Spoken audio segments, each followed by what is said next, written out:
Okay, I'm back. What's happening? Thank you. Thank you. All right, let's get into it. I know we're on a tight schedule, so I'm trying to... At this point, we've solved every lingering mystery from Security Breach. We looked at this thing from top to bottom. Glamrock Freddy, Golden Freddy, the missing Bonnie, the infuriating Patient 46. We connected every detail. We called every child a robot. And that's where I was happy to leave it. FNAF dead and buried once more. Except for that time I talked about the potential real-life ARG, but we're just gonna ignore that ever happened. But now, it's We're gonna ignore that ever happened because you kind of fucked up with that one, right? Where's the call out to say don't do that? Born yet again, risen from the ashes. With the drop of a brand new DLC teaser a month ago and the start of a brand new book series literally this week, FNAF is back. Which means it's time I dive back in and cover the one thing that I was too scared to talk about when I was doing theories earlier this year. It's the one topic that very few... Do the books ever stop, or are there books supposedly coming out soon again? Spoken about because it's just so darn confusing. I appreciate that probably doesn't narrow it down a whole bunch, because let's face it, most of this game's lore feels that way, but this was on a whole separate level. Fred boys and manga girls. We're finally into under a year. This says 10 months ago. Time to talk about the Blob.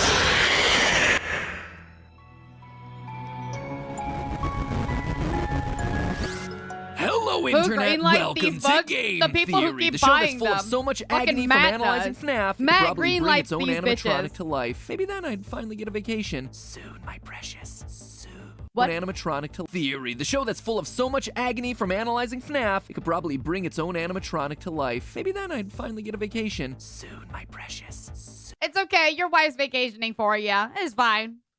So, you heard the cold open, there's a new FNAF book, there's a new FNAF teaser. But before I get to any of that, there's one topic that all of us left lingering from Security Breach. There's a new Everyone's FNAF favorite teaser? massive animatronic parts and black tentacles, Yeah, what about the Blob, that or Tinder as date I like there? to call him, Freddy Spaghetti. On that note, by the way, I don't know if you're aware, but FNAF is in the process of becoming a real pizza place. Not real. Basically, they're doing the same ghost kitchen stuff that Mr. Beast did for his food company, where existing restaurants just make extra food under a different brand. I actually did a food theory explaining it all. Check it out after the video. It's actually really fascinating. You guys worked with food. He did a food theory with them? That's pretty cool. Stuff and very relevant to the franchise now. Anyway, with a real-life Freddy's comes the need for some real-life food. And if Freddy's Spaghetti is not an item on that menu, so help me, I will write a... Oh, about them. See, I was like, oh, you got Mr. Beast in your video. That's sick. Darebrain, that sounds... How do you feel about that? Politely worded letter to their social media account and kindly request that they reconsider. Anyway, the Blob was, at the time, the mystery that no one could crack. Then you've got the Blob as well. The Blob's just on another Look level at of Stanko! complicated. With the Blob, there are so many animatronic bodies there that have no reason to be there. I'm gonna take a stab in the dark. I think I put Henry in the Blob. The Blob is just the catch-all, all loose ends. And anything we don't understand, it's in there. It's in the Blob. But you know what? It's been half a year. I'm done just throwing all our unanswered questions into this literal landfill of a character. Today we're getting some definitive answers as to what and who this thing might actually... But you said, obviously, you talked about all the things but that, so... You need to... I think maybe you weren't that clear. Those answers are going to do two things for us. One, you told her absolutely help clarify how we talk about this franchise moving... Hold on, sorry. You told them specifically, like, I like you, I want to date you, I don't want to be friends. And they said...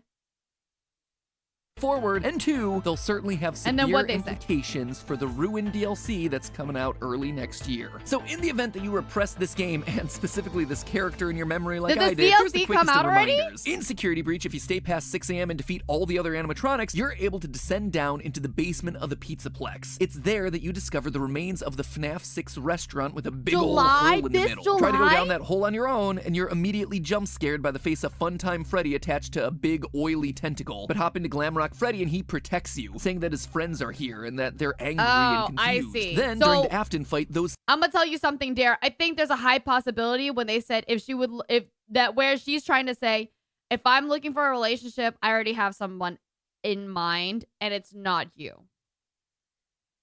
I'm pretty sure that's the deal. same oily tentacles pop in from the vents, trying to capture you or anyone, to be honest. Burn Afton enough times and you get the final cutscene where the blob returns to drag Afton off into the ceiling to keep him in cold storage until the next game. And because this is one of only a handful of animated cutscenes in Security Breach, everyone assumes that this is the true canon ending of the game. So figuring out what this thing is meant to be must be pretty darn important, right? So I guess it's time for me to stop stalling and start theorizing. You're at that point, you're the girl, right? Here you do. You're the one that's like, yeah, if Lily came up to me and said, you know, and she likes me and I consider dating somebody, it's someone else, not her. Best place to start is to understand what exactly this thing's made out of, because really, it's a who's who of FNAF history. Obviously, we see Funtime Freddy as its main face. As you're descending down through the hole, though, you can definitely make out FNAF 1's Chica. The shape of the head and the torso are a dead giveaway here. Peeking out is also FNAF 1's Bonnie. Notice the coloring of it and wait, this is after we kill it, or what? Really, it's a who's who of FNAF. She just friends me. Feels, we meet. We meet. She tells me she has someone else in mind. Like, side of side. Super throwaway mention. Yeah, because she probably doesn't want you to feel bad about it. Because at this point, I'm going to tell you right now, and this is as much of, I've been seeing this around on TikTok, okay? If he wanted, he would. And here, I'm going to do the girl thing, okay? If she wanted, she would. Like, truly. We're all adults here, okay? We're not fucking playing high school games no more. All right? If she wanted to, she would. History. Obviously, we see Funtime Freddy as its main face. As you're descending down through the hole, though, you can definitely make out... Let this be clear, okay? So that I just... Don't let no girl play you, okay? Just as much as I'm going to tell all my girls out there, don't let a guy play you. Don't let no girl play you. FNAF 1's Chica. The shape of the head and the torso are a dead giveaway here. So they're just here. We just see the blob. Is that what it is? Legs popping out. These all match the style of FNAF 1 animatronics. Notice the 3 toes on the feet and the 3 fingers and thumb with no joints on the fingers of the hands. And that's about all that you can make out from just looking at this thing in the game. But if you extract the in-game model and look at all the other sides, you find that there's a lot more hidden here. Mangle is hanging out directly opposite Freddy's face. And if you look closely, you can also find its ribcage, arm, and 2 of its feet hanging out elsewhere. Low on one side of the blob is the puppet's mask, except it's missing one major detail, the iconic... Their brain is now saying true that, but believe me, she's actually absolutely socially incompetent. Like, I have no doubt she had zero intentions behind that and genuinely thought I was okay with being friends. Just stop talking to her. I promise you. She will automatically... She will know that you're not okay being friends. Which is what I assume that you're trying to say right now. Because if you're calling this girl socially incompetent, I have no doubt in my fucking mind you should not be dating her. Yeah. I mean, I did. I knew it was a bad idea. Yeah, just stop talking to her. Just end it. Yeah, terrible idea. It's okay. The poor girl will feel like she's ghosted. But it's okay because it's, you know, the poor girl. You can't help anybody who's genuinely socially unaware. You can tell them as much as you can, but what are you? Their father? Their mother? Come on. Just the way that it is, all right? I've met enough people who are either actually socially unaware or pretending to be socially unaware. You can only do so much with a person. Oh, okay. Yeah. Well, I mean, she might have to be ghosted. If you're saying you don't want any contact because it was too much and she still texts you, you're going to have to ghost her because she's not getting the fucking clue, bro. Tears are gone. That is a huge clue that we're going to need to address. And finally, we have Circus Baby's mask, really the only one of the animatronics to not have her eyes lit up. Again, that is a huge detail that has to be important to this thing in some way. Baby's arm is also hanging around inside this thing. We know it's definitely Baby's and not Funtime Freddy's because Baby's hands have rounded silver tips on the fingers, just like we see here. Like I said, it is a real mishmash of animatronics. It's almost like Steel Wool wanted a one-stop shop for FNAF's greatest hits. And weird details like Baby's eyes being extinguished and the puppet's missing tears feel like the game trying to... The puppet mask missing tears? Like, I'm waiting for that theory. That's the one that's, like, getting me.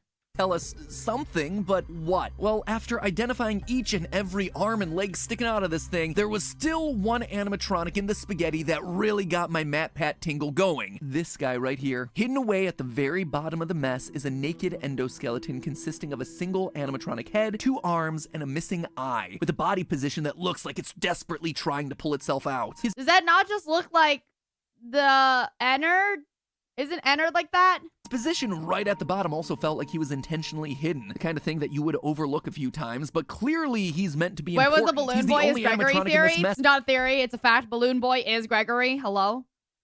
That's missing an eye, but his other eye is illuminated, which immediately puts him on the same level as the more iconic characters that we see absorbed into this bizarre amalgamation. So, who is it? What is it? Just a random endoskeleton? Ennard was made of wires? But to know for sure, I had to look closer. My first instinct was that it must be Golden Freddy. I mean, looking at the roster of characters inside the blob, pretty much every major animatronic must be Golden Freddy. I mean, looking at the roster of characters inside the blob, pretty much every major animatronic is represented in some way. Freddy, Bonnie, Chica, Foxy, Puppet, Baby, all of them are here, but Golden Freddy is strangely absent. Still, it confuses me how much emphasis he puts on Golden Freddy, because for me, Golden Freddy is just like Freddy, but gold. You know, I don't feel like it's a whole other character. Plus, with the animatronic only having one eye, I thought that maybe it was discreetly hinting at the fact that while the crying child's spirit was released in the good ending of FNAF 3, another spirit remained trapped in metal, Cassidy, the vengeful spirit still here and still angry. It felt very reminiscent of the 2 endings of FNAF 3. In case you don't recall, FNAF 3 was the first game in the series to introduce a good and bad ending. Finding all the secret minigames led you to Happiest Day, where the souls of the dead kids are put to rest and were given a— No. You're asking what's the evidence? Right? What's the evidence of Balloon Boy being Gregory? What's the evidence of fucking agony out here, okay? Tell me that shit. Right? Like real evidence, not just, oh, they're literally mixed up with human emotions. Yeah, well, Balloon Boy is literally made up of fucking Gregory now. All right? Take that. Boom, mic drop. Final image of unlit animatronic heads. But if you just finish the game normally, you instead get it's this. Just my theory. It's just my theory. Is there anything that disproves it? But each one with one eye lit up. A spirit remains in each body. Well, all of them except for Golden Freddy's mask in the background, which has 2 eyes lit. Yes, 2 eyes for 2 spirits. And in the intervening years, 1 has been released. However, despite lots of pieces thematically lining up, there was one glaring issue here. Golden Freddy doesn't have himself an endoskeleton.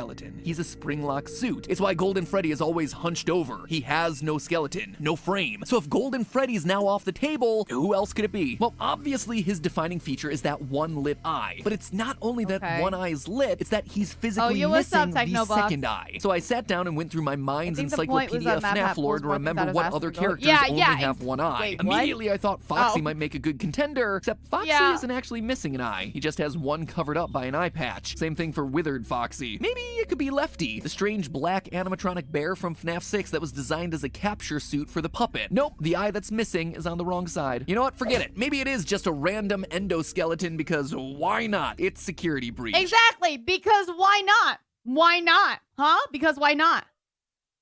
But you know what? It's not that either. You see, FNAF 1 endoskeletons are canonically more boxy and streamlined, not this guy. The body in the blob is actually closer to the Endo O2 models that we see used in FNAF 2. Those have thin spring-like coils around their main skeleton. But even then, what we see in the blob is different. Notice the thick round discs that are directly connected to the skeletal structure. You don't see that in Endo O2s. It's almost like these things' arms are actually its legs. But that doesn't really make a whole lot of sense. That's or weird. Does it? Because there is one animatronic that actually has hands connecting to leg joints. One with an Endo O2 head that's missing its right eye. One with wires hanging out the side and with 4 rounded fingers at the end of each hand. It is the Mangle. Just, you know, it's Mangle's other head. That weird guy who's just kind of hanging out over there on the body. It is a direct match. Okay, gotta be honest with you. I was excited to identify this mystery animatronic, but also, yeah, disappointed. This weird animatronic that's trying to pull itself out of the bottom of the blob feels like it should mean something special, but Mangle being the answer just feels empty. Maybe it's just part of the blob, because the blob is supposed to have everybody in there, right? Lily, why are we watching FNAF?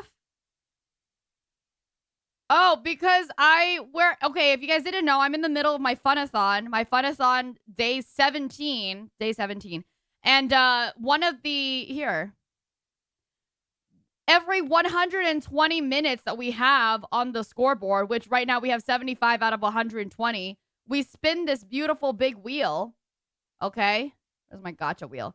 This beautiful, beautiful big gacha wheel filled with prizes and, you know, punishments for me and stuff like that. And one of them was to do a FNAF day.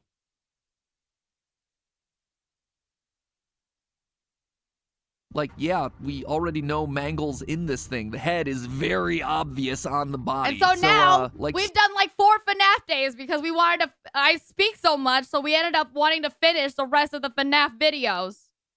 So much else inside of this game. It was a mystery that led to a dead end. But hey, now that we have the complete and definitive roster of who's inside this thing, we can actually start to figure out why they're inside this thing. Because these are some weird picks. When last we left everyone, we had Molten Freddy and Scrap Baby. So why do we now have older versions of these animatronics inside the blob? Also, how do we suddenly have FNAF 1 and 2 era animatronics mixed in when none of these older models were a part of FNAF 6's fire? Can someone please just use any... I'm confused. Maybe I feel like Ennard walked around, because what they thought was Ennard, right, is this like agony walking thing. But maybe Ennard walked around and started picking all these other pieces up that they were able to find as part of the books. I don't know.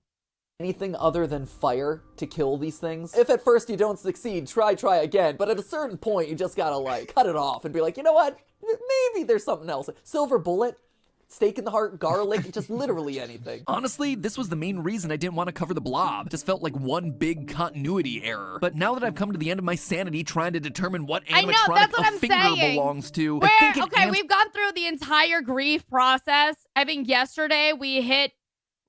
What is the grief process again? Stages of grief. Yesterday we hit, for sure. Where's the fucking stages? We hit bargaining, right? And depression, for sure. Today we have hit depression and acceptance.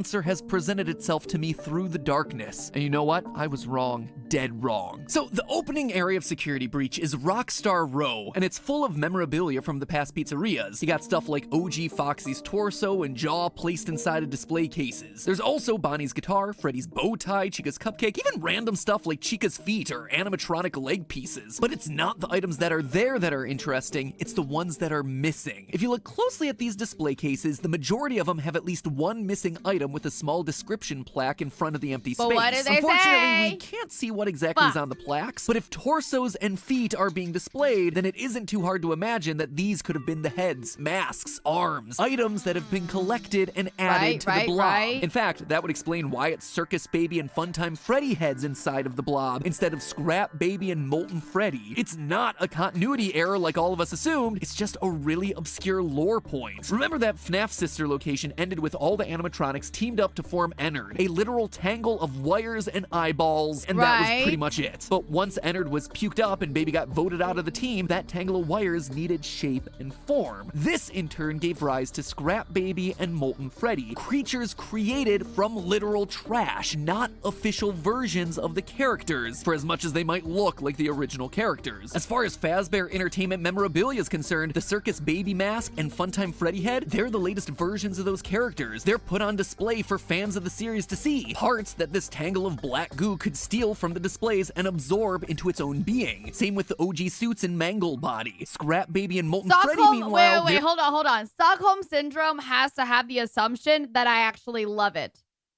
I don't.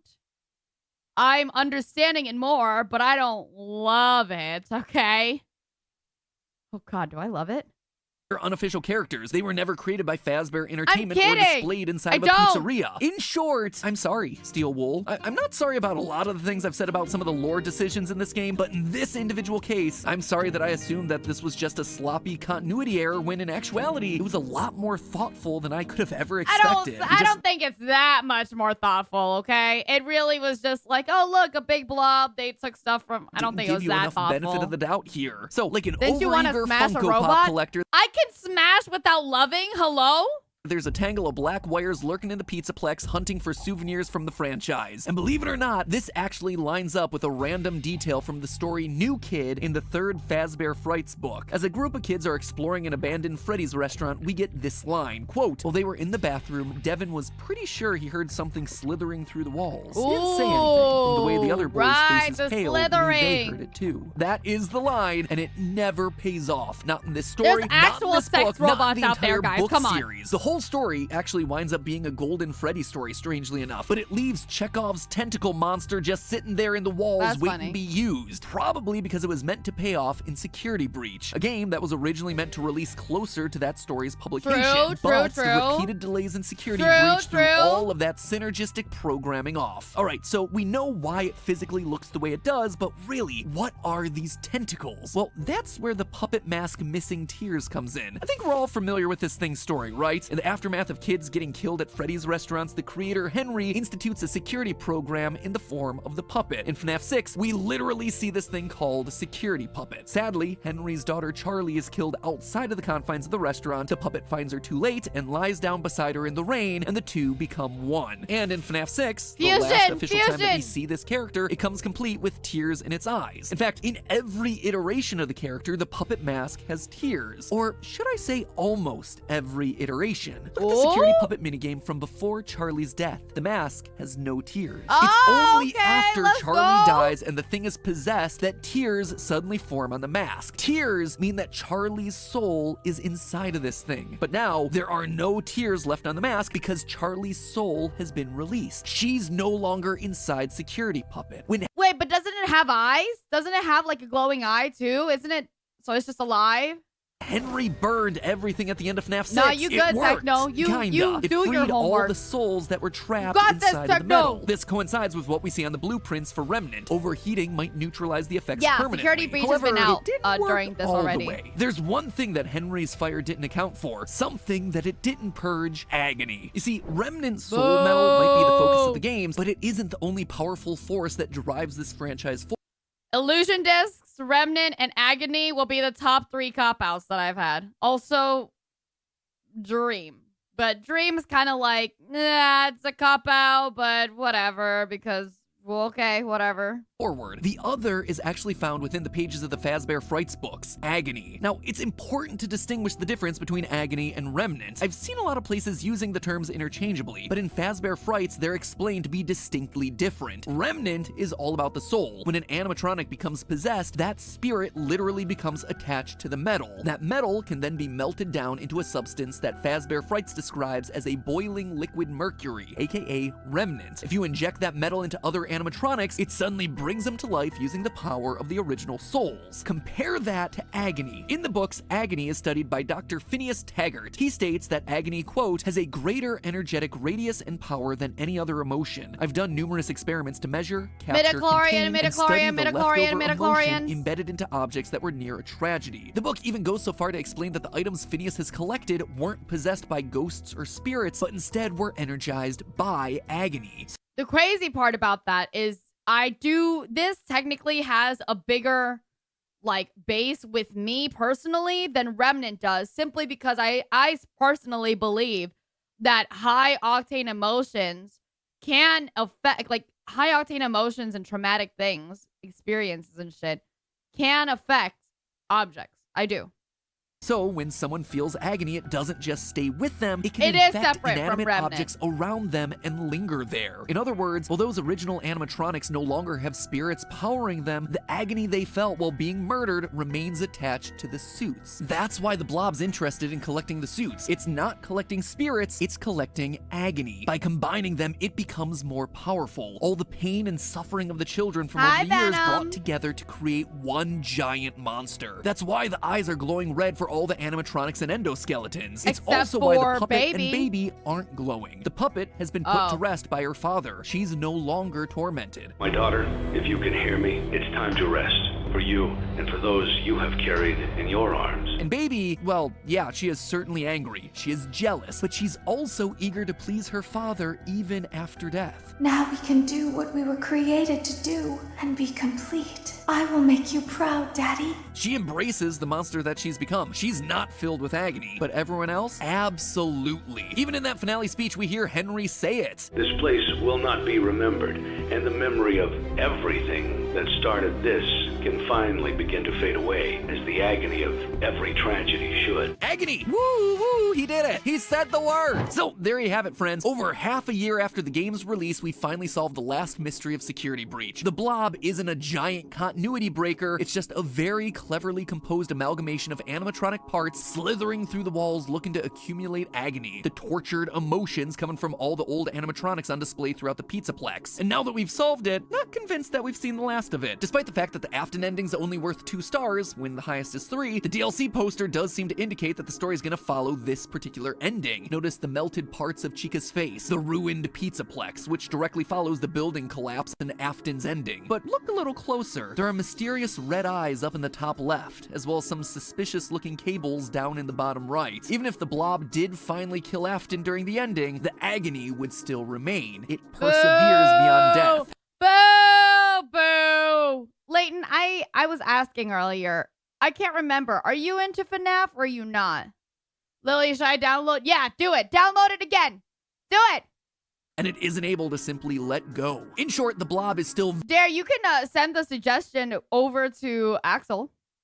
very much a Axel's threat, something that is more powerful than anything we've ever faced in the franchise. In fact, maybe my previous prediction about the Afton amalgamation could still come to pass. As I called out in a previous theory, in the books, Afton gets mixed up with a bunch of agony, which creates a giant monster trash rabbit. And isn't that exactly what we're seeing in the ending of Security Breach? Afton mixed in with a bunch of agony parts. I suspect that Afton may be able to take control of this thing, overriding the blob's directionless rage and focusing it in order to wreak havoc on Gregory and whoever this new character might be, just like he does during the Stitch Wraith stories from Fazbear Frights. The only issue is, I'm not sure how we'd be able to stop it. In Fazbear Frights, the solution is to see into people's memories and trap them inside those memories. It's a pretty random power, so it's hard to say how that might work in the games. Unless, of course, I feel it. Hello, dear. Hi, hello, dear. Afton or the blob of good memories, bringing them back to reality and quelling the agony within. But that, my friends, is a theory for another day. So in the meantime, remember, it's all just a theory. A game theory. Thanks for watching.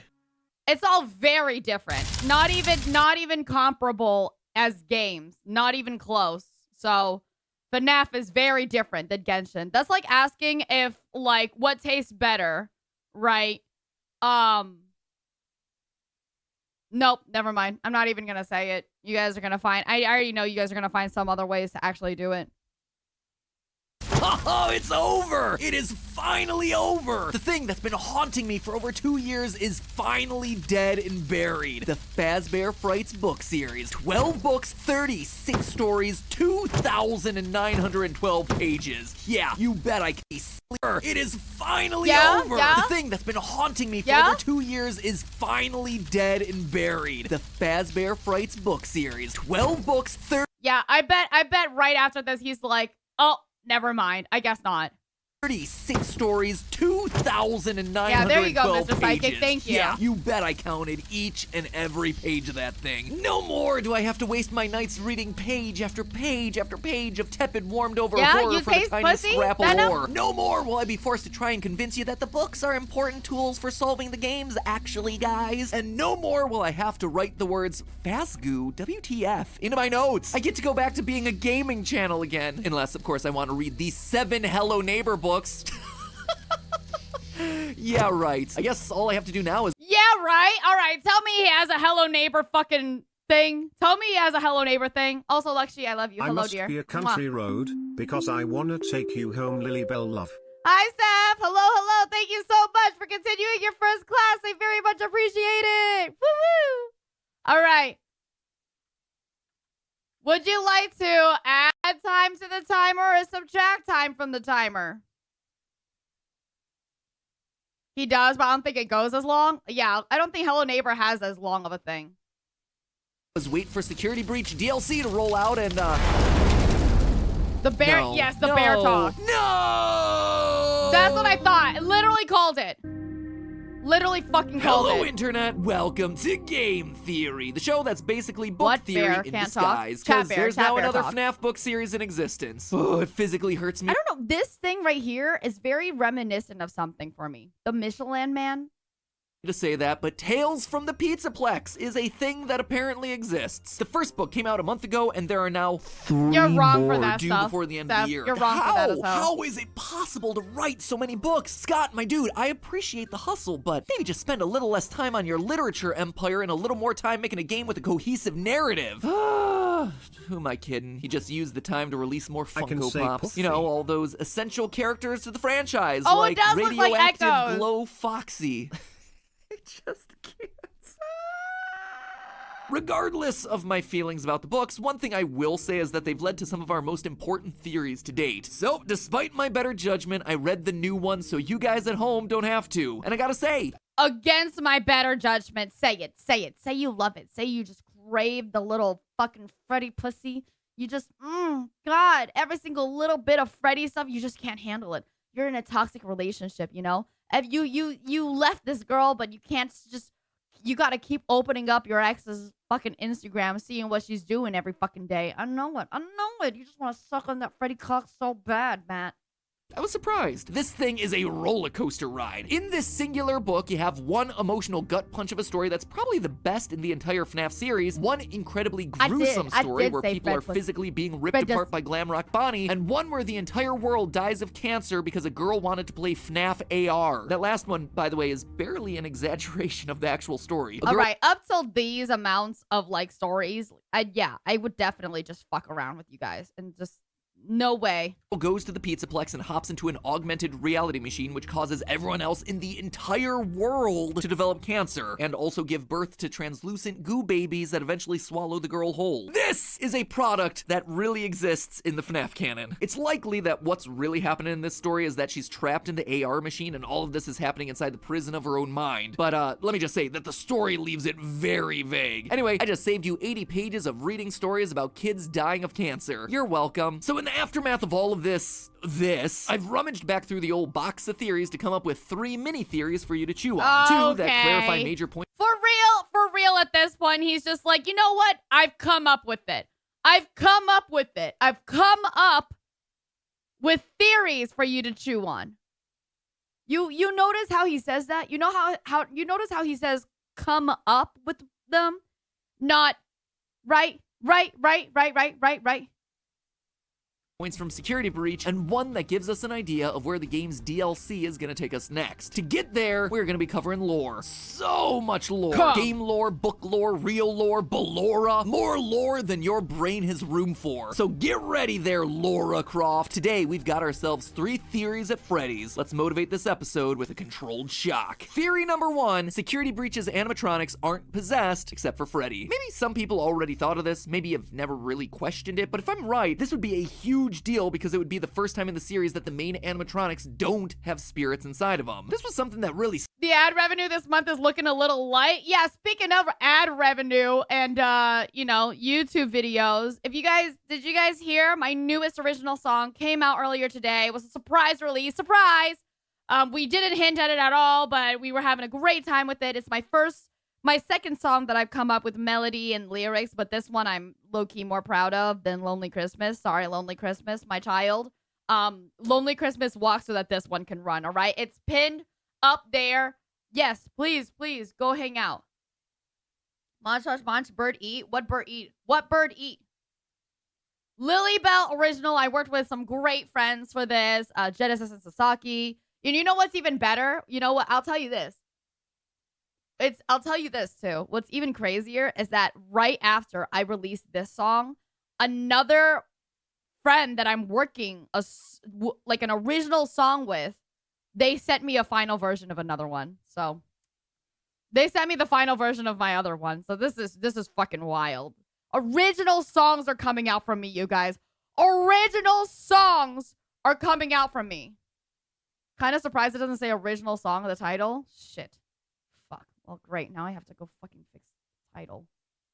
stuck with me after our last episode on the blob, and I figured we should probably discuss it here, so let me take you through my thinking. First, consider this. Who would be possessing these animatronics at this point in the series? Security breach takes place after the FNAF 6 fire, a fire that, as we spoke about last time, worked as Henry intended. As a quick reminder, Henry set the fire to purge all the remaining spirits out of Molten Freddy and Scrap Baby, and he was successful in his project. They're gone now. That's why the puppet mask inside the blob has no more tears, and why Baby's eyes are all extinguished. What Henry didn't account for, though, was agony. The way I see it, the blob is a collection of agony that lingers on inside the older models of suits and endoskeletons. The rage that remains even after the spirits pass on. So if I'm truly right about that, all those past victims have been laid to rest. They're gone. They're removed from the franchise, off the lore table. So if not them, then what spirits would be inside the rock stars? Well, the only other option are the 9 missing kids that we see in the newspaper article during the game's bad ending, and honestly, the misery, the misery, but it's like switched out by MatPat saying agony. Yeah. That's just too many. Sorry, have been laid to rest. They're gone. They're removed from the franchise, off the lore table. So if not them, then what spirits would be inside the rock stars? Well, the only other option are the 9 missing kids that we see in the newspaper article during the game's bad ending, and honestly, that's just too many. We only get 6 new animatronics in this game. Freddy, Monty, Chica, Roxy, daycare attendant, and Music Man! It's been too long. I specifically did this episode just so I had an excuse to do that. Bro, this is, dude, him with Music Man is me with Balloon Boy, for real. You could say that there were 7 if you count the 2 sides of the daycare attendant. Ooh, see, he didn't even talk about the daycare attendant, bro. Like, what goes on with the daycare attendant? You ever consider that? But still, that is 2 spirits short. But you don't have to take my word for it. The game outright tells us this itself. About a month ago, Reddit user Seriously Unserious posted a big research doc breaking down the opening cutscene of the game from the perspective of a computer expert. This was research that they were doing for a video on the Rye Toast channel, which, shout out to a fellow FNAF theorist, love your cat by the way. If you've never heard of Rye Toast, go check him out. I mean, when you got thumbnails like this, you know that this is a channel coming from a great creator with some really smart stuff to say. Anyway, in his Reddit post, dude, he's literally like fucking sucking on his own teeth. Seriously Unserious looks at the glitch trap virus for me exactly too. I don't what think it they're is, haunted. A computer virus. Going into I think at this point we've just moved on from that. We're like, okay, this part is all done, and like that's why we have that ending, right? Where they're out there, they're free, and they're just done.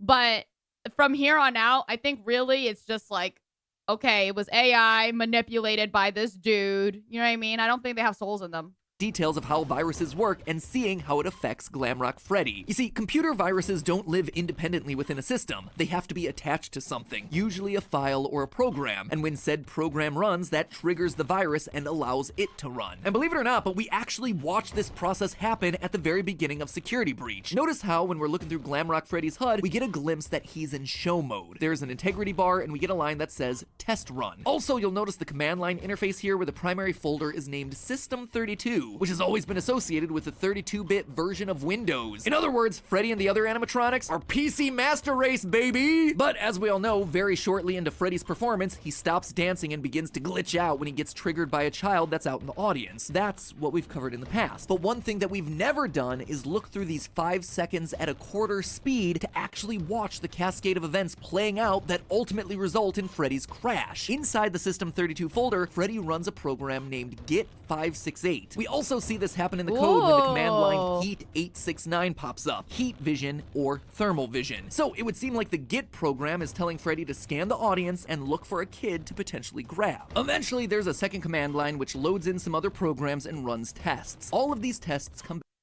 Do you really think though, for real, you think that they actually got a computer guy and like said, hey, put out how it would really be if this had happened? Back with a negative result, except for the last one, which receives a Y. Yes, and that's when the program starts to crash. At the same time, Freddy supposedly finds Gregory in the crowd. This then prompts Freddy's program to define rule X. Oh, right. Dev's code. What am I even fucking saying? Forget it. It's like the code is searching for what it's supposed to.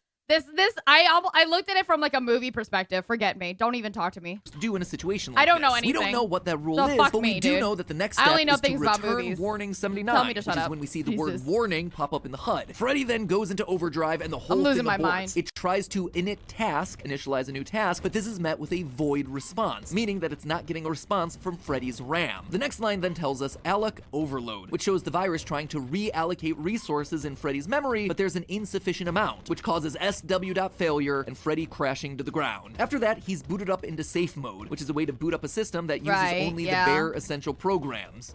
Get it? Bare? Because he's a bear. You'll notice that glitch trap isn't a problem for Freddy throughout the rest of the game, which tells us that the glitch trap virus is actually housed as a part of show mode. It's a non-essential program. This is why Freddy's in the clear for the remainder of the game, but the other animatronics are suddenly in Kill Gregory mode, because once the show's done, glitch trap activates. It's funny, but in a poetic twist, the glitch trap virus caused Freddy to glitch, crashed him out of show mode, which in turn rendered glitch trap unable to corrupt his system. It's only after the corrupted parts of the other animatronics are added to Freddy that we finally see glitch trap able to get a stronger hold over his system. But let's go back to that allocation overload that prompted Freddy's crash in the first place. Normally, this is caused by a lack of CPU or RAM, but why would it crash inside of Freddy and not any of the other animatronics? What else could be taking up the valuable disk space inside of Freddy? Well, how about the soul of Michael Afton? Why else would Freddy suddenly not have enough resources when all the other animatronics work fine? It's because he has something inside of him that they don't. The spirit of someone else.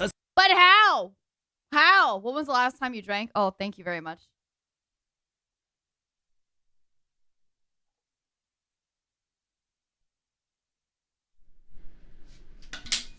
I'm about to drink right now.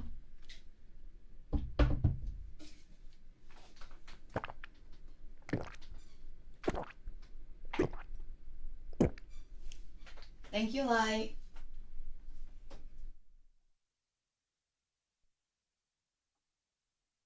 Yeah, how? I mean, like, I know that maybe, like, he's like, oh, symbolically, but, like, I have no idea how else, like, Michael is supposed to be there at this point. A spirit that starts to show activity once he sees Gregory out in the audience. And while we're on the subject of dead kids, theory number 2, Gregory, everyone's favorite robot kid, was built using old parts of staff bots. Okay. I know the whole Gregory is a robot theory is already a bit controversial, but like it or not, robot kids have been an accepted thing inside this universe since Charlie had 4 versions of herself hidden behind closet doors in the initial novel trilogy. And where there's a robot kid, there also tends to be a box that they can pop out of. Again, case in point, Charlie. And wouldn't you know it, but the new Tales from the Pizzaplex book doubles down on both robot kids and boxes with not just one story, but 2. In the second story, Lally's game, Selena's about to marry the love of her life, Cade. They move into a new house, and while unpacking, Selena sees an old trunk that belongs to Cade, a box that Cade insists is full of memorabilia. Surprise, surprise, it's not memorabilia at all, but rather yet another robot kid, Lally. Yeah, Lally is the robot child that's on the cover of this book, but that visual is actually misleading. Lally does have the childish facial features and is around 3 to 4 feet tall, but he isn't purple. Rather, he's meant to be white with black joints. Anyway, once again, we find ourselves with a robot child that's locked away inside of a box, one that is specifically mentioned to be related to the Pizzaplex. But it's another story, Frailty, where things get real interesting. In this one, we're given yet another robot girl, Jessica. But Jessica's built a little bit differently. Around her neck, I hate that, like, at this point, we've gotten so many robot children that, like, yeah, robot children is definitely a big thing. Like, Gregory is, I hate it, right? I hate that, like, Gregory probably is a robot child. Probably every child is a fucking robot child now, all right? It's just, it makes me angry because it's just so, what is the word? What is the, so much of a cop-out. That is the copest of out to have robot fucking children, okay? Right. Instead of just coming up with new fucking kids to just, you know, steal and go missing all the time, let's just continue to use the same 4 and make them, like, actual robot cop-out. she wears a heart-shaped pendant that has healing properties. When she shaves off parts of that pendant, she's able to heal sick people around her. As the pendant gets smaller and smaller, rusty, oily metal junk begins to mysteriously appear around her until, once the pendant's gone, Jessica just becomes a pile of scrap. If that story sounds vaguely familiar to you, it should, because the exact same thing happened in the second ever Fazbear Fright story, To Be Beautiful. In that one, a girl named Sarah finds Eleanor, Fazbear Frights' version of Baby, in a junkyard. As thanks for rescuing her, Eleanor grants Sarah a wish. wish. Sarah wishes, as the title of the story suggests, to be beautiful. Each morning, Sarah wakes up to have yet another part of her fixed. The only stipulation is that Sarah keep wearing a mysterious pendant. In the end, Sarah takes off the pendant and collapses into a pile of rusted old garbage. She had been rebuilt piece by Eleanor, looking and acting like a human, but held together by a pendant made of remnant. Until the pendant came off, the illusion was broken, and she turned back into I thought that was just made by an illusion disc. Appears to be yet another which was victim remnant of and baby which was an illusion However, disc there's now. more to frailty than just human-looking metal, because I don't think Jessica is just made out of any old junk. I think she's made out of very special junk. At the very start of the story, we get this line, quote, Jessica pushed the wet mop across the Me, when I'm trying to tell people that even though I'm in therapy, I'm doing well in therapy. looking metal, because I don't think Jessica is just made out of any old junk. I think she's made out of very special junk. At the You know.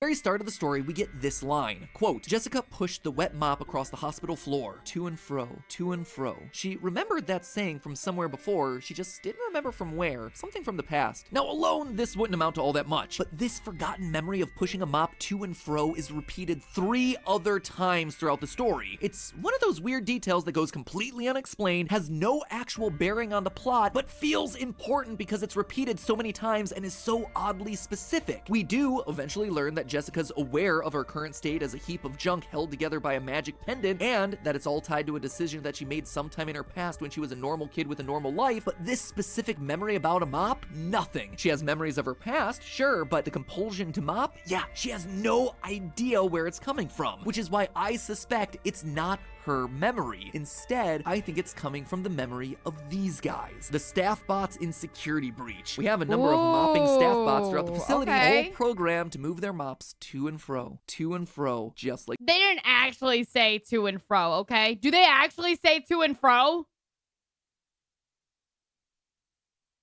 She has no idea why. She has OCD. That's so funny. They don't even actually say to and fro, so I mean, it's kind of, like, I get it. I get maybe like the service bot idea, right? But specifically trying to put the word to and fro. like Jessica. Now, we know that Jessica's made out of junk. I'm not suggesting that she's just a staff bot in disguise or something, but we also know that there's a lot of broken and discarded staff bots underneath the Pizzaplex. And the Pizzaplex is mentioned in the story Frailty. So what if Eleanor uses parts of these broken down staff bots as part of the junk to recreate Jessica? Why? And the memory inside its metal has mixed with Jessica's own memories. Well, it would explain why she remembers the phrase, but not where it comes from. It would also explain a Yeah, I agree. Them saying like, or Matt saying like, yeah, maybe it's like a service bot thing or whatever. I'm like, that's fair, right? If that's the service bot's only thing is like to mop really weirdly. I'm like, yeah, that's fair. I just don't like that he's like, you know, they specifically said to and fro 3 times and the bot maybe is continuing to push to and fro. And I'm like, okay, dude, just make your fucking valid point and stop invalidating it for me, right? A lot about Gregory's robotic origins. Now, that admittedly seems like a stretch, but stick with me. During our initial playthrough of Security Breach, I called out the strange presence of staff bots in 2 major secret rooms. First, staff bots are either mangled or fully dismantled in the secret daycare room. A lot of disassembled staff bots. I mean, this one's been beat up. Kind of like torn apart. This is a room that we theorized could probably be Gregory's hideout, considering that we see t-shirts hanging up alongside the walls, kind of like you would a closet, as well as the pictures that label a small child as me also posted on the walls. You know, looking back on this room, almost a year later, there's another picture in here, my fun day, with a big old birthday cake and me labeled right next to it. Just saying, the connections between this kid and FNAF not gonna lie. I don't know, like having to draw, I don't know, maybe I'm projecting a little here, but having a picture drawn going my fun day and it's like a picture of me with like a cake seems kind of sad. No, yeah, I'm projecting. Never mind. I'm projecting.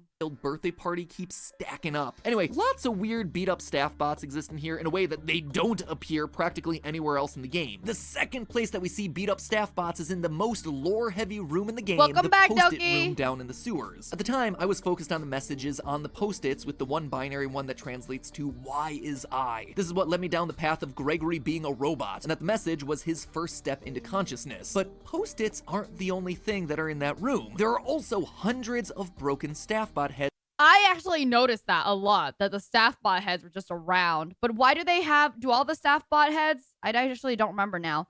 Do they have the thing? Do they have the eyes like that? No, right? Not naturally? They don't have their eyes all teared up? Do they? Staff bots throughout the facility, all programmed to move their mops to and fro, just like Jessica. Now, See, it doesn't look like it's full tears, though. Like, these are like full tears, though. Look at that, right? along the walls, not endoskeleton parts, specifically staff bots. At the time, I proposed that Gregory might have just been experimenting with the parts. It was just kind of a throwaway comment. But now, thanks to Jessica's connection to a mop bot, I feel like maybe the staff bots and Gregory might be more related than I initially thought. He's asking, why is I? Because his actual memories as the crying child are only just beginning to come back, clashing against the programming of the staff bot who was never truly alive in the first place. And it's why there are all these pieces of broken staff bots up in the daycare room. If he needs a repair, he can just use those parts because they're exactly what he's made from. Gregory has been pieced together with the parts of broken staff bots. All we need now to prove it is the heart-shaped pendant that lies underneath his striped shirt, which means yeah, that's the interesting part, right? Because I feel like the tears are what really makes the really shows the puppet being possessed, or being already melded together with Charlie, right? Because that's what he said in the last one. Means it's time we talk about the other child we see in Security Breach. Theory number 3, the Security Breach DLC will be the official end of the Afton saga. I always Are you sure? Are you sure? Says who? come back. Nope, not this time, my friend. I feel real confident about this one. Still a theory. Says I feel real confident about this one. Okay. That's okay. That's okay, buddy. I mean, I also want it to end. Don't get me wrong. I want it to end. How do I know? Well, it all comes back to color. Color has always been hugely important to the franchise. Slightly confusing at times, but important nonetheless. So rather than looking at the poster for hidden eyes up in the corners or trying to figure out why Gregory might be on a computer monitor, I instead wanted to bring your attention to 2 specific color clues that have been given through this poster. First of all, the title. Take a look at that new logo we got. Security Breach Ruin. Security Breach, as you'd expect, is just the main game logo, but Ruin is purple. Well, this franchise is known for its use of bright colors, especially in the Neon Pizzaplex. Purple is always reserved for the Aftons. Obviously, both William and Michael are purple. In the Princess Quest ending, both Vanessa and Gregory are purple. Burntrap's room is purple and so are his eyes. Purple is Afton's color. And so, with a purple logo and a room filled with purple lights, I have a feeling that what I predicted at the end of my last theory might come to pass. With Afton being absorbed by the blob, he's gonna take control of it, and it'll be up to us to put an end to him once and for all. But how? We've used fire 3 times at this point, and it's never once worked, so what else can we do? Well, we can use the girl on the poster. When I first looked at the poster, I knew that there was something fishy about her. This is weird. Why'd you turn black and white? That's too suspicious. What? You don't color in one part of your asset and then leave the rest of it black and white. First of all, let's take That is weird. look at the only color that we have to work with here, the shoes. Those lights are pinky red, the same as the pink top of Elizabeth Afton, a little girl who happens to be close to Gregory's age. The girl in the poster also has pale hair, which would imply that it's blonde rather than brunette. There are definitely some level of physical similarities here, but Elizabeth, just like every other kid in this franchise, is dead. She got herself scooped by babies, so it can't possibly be her, right? Or can it? I suspect that the black and white palette may be just more than hiding her identity, but also informing us to how she's gonna be here in the first place. In media, making something black and white usually implies that it's something from the past, maybe before color television, or just remembering something like Christopher Nolan's Memento. Elizabeth being in black and white while the rest of the image is fully in color suggests that she is, in some way, a memory from the past. Now, I theorized last time that to beat Afton and his agony, you'd have to do what the Stitch Wraith did back in Fazbear Frights. You'd have to go inside his mind, find the good memories within the agony, and make the good memories stronger. essentially trapping the person within the happy memories to help the agony disappear. So if this is Elizabeth, well, then that's probably why she's in black and white. She's a construct of when she was alive in Afton's memories. In the end, we might not be exploring the real ruins of the Pizzaplex in the DLC, but rather the ruins of Afton's own mind. A jumbled mix of... This is crazy because for the first time, I'm actually at a point in time during this where we don't really know that this is disproven or proven or whatever, right? Like, nobody knows more than me currently with this one, I feel like. Because the game hasn't come out yet, or the DLC hasn't come out yet. The DLC comes out in July.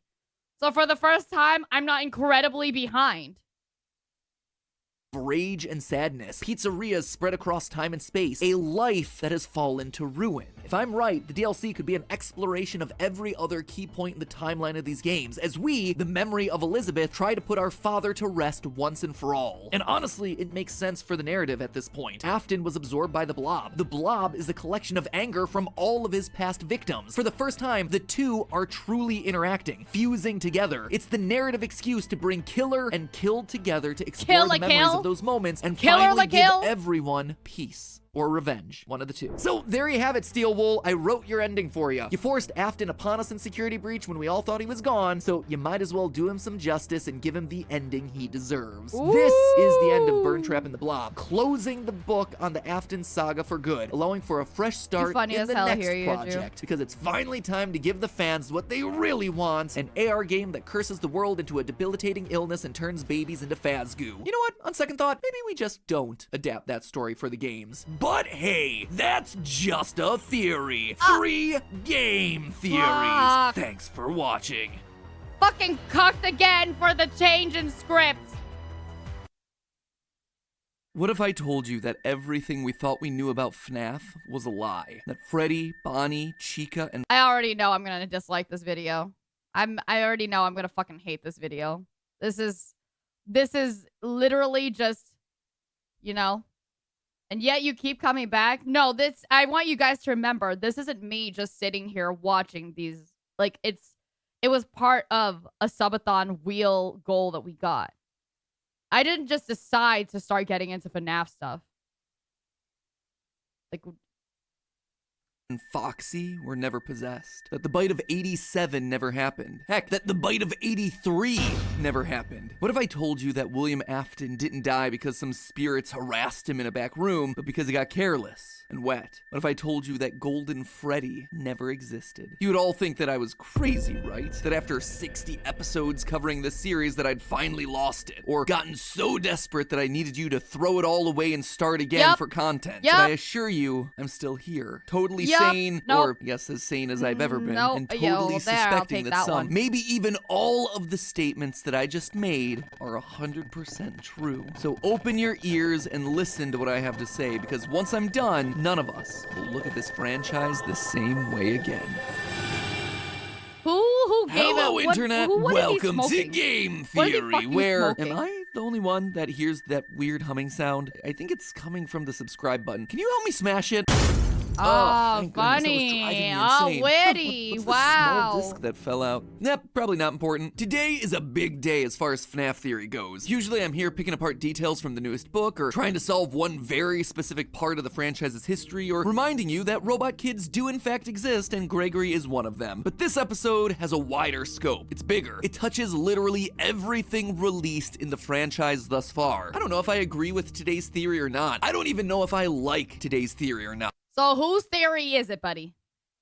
Scratch that, I do know. Kinda hate it, and what it means for the franchise. But regardless of whether you agree or disagree, love it or hate it, I am asking you to keep an open mind about it, because this one feels important. And the implications of it, if true, would certainly result in the biggest shakeup for the series since the conclusion of FNAF 6. Today, I'm asking you to take everything that you thought you knew about FNAF 1, 2, 3, and 4. Possessed animatronics, the crying child, the missing children's incident, the entire existence of Golden Freddy. Take all of that and burn it to the ground. Maybe not burn it. We've seen that that tends not to work. Take it all and put it through a paper shredder or something, will ya? Because none of it matters. None of it. It's all wrong. I'm sorry, if you guys keep seeing me look down, it's because I'm also crocheting another scarf, which, by the way, if you guys knew, I have handmade scarves. I crochet scarves, And they're part of the subathon gacha wheel, right? And we're 80 out of 120 in the subathon gacha wheel.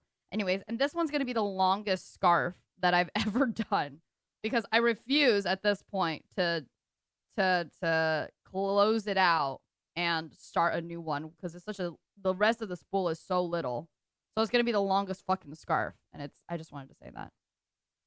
Or maybe it isn't. But before I explain why, I have to tell you that brand new holiday theory wear is available right now. And while I might not be the hugest fan of the implications it's so of today's much of the merch out of existence. Speaking of retconning, back in 2019, we got the release of Five Nights at Freddy's Help Wanted, otherwise known as FNAF VR. A game that, to this day, ranks as my third favorite from the franchise. On one hand, it was looking forward to the next phase of the series by introducing a new villain, Glitch Trap. But it also had its feet firmly planted in the past. A culmination of everything that had come before in a very literal way by collecting the first 3 games and turning them into VR experiences. It really felt like an inflection point for the series, a transition from the old story of a serial killer in a haunted pizzeria to the new stories it had yet to tell about the killer living on through technology. I know that, like, not Houston, or at least not for long. Yeah, not for long, but there was one, right? And plus, I know that y'all get cold weather because y'all in the desert.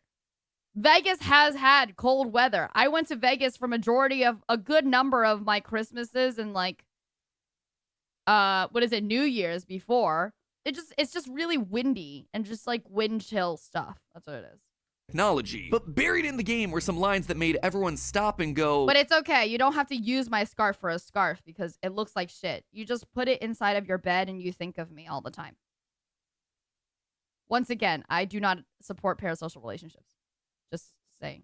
Huh? Right at the top, we got this moment. We know that Fazbear Entertainment has developed something of a bad reputation, and while it's true that some stories associated with our name were loosely based on actual events, the majority of them were total thought we had a donkey for that? Well, not everybody can get a dog. Lunatic. Lawsuits pending. But everybody has the chance to get a Lilybelle crochet sweater. Of Scott Cawthon himself. It felt like good meme fodder. A funny meta joke that also poked fun at Fazbear Entertainment papering over their bloody history. But then the game chose to double down. In one of the game's hidden lore tapes, we learned more about this lunatic spreading lies about the Fazbear restaurants. They lied to all of us. They told us that the whole point of this VR game was to undo the bad PR done by a rogue indie game developer. But that's not true at all. Fazbear Entertainment hired the game developer. Those indie games were designed to... You know what? I think the thing with me and this voice / voice actress is the fact that they sound like somebody I know and I don't like it.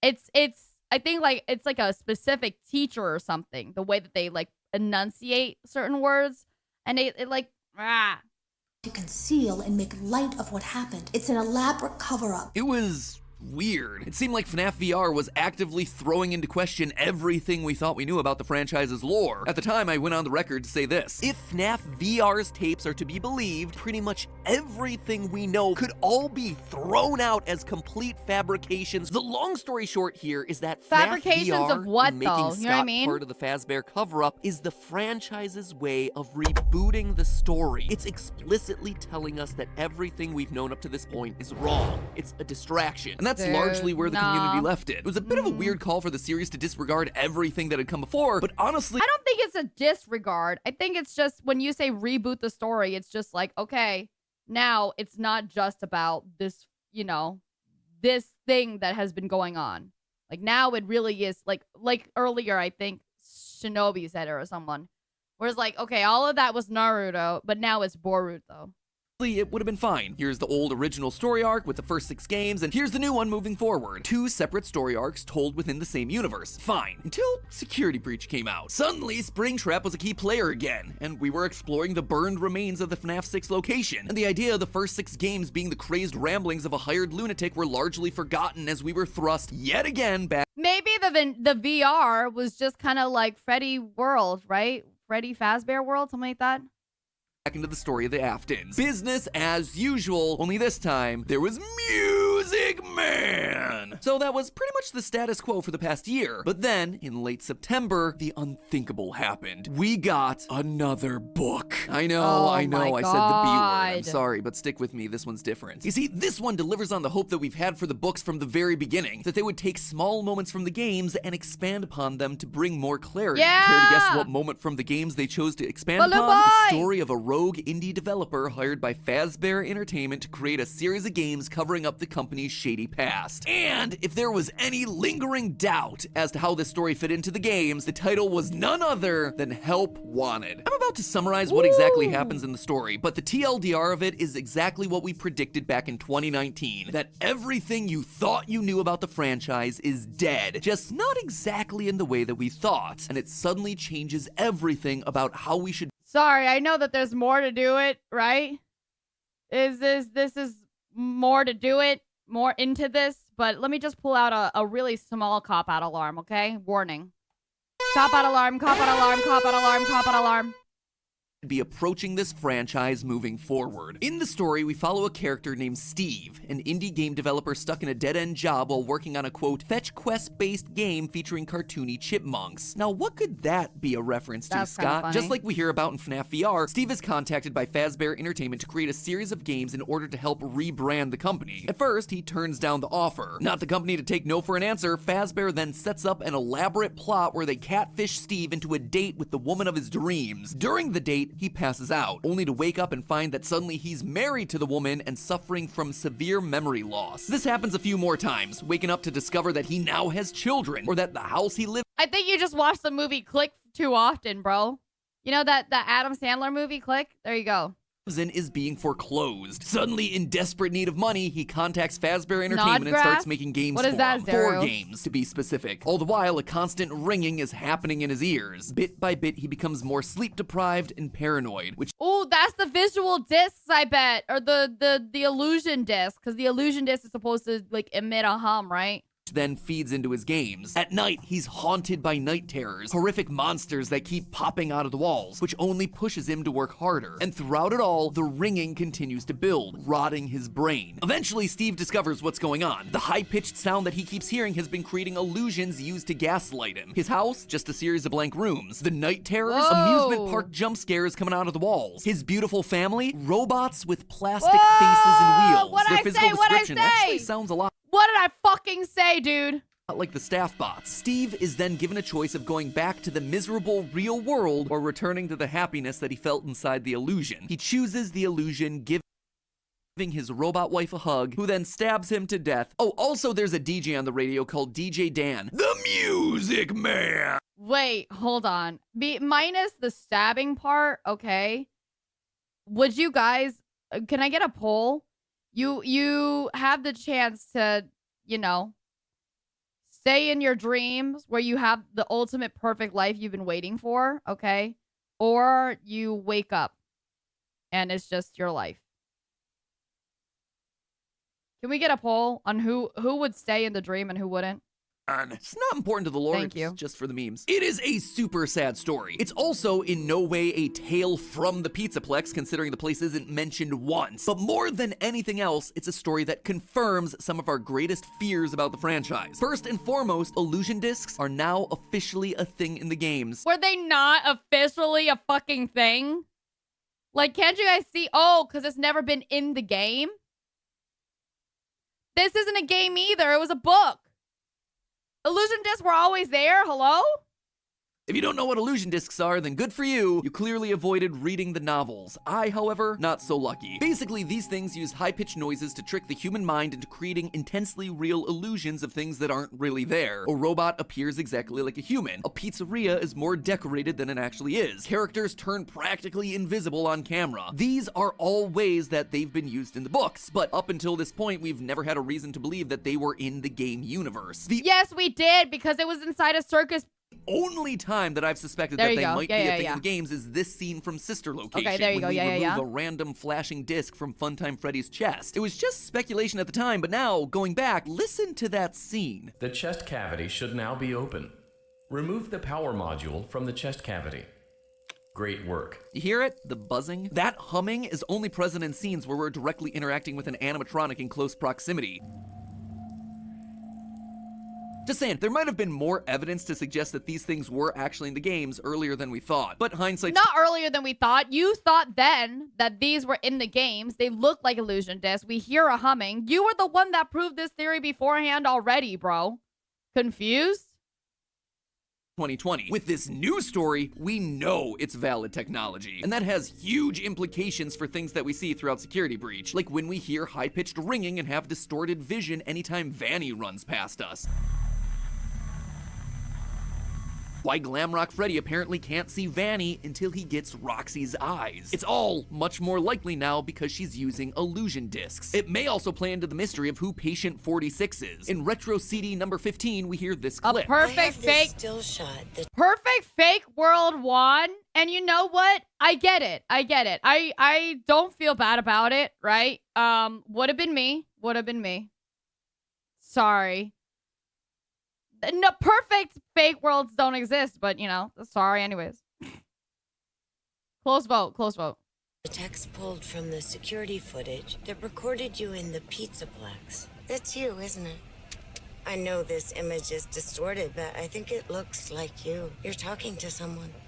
Or something. They almost look like rabbit ears. One of the Wait, hold on. This is... now because she can't see Vanny until he This gets is Patient Roxy's 46? eyes. It's all much more likely now because she's using... Nah, if I can't have it for real, I don't want it. But then think about it this way, right? Here is you. What makes it not real anymore? Once you start deciding to live in the perfect fake world and now wake up, what makes that not real anymore?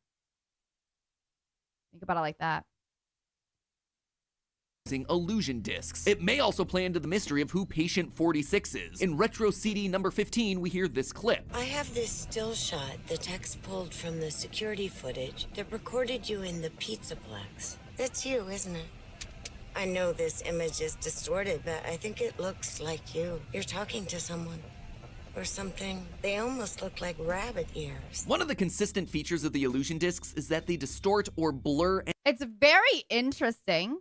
Yeah, because we haven't exactly gotten who's Patient 46, right? But I think my favorite theory of who Patient 46 is currently is that it's Vanny and not Vanessa, right?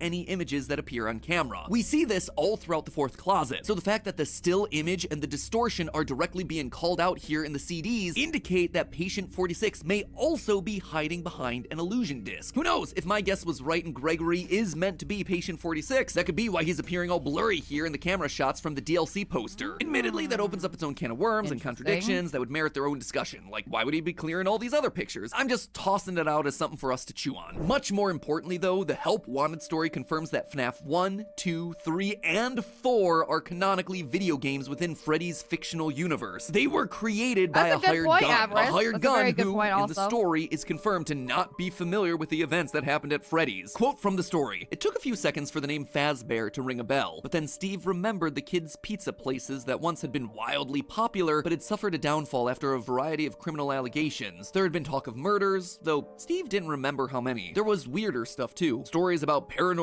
events and that kind of nonsense. Steve doesn't actually know the stories and events that took place. He doesn't remember how many kids died. He doesn't believe in paranormal activity. He is an unreliable narrator, which therefore puts everything in those first 4 games into question. He knew rumors of paranormal activity, so he created possessed animatronics. He knew about murders, so he put in minigames depicting kids being murdered. As for the facts though, he cannot be trusted. And the story tries to make it crystal clear that FNAF 4 was largely of his own creation, born out of the torture that Fazbear was subjecting him to. As his hallucinations get more nightmarish, Steve starts seeing monsters literally appear out of the walls. One of them is described as follows, quote, "It was the head of something. It was small but bulbous and vain, its large eyes almond-shaped with cat-like pupils. It lunged forward from the hole in the wall and parted its jaws to reveal a mouthful of sharp-looking teeth. Its pointed tongue darted out like a snake's when it sniffed the air." This moment isn't just to show us Steve's torture, it's to show us the influence that it has on the games that he's making. Because what? Because who is that? Remind you of anything? A character with cat-like eyes, a long pointed tongue, sharp teeth, who likes to pop out unexpectedly. It's Nightmare Mangle? Foxy from FNAF Fuck. 4. Look at this. Fuck! I'm like, is it Mango? picture from the teasers leading up into the game, especially the long pointed tongue. Who else pops out from the closet, from under the bed, from behind a TV in that game? Foxy. The book is spelling out for us why that game is so different, why it's no longer a game about Fazbear Pizzeria. The torture became so much that the story had shifted from being a Fazbear story to being a Steve story. 4 games, 1 story. It's the clue that Scott gave us a long time ago during a live stream after the release of FNAF 4. At first, I suspected the line was all about dream theory, that all of it was happening in the nightmares of a child. And I think that one was right. Then it shifted to the 4 games being about one family, the Aftons, as their kids grappled with the sins of their father. And I think that was also right. But now it's changed once again. It's now 4 games about one new story, Steve's story. The story of a game designer that was being gaslit by an evil robotics company. You know, I think I like the Afton story better. Yeah.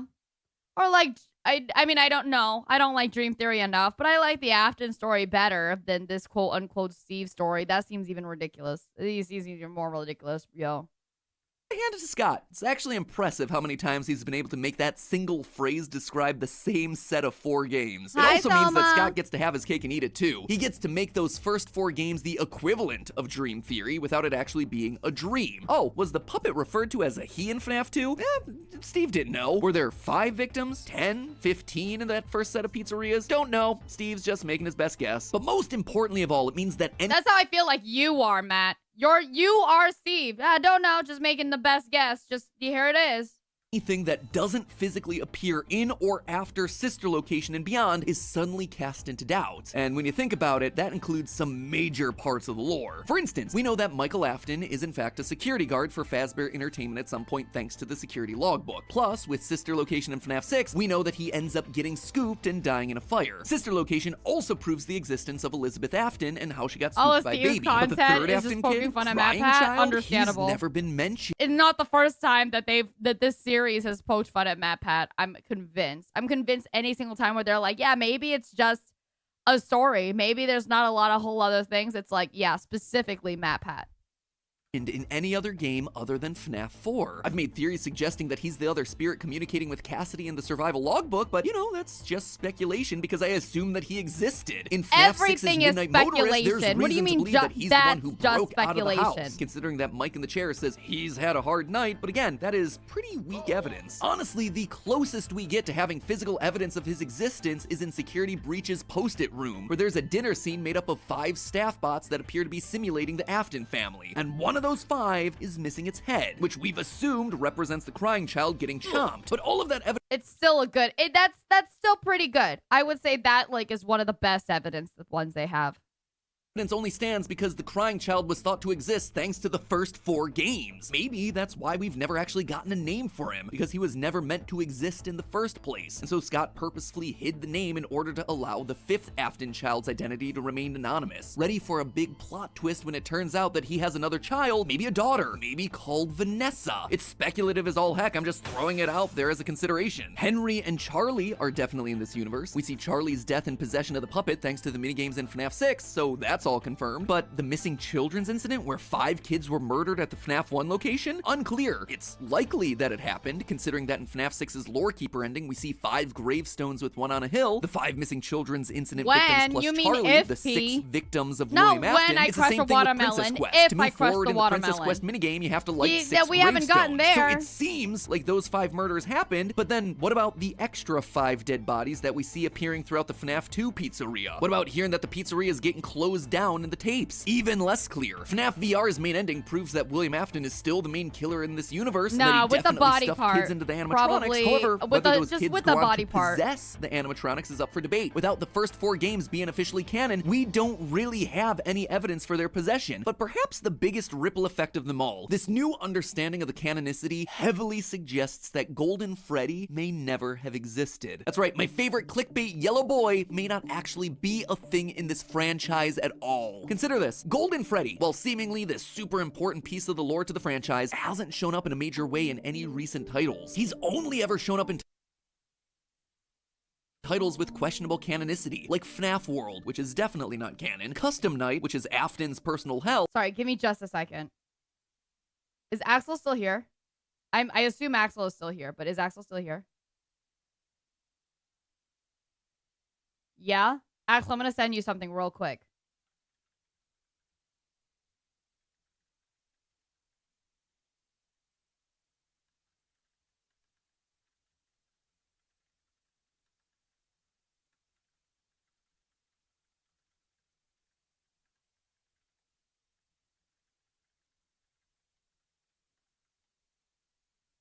Thank you. And FNAF AR, which Sorry, I had to pause really it so I canon. didn't miss If you think it anything. is, then Sorry. both Shamrock Freddy and An idea has spawned. You already know. Bonnie are canon, and I refuse to live in a world where that could possibly be true. But in the main games, nothing. In Sister Location, his name is used in a custom night challenge. In FNAF 6, completely absent. And in Security Breach, sure, there's a golden Glamrock Freddy that you can collect, but there's a golden toy of every character that you can collect. In fact, I think Security Breach was outright trying to tell us that Golden Freddy has never been a thing. Of the dozens of collectibles that you can find throughout the game, plushies, figurines, keychains, sweaters, 4 of them actually seemed important. 3 posters from Fredbear's Family Diner, and an even older one from Fredbear's Singin' Show. The Singin' Show is, that one looks I don't know, good. man, it makes it look like the next game is going to be a crossover with Bendy and the Ink Machine. But the Fredbear's Family Diner ones are the ones that I want to focus on now. Whoever did the posters are really, like, I like the posters. They're very, I don't know, time accurate, periodically accurate, yeah?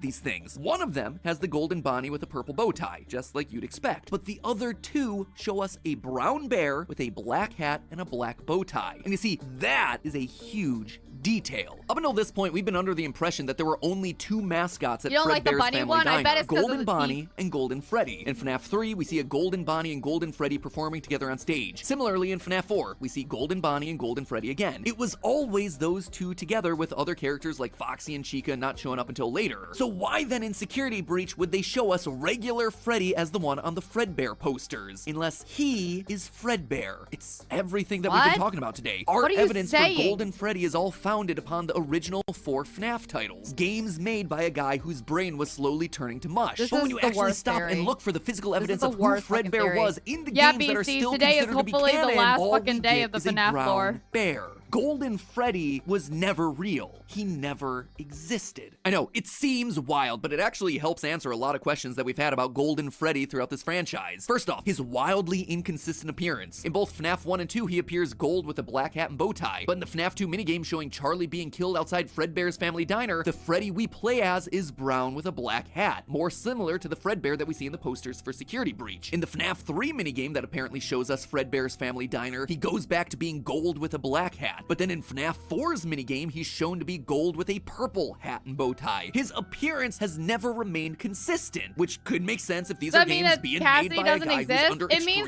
duress. Basically everything doesn't who could have done the exist. I think everything is well, like, it could be that that never the happened. details We've of it never seen doesn't a exist. It's gravestone just for Crying rumored Child kids, after all. If I Golden think. Freddy doesn't exist, then where does Cassidy's soul reside? Well, again, we still don't have any proof that the original missing children actually possessed But this any theory is animatronics. probably, All their I'm like souls not may have even just paying, moved like on this or been theory at this immediately point is converted just, into remnants. okay, Cassidy alrighty, whatever. only really appears in Ultimate Custom Night. I don't so know. either their It's just- spirit is it's attached too to much of a Afton's, cop-out like that I'm not Andrews even is in bothering, the Fazbear Fright I series, feel or like. it's just William torturing himself over the memory of this one child that he murdered in cold blood. Long story short, I still haven't fully worked out the ramifications of all this, and I'd love your help working through it because this revelation about the first 4 games being games demands a whole new way of looking at the series. The ripple effects of this revelation are huge and casts even more doubt into stuff that we thought that we knew about the game. The fact that he wants us to go out and actually try to prove his theory for him, like, because the theory really doesn't have anything to stand on his fucking, you know, to stand on at all. So he's like, I need you to help me figure out if this theory even has anything to stand on. What? This is how I know that he just needed to put out a fucking video. He was like, shit, what do I do next? I mean, with all the new books and games and revelations that we've had since the release of Security Breach, I've been meaning to do a state of the lore video for a while, just to make sure that we're all operating on the same page of what is true and what isn't true. Because at this point, it's hard for even me to keep track of what we've proved, what's only speculation, all of that. And after episodes like today, that sort of video feels more important than ever. So keep an eye out for that one in the next couple of weeks, which means that I'm back to researching FNAF from square one. And I thought we were done with the scary season. But hey, at least while I'm pulling my hair out, I can look good doing it thanks to my new... Sorry, it's an ad. We got into ads. We're doing it, though. This is number 52 out of 57. Testing. Why is any of this important? Oh boy, you're not gonna like this one. Not But I necessarily. think we're right. Hello, Internet. Welcome to Game Theory. I think it's important to hear all the wrong theories to know which theories sound obviously more right. I guess it's just part of the FNAF lore day. Okay, we had the FNAF lore day on the subathon wheel, and this is part of it. The show that started so many flame wars, you'd think we were a pizzaplex. So right now I'm in the middle of re-examining every piece of FNAF lore the series has ever produced in order to construct a definitive timeline for the series. Or, I suppose, as definitive as possible for the series, considering, you know, it's FNAF. That means that me and Tom and head editor Dan are combing over every misleading teaser, every line of hidden website source code, every page of the novels and their accompanying graphic novels, and every questionable skin from FNAF AR from Big Chungus Springtrap to Statue of Liberty Chica. Because nothing says America quite like rebranding a national monument with a giant toga-wearing murder chicken shilling for pizza. And our forefathers wept. Anyway, since this is an absolutely massive quest, we've broken the timeline down into 3 core chunks. Foundations of Freddy's, the Afton era, and post-Purple Guy. Basically everything that happens post-Springtrap getting torched in FNAF 6. And while that timeline theory is still in the works, we've already made some discoveries. Some big and some small. And it's one of the bigger ones that brings us here today. You see, as we were rewatching all the cutscenes from FNAF 6, we heard this line from the completion ending of the game. Thank you for your participation. There is no need for you to return to work next week, as Fazbear Entertainment is no longer a corporate entity. Oh sure, everyone remembers the whole "don't keep the devil waiting" bit during that ending, but all of us tend to forget what comes after the fire. An acknowledgement that Fazbear Entertainment is no longer a corporate entity. When Henry dies in that fire, the game makes it clear that the company dies with him. But that doesn't make any sense knowing what we know now. In FNAF VR, AR, and Security Breach, Fazbear Entertainment is alive and still very much running. In fact, the company seems stronger than ever, building a giant mega pizzaplex that towers over anything the company's ever done before. So what gives? A dissolved company can't be going around making new games, and they certainly aren't building new— Sorry, just to let you guys know, I was only a little bit away because I'm trying to get some more water into my bottle. I have one of those like room water things right now that we got from the event last weekend, and so I just tossed one in so I could refill my water. 80s inspired animatronics, are they? All of it seems to imply that someone restarted the company between FNAF 6 This is actually quite surprising because he hadn't mentioned that. Like, he hadn't mentioned that part ever before, that it stopped being a corporate entity. So I wonder. FNAF VR. And it was that simple observation, my friends, that led us down a rabbit hole I believe may have solved another core part of Security Breach's endlessly frustrating story. First, we wanted to prove to ourselves that this corporate restart was a real thing. Throughout the core gameplay of FNAF 6, if you buy and display animatronics with a high liability rating, you get a chance to experience a fun little mechanic known as being sued. You go through these lawsuits and decide whether to pay a lawyer to fight for you or just pay the listed amount to settle the case. It's a fun, quirky gameplay mechanic that fits with the humor of the franchise. However, there's a detail within these lawsuits that's important. If you oh my god, help, he has a cute little thing on him. The humor of the franchise. However, there's a look at that! It's so cute! Detail within these lawsuits that's important. If you take a look at the names at the top of each lawsuit, you'll see that the defendant is listed as Fazbear Entertainment, Inc. Those last 3 letters are important. That INC there means that Fazbear is an incorporated company. It means that Fazbear Entertainment has shareholders, people that own stocks within the company. There are also 2 different types of corporations, S-Corps, which tend to be smaller, and C-Corps, which tend to be bigger. Trust me, you don't really want to know any of that, nor do you need to know any of it for this theory. I just bring it up because it's knowledge that Steph and I have accumulated over the last decade of doing this work as business owners, and I just wanted it to be validated at some so Steph is like the business part of this. Okay. Point in my life. Anyway, useless business information aside, as we hear at the end of FNAF 6, Fazbear Entertainment, Inc. has been dissolved. Fazbear Entertainment is no longer a corporate entity. We can assume that Henry, in his final act before sacrificing his life, dissolved any and all ownership remaining in the company so it would die with him, which is why it's so weird that suddenly it's back. And not just back, but back in a completely new form. In Security Breach, if you check out the Balloon Boy arcade cabinet above the daycare, on the title screen, you'll find that the copyright Balloon Boy Arcade? Balloon Boy has a whole arcade game? Finally, justice for Balloon Boy? is now owned by a brand new company, Fazbear Entertainment, LLC. Again, those last 3 letters there are important. They stand for Limited Liability Company. Basically, it means that the owners of the business aren't shareholders, but rather one or a small group of individuals that can't be held responsible for the debts of the business. For instance, if the Fazbear business took out a small loan of $1 million but couldn't pay it back, the banks couldn't then approach Henry or William's personal money demanding repayment. LLC members also aren't usually responsible for the co-owner's negligence or wrongdoing, which again, knowing the history of this company is probably probably gonna be a better business arrangement. Most importantly of all though, LLCs tend to be smaller, held by one or a few individuals rather than a collection of shareholders. And this actually explains a lot. If you go for the Afton ending of Security Breach, you go down the elevator only to discover the I'm honestly surprised it was in an ink in the first place. FNAF 6 pizzeria underneath the whole Play Security Breach for the Balloon Boy arcade. Unfortunately, I'm not allowed to play any of the FNAF games anymore. It's part of the, you know, the other theory rule, FNAF theory rule number 1. Lilybelle has to get paid to do it. whole thing. Try explaining that decision to your shareholders. We're just gonna build our new mall on top of that old burnt down pizzeria. That'll rake in the big bucks. How about the fact that we get messages on the Faz Watch from building contractors concerned about building a giant mall over the equivalent of a sinkhole? Again, this doesn't feel like— don't say it like it's just one game, okay? It has to be minus, firstly. Secondly, like minus time, all right? Secondly, it's all the games. All the FNAF games. That includes all the things you're thinking of. Like something you'd be able to do if the company had shareholders, but if the business is owned by a single individual, they could essentially do whatever they wanted. That said, I don't think anything is going to happen, so. They don't have to answer to anyone. In short, there is strong evidence to suggest that someone has restarted the Fazbear brand under this new corporate entity. But who would do that? Why would they do that? Was I just chasing down a lead that didn't matter? No, because I wasn't the only one asking the question. In December of 2021, this book was released, the FNAF Ultimate Guide. Basically your one-stop shop for anything important to the franchise, written by the man himself, Scott Cawthon, and only Scott Cawthon. This thing is robust. It contains every scrap of dialogue, Did this come out during Christmas or something? To be made for Christmas gifts?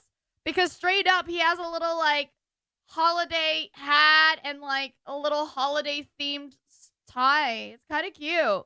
Game mechanic, a summary of every Fazbear fright and a description for practically every one of the nearly 150 characters introduced into the franchise. If it ain't in here, it probably ain't worth your brain space. And if the book explicitly calls something out, well, it's probably gonna be worth a look. And wouldn't you know it, but in the FNAF AR description of the glitch trap virus, we get this quote. The cease work order from the Fazbear Entertainment Office of Legal Affairs seems to indicate that the company at some point becomes aware of the problem and tries to stop it. That leaves one question. Just who is running the company? And it was here that I knew that I was onto something. The fact that the Ultimate Guide felt the need to point it out made me realize that this is absolutely something that we need to be solving. The clues are in place for us. It was now time for us to put— I mean, the who is running the company part, it's like, yeah, I can understand that's obviously like, yeah, who is running the company? Because obviously it's still up and going, even though all of this is happening.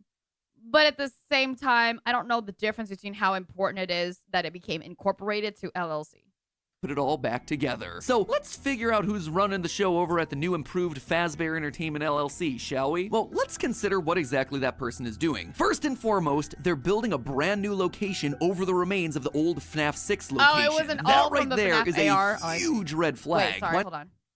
Consider what exactly that person is doing. First and foremost, they're building a brand new location over the remains of the old FNAF 6 location. That right there is a huge red flag. Why not just bulldoze the whole thing and build a new one? Unless, of course, they know what's down there. Because remember, underneath it all lies the heart and soul of this franchise, Afton. They are choosing to build their new location on top of his literal gravesite. The head of this new Fazbear Entertainment LLC wants access to him. And as we see at the end of the game, it seems like their goal is to bring him back to his former glory. But just having access to Afton's body isn't enough. This person wants more. We know that the head of Fazbear Entertainment LLC has been actively taking an interest in Vanessa becoming head of security, despite her having no qualifications for the position. I thought that was just like supposedly the glitch that the kid, if he's a robot, can do. Like hacking through and making Vanessa part of the security on purpose, remember? We know this based on in-game messages. Quote, interview notes. But I guess that was just from another theory that whether or not I accept also, so. As requested, here are my notes on today's Chief Security Officer interview. While Vanessa seemed eager and bright, she doesn't appear to have any relevant background experience. I realize the recommendation came from the top, but we need someone who's run security for a facility of this scale. I do not recommend her for this position. Based on this email, Vanessa should have never gotten the position, but note that it's marked for deletion. Someone wanted to hide the poor interview performance. Someone at the top. In yet another email, we see this. Quote again, description. New hire summary, head security guard. No prior qualifications. Internal reference, name withheld. The person putting Vanessa forward for the job is trying to stay anonymous. But hold on, why would someone want... So, nepotism? This is not impossible. Nepotism happens all the time. Thank you. to hire Vanessa despite her limited experience? Well, the only really special thing about her is that she's possessed by Glitch Trap. So if someone's trying to bring Afton back, preserving his body underneath the Pizzaplex, it makes sense to get someone into the Pizzaplex who houses the only other part of... Is Henry still alive in-game? In-game continuity? Is Henry still alive? Afton that remains, his consciousness in the form of the Glitch Trap virus. When did he die? Possibly want to bring a serial killer back to life. I mean, think about what this person has done. They've restarted an entire company. They've hired third parties to scan old circuit boards. Okay. They've rebranded the franchise, built a mall, and then doctored emails to hire someone, all in an effort to resurrect Afton. Who would do that? Who would go to that level of extreme? Can't be Vanessa. She can't hire herself. Can't be Michael. He's always trying to get rid of Afton. Can't be Henry. He dissolved the company in the first place. Can't be Gregory because he's trying to destroy the animatronics. But there is someone it can be. I will make you proud, Daddy. The only person who would be that motivated to bring Afton back to life. The one person that through all of the games they've appeared in has been on Afton's side. No. You guys have to remember, nepotism doesn't necessarily have to do with family members. Nepotism is the practice among those with power or influence of favoring relatives, friends, or associates, especially by giving them jobs. So it doesn't have to, I don't believe that Vanessa is Afton's daughter. No, I don't. But I still believe that this is technically just nepotism, and that nepotism, naturally, you want to stay anonymous so that you don't get called out for, nepotism. Wanting to keep his vision alive. That's right, ladies and gentlemen. I submit to you that Elizabeth Afton is the one in control of the new Fazbear Entertainment LLC. I guess you could call her the boss baby. I will now pause and give you a chance to write your collective groans, frustrations, and general vitriol down in the comments. While you're doing that, let me quickly remind you that right above that fiery comment section is our merch shelf, where it's your last chance. No, baby is supposedly the Afton daughter. The mom is supposedly Ballora.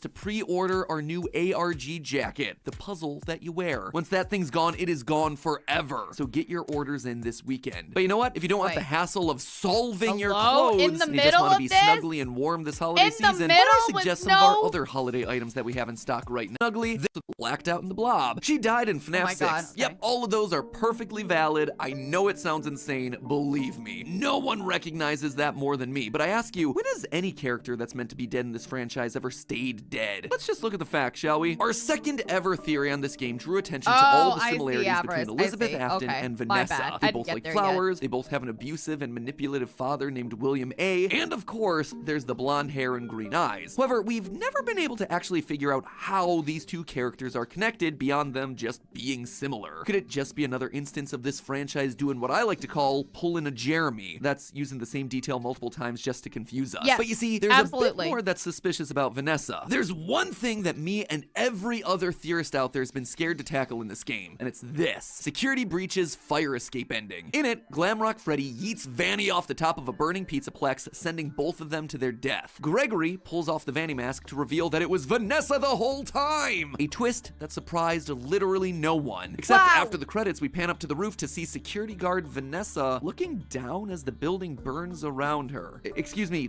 what? Two Vanessas? Everyone just kind of collectively hand-waved this away. It must be a hallucination. Maybe it's her spirit still trapped in the Pizzaplex. Or maybe, just maybe, Vanny and Vanessa have always been two separate individuals. Two twin sisters. Hold on. In Security Breach Fury's Rage, we get VR sisters. That's one of the bosses in Fury's Rage. And I think it could be possible that one of the sisters, maybe Vanessa, went to go save her other sister after being taken over by Glitch Trap. Recently, a new theorist has entered the ring with some pretty interesting things to say about Security Breach. John. The way that he says a new theorist has come into the ring, and like all these other theorists are sitting there, it looks so it seems so, I don't know, scary, dude. It seems straight up like, you know what I mean? I know FNAF is newer. I'm just saying, like, this looks like the core, right?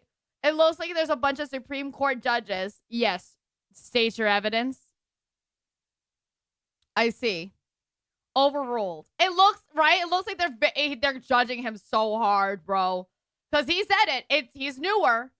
And he's like, I have something to say. The rest of them are like, interesting. You hear that? You hear that, Danko? This young child has something to say. You know what I mean? That's what it actually fucking seems like.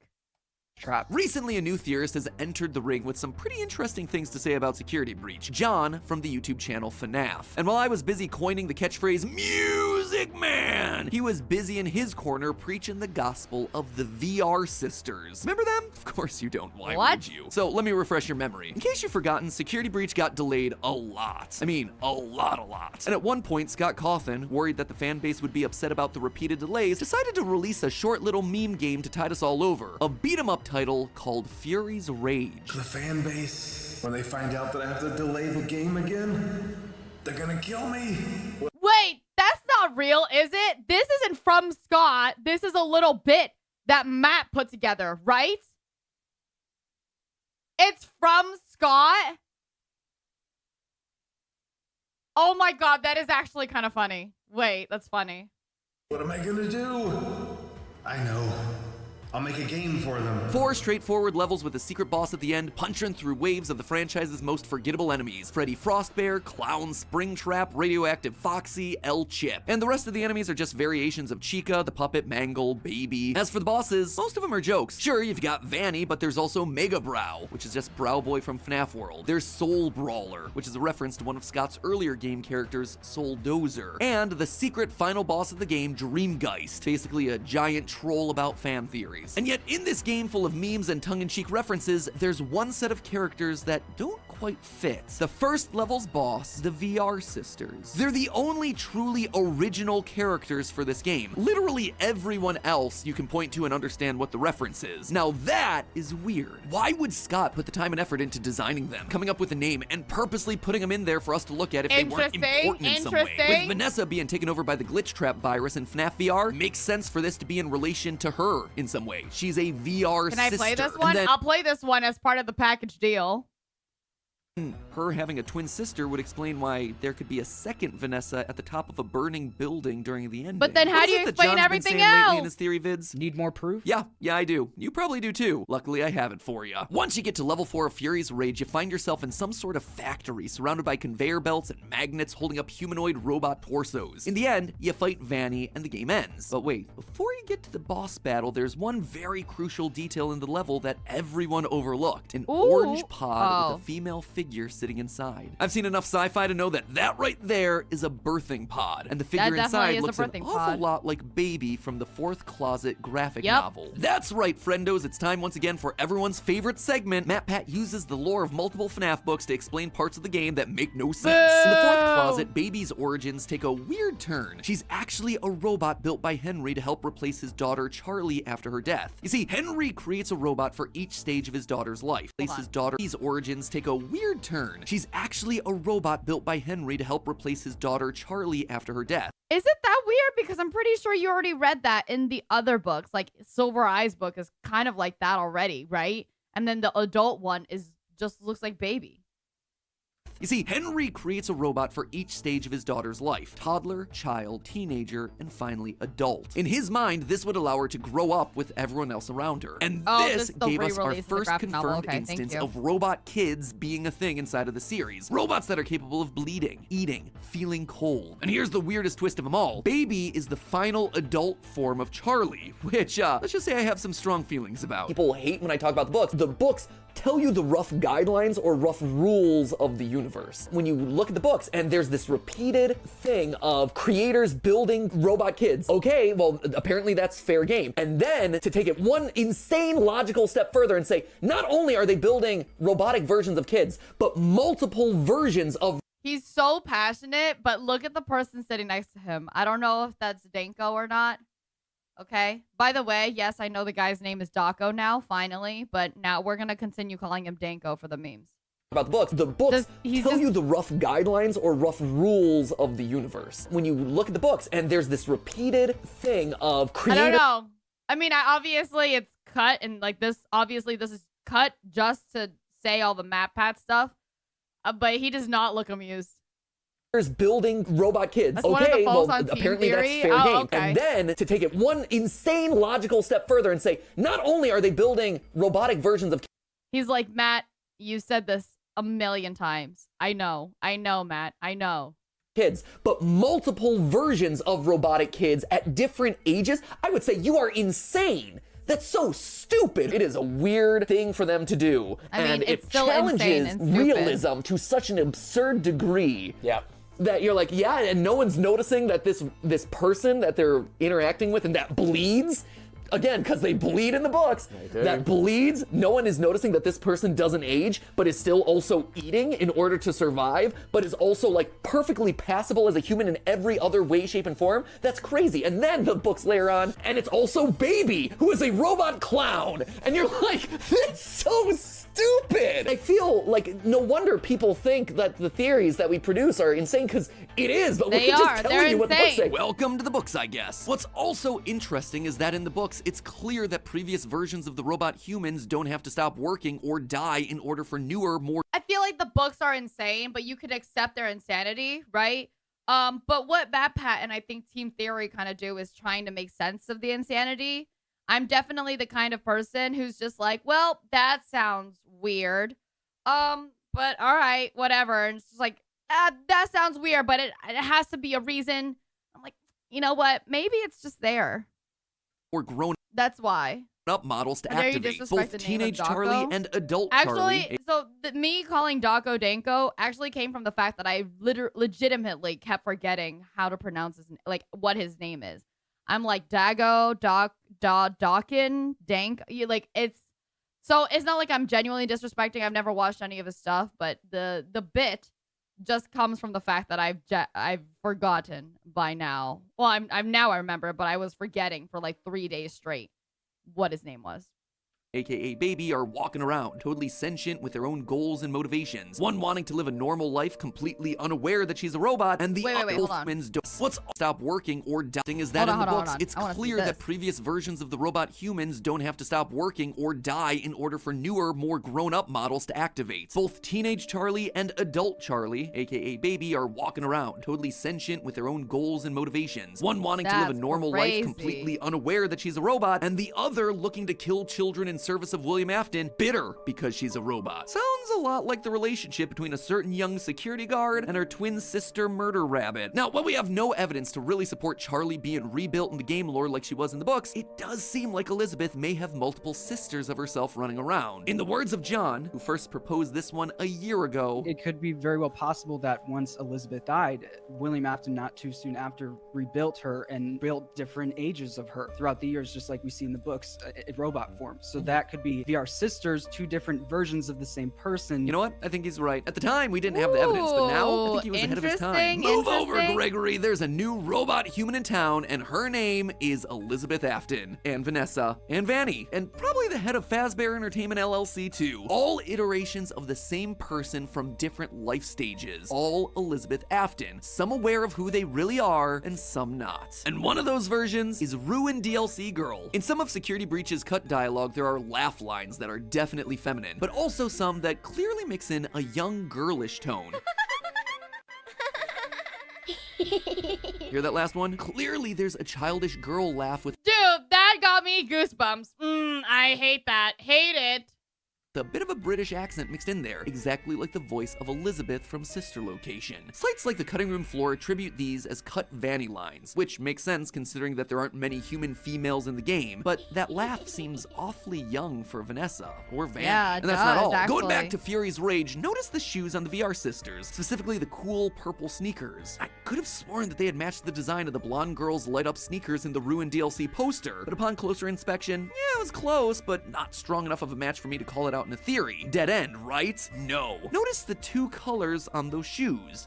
Hold on. Now I'm trying to think, right? Remember that theory about Vanessa and Vanny being Vanessa is doing the therapy tapes, and then some other person is 46, right?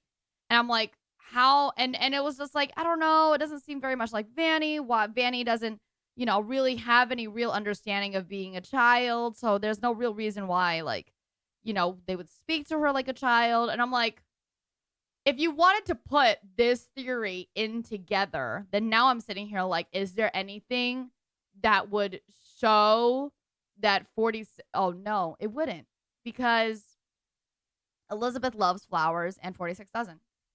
Red and purple. Very specific shades of red and purple. And what's the coloring of our two VR sisters? Red and purple. Seems that maybe, just maybe, I was this just thinking blonde about girl it. is also part of the Elizabeth sisters. So that Yeah, that's what I was thinking too. I'm like, I still think Vanny is somehow patient. I do think patient 46 is Vanny. I just don't know how. I mean, yeah. I think so. But they don't think about this theory.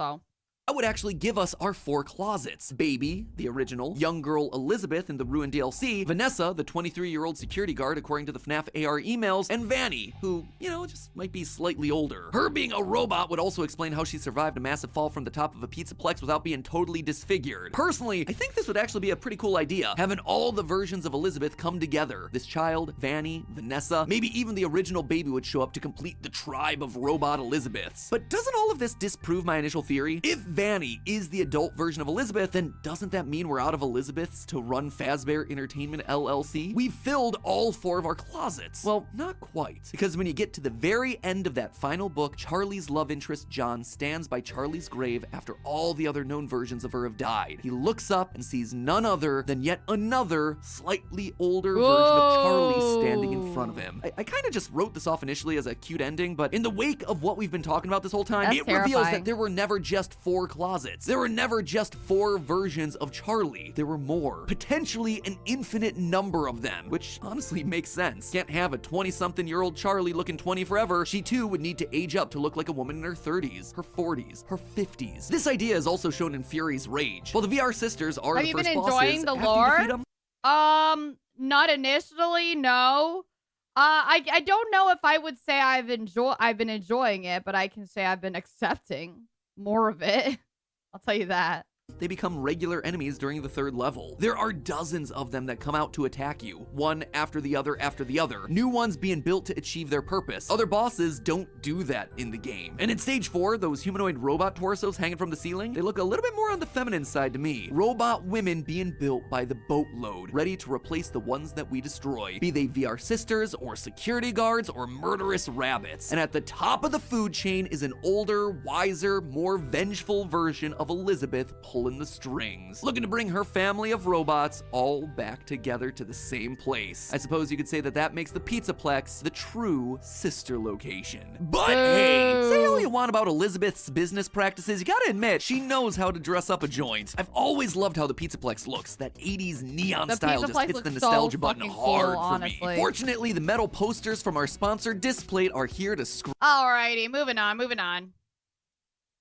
I've done it. I've solved FNAF. And the clue that brings it all together is this. Don't you hate getting killed by obscure secondary characters? Hello, Internet. Welcome to Game Theory, where today I'm just gonna get straight to the point. This episode was supposed to be our final. Nope. I don't know. I don't even know what Displate is. I've never seen an ad ever before in my life. Timeline, but you know what? It's not quite there yet. I think we're gonna have it ready for next week. There's just a few wrinkles that we need to iron out about Elizabeth's death specifically, but otherwise, I feel really good about everything we've pieced together so far. That said, I wanted to put this episode up first regardless because it dives into a section of the timeline that's likely gonna be controversial, which is also a bad thing because it's the beginning of the timeline. Nothing like starting off on the wrong foot, you know? So in order to head that one off at the pass, let's just start talking about it now, shall we? Last episode, I brought up how the team and I have been tackling this whole timeline project. Basically that we've broken down everything into 3 key sections. The last one? Oh yeah, he did say that in the last one. Never mind. Foundation of Freddy's, the Afton era, and post-Purple Guy. In that episode, we dug hard into the last chunk, trying to figure out the recent history with things like FNAF VR and Security Breach. But even trickier is the first chunk, the Foundation of Freddy's. You see, at this point, we all have a general basic knowledge of the games, right? Kids die, animatronics get possessed, all that good stuff. But here, that foundational stuff right at the beginning, that's the murkiest, because honestly, there's not a lot that's immediately clear that we can go off of. Sure, there's a couple of lines from Phone Guy, maybe a sentence or two from the novels, but otherwise, it seems to be about it. How did William Afton and Henry Emily start working together? Were they rivals? Why did Afton start killing in the first place? Was Fredbear's Family Diner truly the first location? These are all a lot of questions that, like, it's nice to know the answer to, but definitely is not going to get answered properly. You know what I mean? It's like, oh, it's watching a movie and then watching the sequel prequel. Right? And it's like, okay, some of these are answered, but you really think that they're going to sit down and tell you, like, go through the details of how William and Henry met together? These are questions that seem important for us to answer, and honestly, if you're looking at where the timeline of Five Nights at Freddy's really begins, it's with those sorts of questions. The only problem is that the answers just might not exist anywhere in the canon yet. Or so I initially thought, which brings us to today's episode. I suspect that there may be a way to answer some, if not all of those questions using a mix of evidence from the game. The question of, was Fredbear's Diner really the first one, is so much of like a thing. So much of I don't know. It's trying so hard. So hard. Games, the books, and real-life lore. In the process, I just take the information that you have, you fuck. think it'll help us get a better understanding of William Afton's motives, while also outlining a man straight up is the same kind of person that's like, man, I know we're getting married like right the fuck now, and he's gonna look out and it's gonna be the audience of his family and friends and be like, Stephanie, but like, why do you love me? What is the reason that you love me? You know, where and why has the love come from? That's that bitch. This is this guy.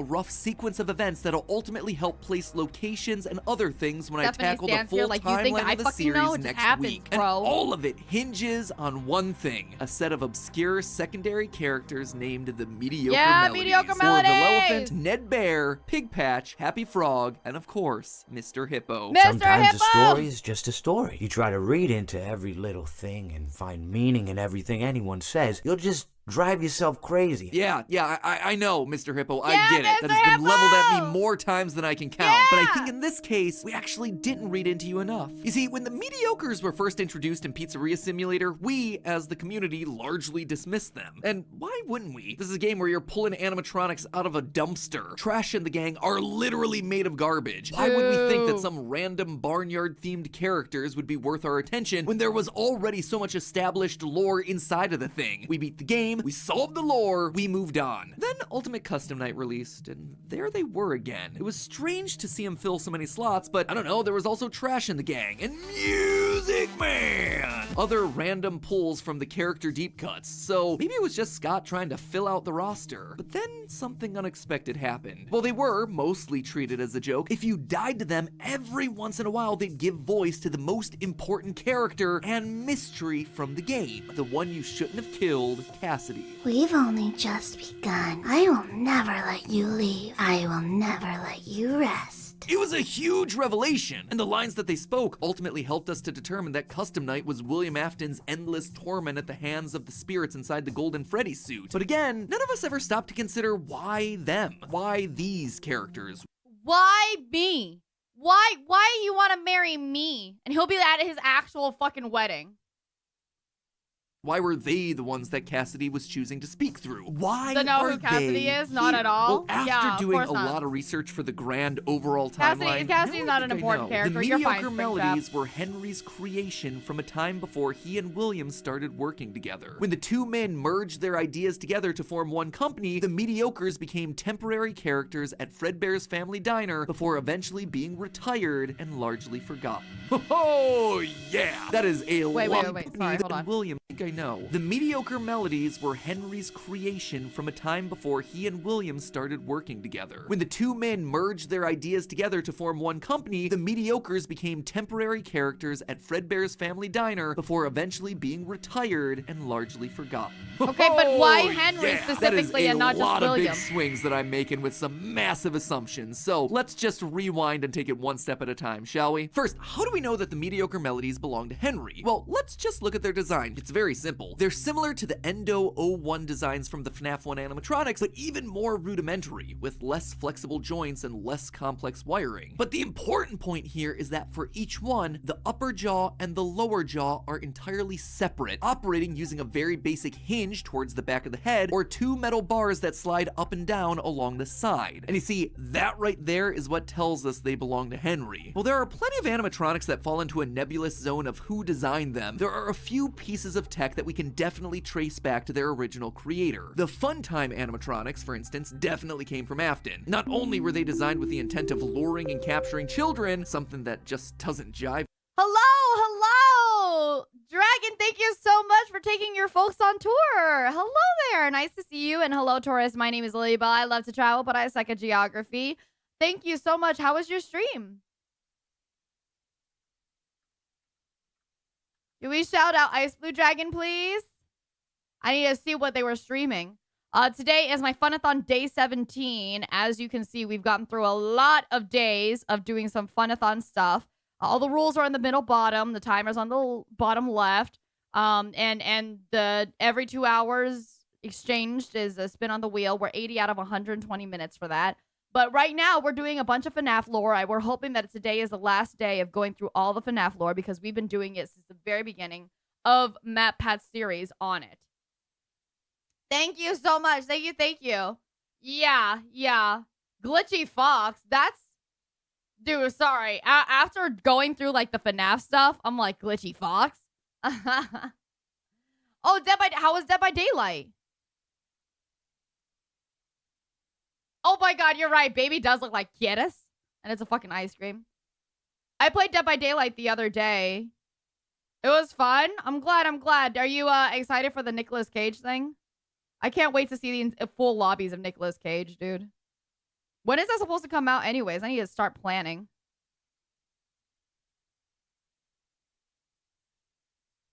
I'm not good at Dead by Daylight. I just play it. July? Oh, man, July is going to be hefty. Oh, July is going to be crazy, dude. With Henry, but the blueprints... Yeah, well, I hope everybody has a great time. That's new information. What's new information? Oh, the Nick Cage stuff? Yeah. All right, so we have to get going because we're trying to push all of this in before Axel leaves for his holiday, since Axel was the one that requested this specific goal that we had met to go through the FNAF lore. So we're going to try to push this in, but I hope you guys enjoy. If any of you guys know any FNAF things, super cool. If you don't worry. You're on the same boat as me. I don't play the games or anything. Everything I learned is now from YouTube. Let's go. Have Afton Robotics. Thank you so much once again for taking your folks on tour. Thank you. Sound Illusion Discs, another Afton creation considering the backs of them are stamped with his company name as we see in the graphic novels. But the one I'm most interested in today is Lefty, the animatronic designed by Henry used to capture his daughter the puppet during FNAF 6. That was clearly not an Afton project. This was purely Henry's doing in secret. So, knowing that, did you happen to notice the two straight metal rods in the schematics with the jaw fully detached from the top of the head? It's an exact match for the design of Happy Frog. It's a Henry signature. Okay, all right. But why does that matter? Well, the designs of the mediocres also perfectly match up to the first generation of Freddy, Foxy, Bonnie, and Chica. We know that the Wizards were the earliest form of our core 4 animatronics. These were the ones that had children stuffed inside of them and got possessed. They outright tell us this fact in Ultimate Custom Nights. I was the first. I have seen everything. Okay, that's in reference to something else. Don't continue to use the same thing just to reference multiple things. You're not necessarily... That doesn't really count. You know what I mean? But have you ever stopped to look at how the Wizards were constructed? They use the exact same techniques as the mediocre melodies. They have a full separation between the tops of their head and their jaws. Withered Freddy and Foxy both have the It is the same? So, how do you know, right? Chica's like, I was the first. I've seen everything. Now you've already used that as the reference to say that Susie, who's in Chica, quote unquote, is the first to have died. But now it's like, I'm a withered. I was the first. I've seen everything. Okay, you know what? Fair. In the back. Forget it. At this point, we're just gonna go with it. I mean, I guess it's like, okay, so Susie being the first was put into that animatronic or whatever. Like we see with Pig Patch, and withered Chica follows the Happy Frog and Lefty model with bars in the jaw to aid in opening and closing the mouth. Think this is just bars in the jar, bars in the jar jar. Just a coincidence? Look at Chica in other games. Chica in FNAF 1, a fundamentally different design. Funtime Chica, definitely not. Toy Chica, nope. The only other time we see this sort of fully separated head design for animatronics is with the FNAF 6 Rockstar animatronics. Ones that, again, we know were built by Henry as part of his plan to lure everyone back to his pizzeria trap. In short, the animatronic design seems to be giving us a timeline of events. The Mediocres and Withereds were built by Henry early in the timeline of the games. Eventually, Afton starts to influence the designs more and more until Henry comes back to design the robots that were used for his pizzeria trap. But again, I ask, why does any of this matter? Isn't this just a minor detail? Me looking for connections where they don't really matter? No. Knowing that the Withereds and the Mediocres share a design seems like it might help explain another part of the lore, Happiest Day. In FNAF 3's Happiest Day minigame, we walk past children wearing masks that match the coloring and rough shape of the Mediocres. Pink pig, green frog, purple hippo, orange elephant, blue okay, not all of them match. But here's the thing, I'm not the one pointing that detail out. This is actually coming from Scott Cawthon himself. In the Five Nights at Freddy's Ultimate Guide, the character description for each mediocre melody calls this out as something worth noting. Quote, it's unconfirmed, but a child in the FNAF 3 Happiest Day minigame appears to be wearing a happy frog mask. It says it's unconfirmed. Why would he say it's unconfirmed? This entire book is supposed to be of like confirmed things, no? Orville mask, Mr. Hippo mask. Every single entry mentions this specific detail. Seems like an odd fan theory to call so much attention to. And remember, Happiest Day is an exact recreation of the FNAF 4 pizzeria. We enter at the stage where Crying Child's bitten, we pass 3 tables, there's a bit of a gap, and then the final birthday table for the cake that's gonna set Crying Child's soul free. It seems to suggest that at some point the mediocre melodies existed in one version of the restaurant right alongside Freddy, Foxy, Bonnie, and Chica. But how could all that be? Well, it's easier than you might think. In the story The Puppet Carver, we read about the Pizza Playground, a restaurant that seems to predate or be a competitor to Freddy's. And in it, we see that the franchise uses very rudimentary animatronics that break down a lot. There's a pig with a banjo, an off-brand bear named Baron Von Bear, and an unknown bird animatronic. It's the mediocre melodies, guys. Pig Patch, Ned Bear, and hold on, there's no bird in the mediocre melodies. Unless, of course, we're talking about Chica. What this story seems to heavily suggest is that Chica started at a different pizza franchise and eventually crossed over into Freddy's, becoming popular enough to eventually join the core 4. Also working at that pizza playground is a talented creator named Porter, someone who seems to have the ability to make wood-based animatronics come to life. In short, it's the book's stand-in for Henry. Henry may not be the most technologically advanced creator out there, but whatever he creates contains this certain X factor about it, a spark of life. It's how he's able to create endoskeletons out of nothing but wood. No power, no nothing, just wood and a childlike imagination. This, I think, starts to give us an important piece in the puzzle. Afton was the business guy, a tech bro who was smart and could build machines able to mimic voices and transform and launch giant claws out of their stomachs for no apparent reason. But it was Henry who had the pure love of his craft, that intangible thing that just couldn't be replicated, and it drove Afton crazy. In the Silver Eyes novel, probably why it seems like all the... No, that's not true. Okay. Yeah. Never mind. We read a bit about Afton's old journals, that they were, quote, full of raving paranoia. Passages about Henry that ranged from wild jealousy to near worship, which now gets us moving towards a motive. You see, one thing that I kept getting stuck on in the building of a timeline was the question of why. Why does Afton kill? And out of everyone, why does he kill Henry's daughter, Charlie, specifically? She is one of, if not the first victim of the entire series. So why does Afton do it? Just because he's evil? Just because he's drunk from the bar at Junior's? No, I think Afton both loved and hated his business partner. He admired him and his magic, but also despised him for his success. This contradiction starts to point us to Afton's motive for murder. It also finally helps give us a framework for the early parts of their story. Loyal theorists, let me now point us to the most obvious place that we should have been looking for lore this entire time, the history of the Chuck E. Cheese franchise. Because in a game all about animatronic pizza restaurants, why would we not look to see what creative inspiration Scott might have gotten from the real-life franchise that started it all? I am so dumb. It took me researching an episode over on food theory to finally realize that I should have at least considered this at some point during the last 7 years of solving FNAF. I didn't know that you were such a big FNAF fan either. Anyway, I did exactly that, and what I learned was enlightening, to say the least. You see, what we now know of as Chuck E. Cheese actually started as the product of a feud between two rival animatronic pizza restaurants. GM is now boarding. Welcome to Lilybelle Air. Hope you have a safe and enjoyable flight. Pizza Time was founded by a smart businessman who wanted to recreate Disneyland's country. Which is all FNAF, which is just a bunch of FNAF things. You just eat FNAF lore because you like FNAF. Or you like FNAF due to eating so much of its lore. Bear Jamboree. In the end, their onstage show wound up soulless and had no solid theme. Showbiz Pizza, meanwhile, had a creator who built better robotic attractions. Wait, hold on. Disneyland's countries. Pizza Time was founded by a smart businessman who wanted to recreate Disneyland's Country Bear Jamboree. In the end, their onstage show wound up soulless and had no solid theme. Showbiz Pizza, meanwhile, had a creator who built better robotic attractions that were full of life. They also had a solid theme. Okay, but as for why it made people get mad at game theory, it had people swarming Chuck E. Cheese's for the lore. That's kind of funny. This is not the one time that that's happened.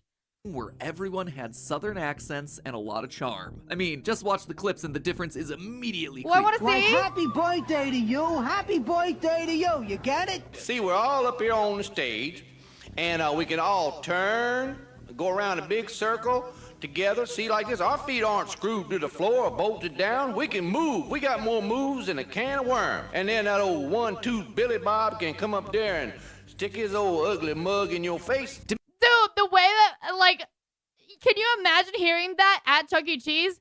Yeah, little old Billy Bob can go and stick his ugly mug in your face. That's so funny. The battle between these two real-life pizza places, these two men, sounds a lot like the battle between William and Henry, a smart businessman who wanted to riff off Disney's Bear Show versus a talented artist that was building animatronics with actual life and good southern accents. I was just waiting for you to drop your guard. Even small details of the real-life story map nicely onto the games, like the fact that these pizza places had small cabaret stages off to the side for extra acts to get added later, just like how Foxy stands alone in Pirate Cove, a separate act that we see was the last one added to the core group of 4. In real life, Pizza Time Theater, the one I most associate with William Afton, went heavily into debt and was forced to merge with Showbiz Pizza. That meant that, at least for a while, all the animatronics existed under one roof, but because the characters from Pizza Time were stronger for branding, specifically Chuck E. Cheese, that's the ones that they ultimately moved forward with. I suspect that something similar happened in the games. William's bear-themed restaurant went heavily in debt. He gets saved by his rival Henry, and the two merged their restaurants together to create Fazbear Entertainment. Chica, a mediocre melody, officially joins Fredbear's cast of friends, and the rest are slowly... I mean, not technically a mediocre... Well, actually, maybe it is a mediocre melody. They just don't put it in there because they've already been merged. Phased out to obscurity, and William, angry and bitter, never truly lives down the humiliation of his failure, prompting him to lash out in a drunken rage against Charlie one night behind the pizzeria. This feels right to me, to set up William as more than just an evil purple guy. This flow of events actually gives him a reason to want to kill, a motive. It also aligns with a lot of the interviews that Steel Wool Studios has been doing recently. J-Top. I want to just say something real quick. Not all killers have a correct motive. Some of them are just insane. Creative director at Steel Wool recently acknowledged how important it is for your horror villain to be an actual, fully fleshed out, tragic character. Try not to set out to make a cool looking villain. You know, go make a monster that have a reason for it. Look at like anthology horror. Here's somebody doing something really, really bad.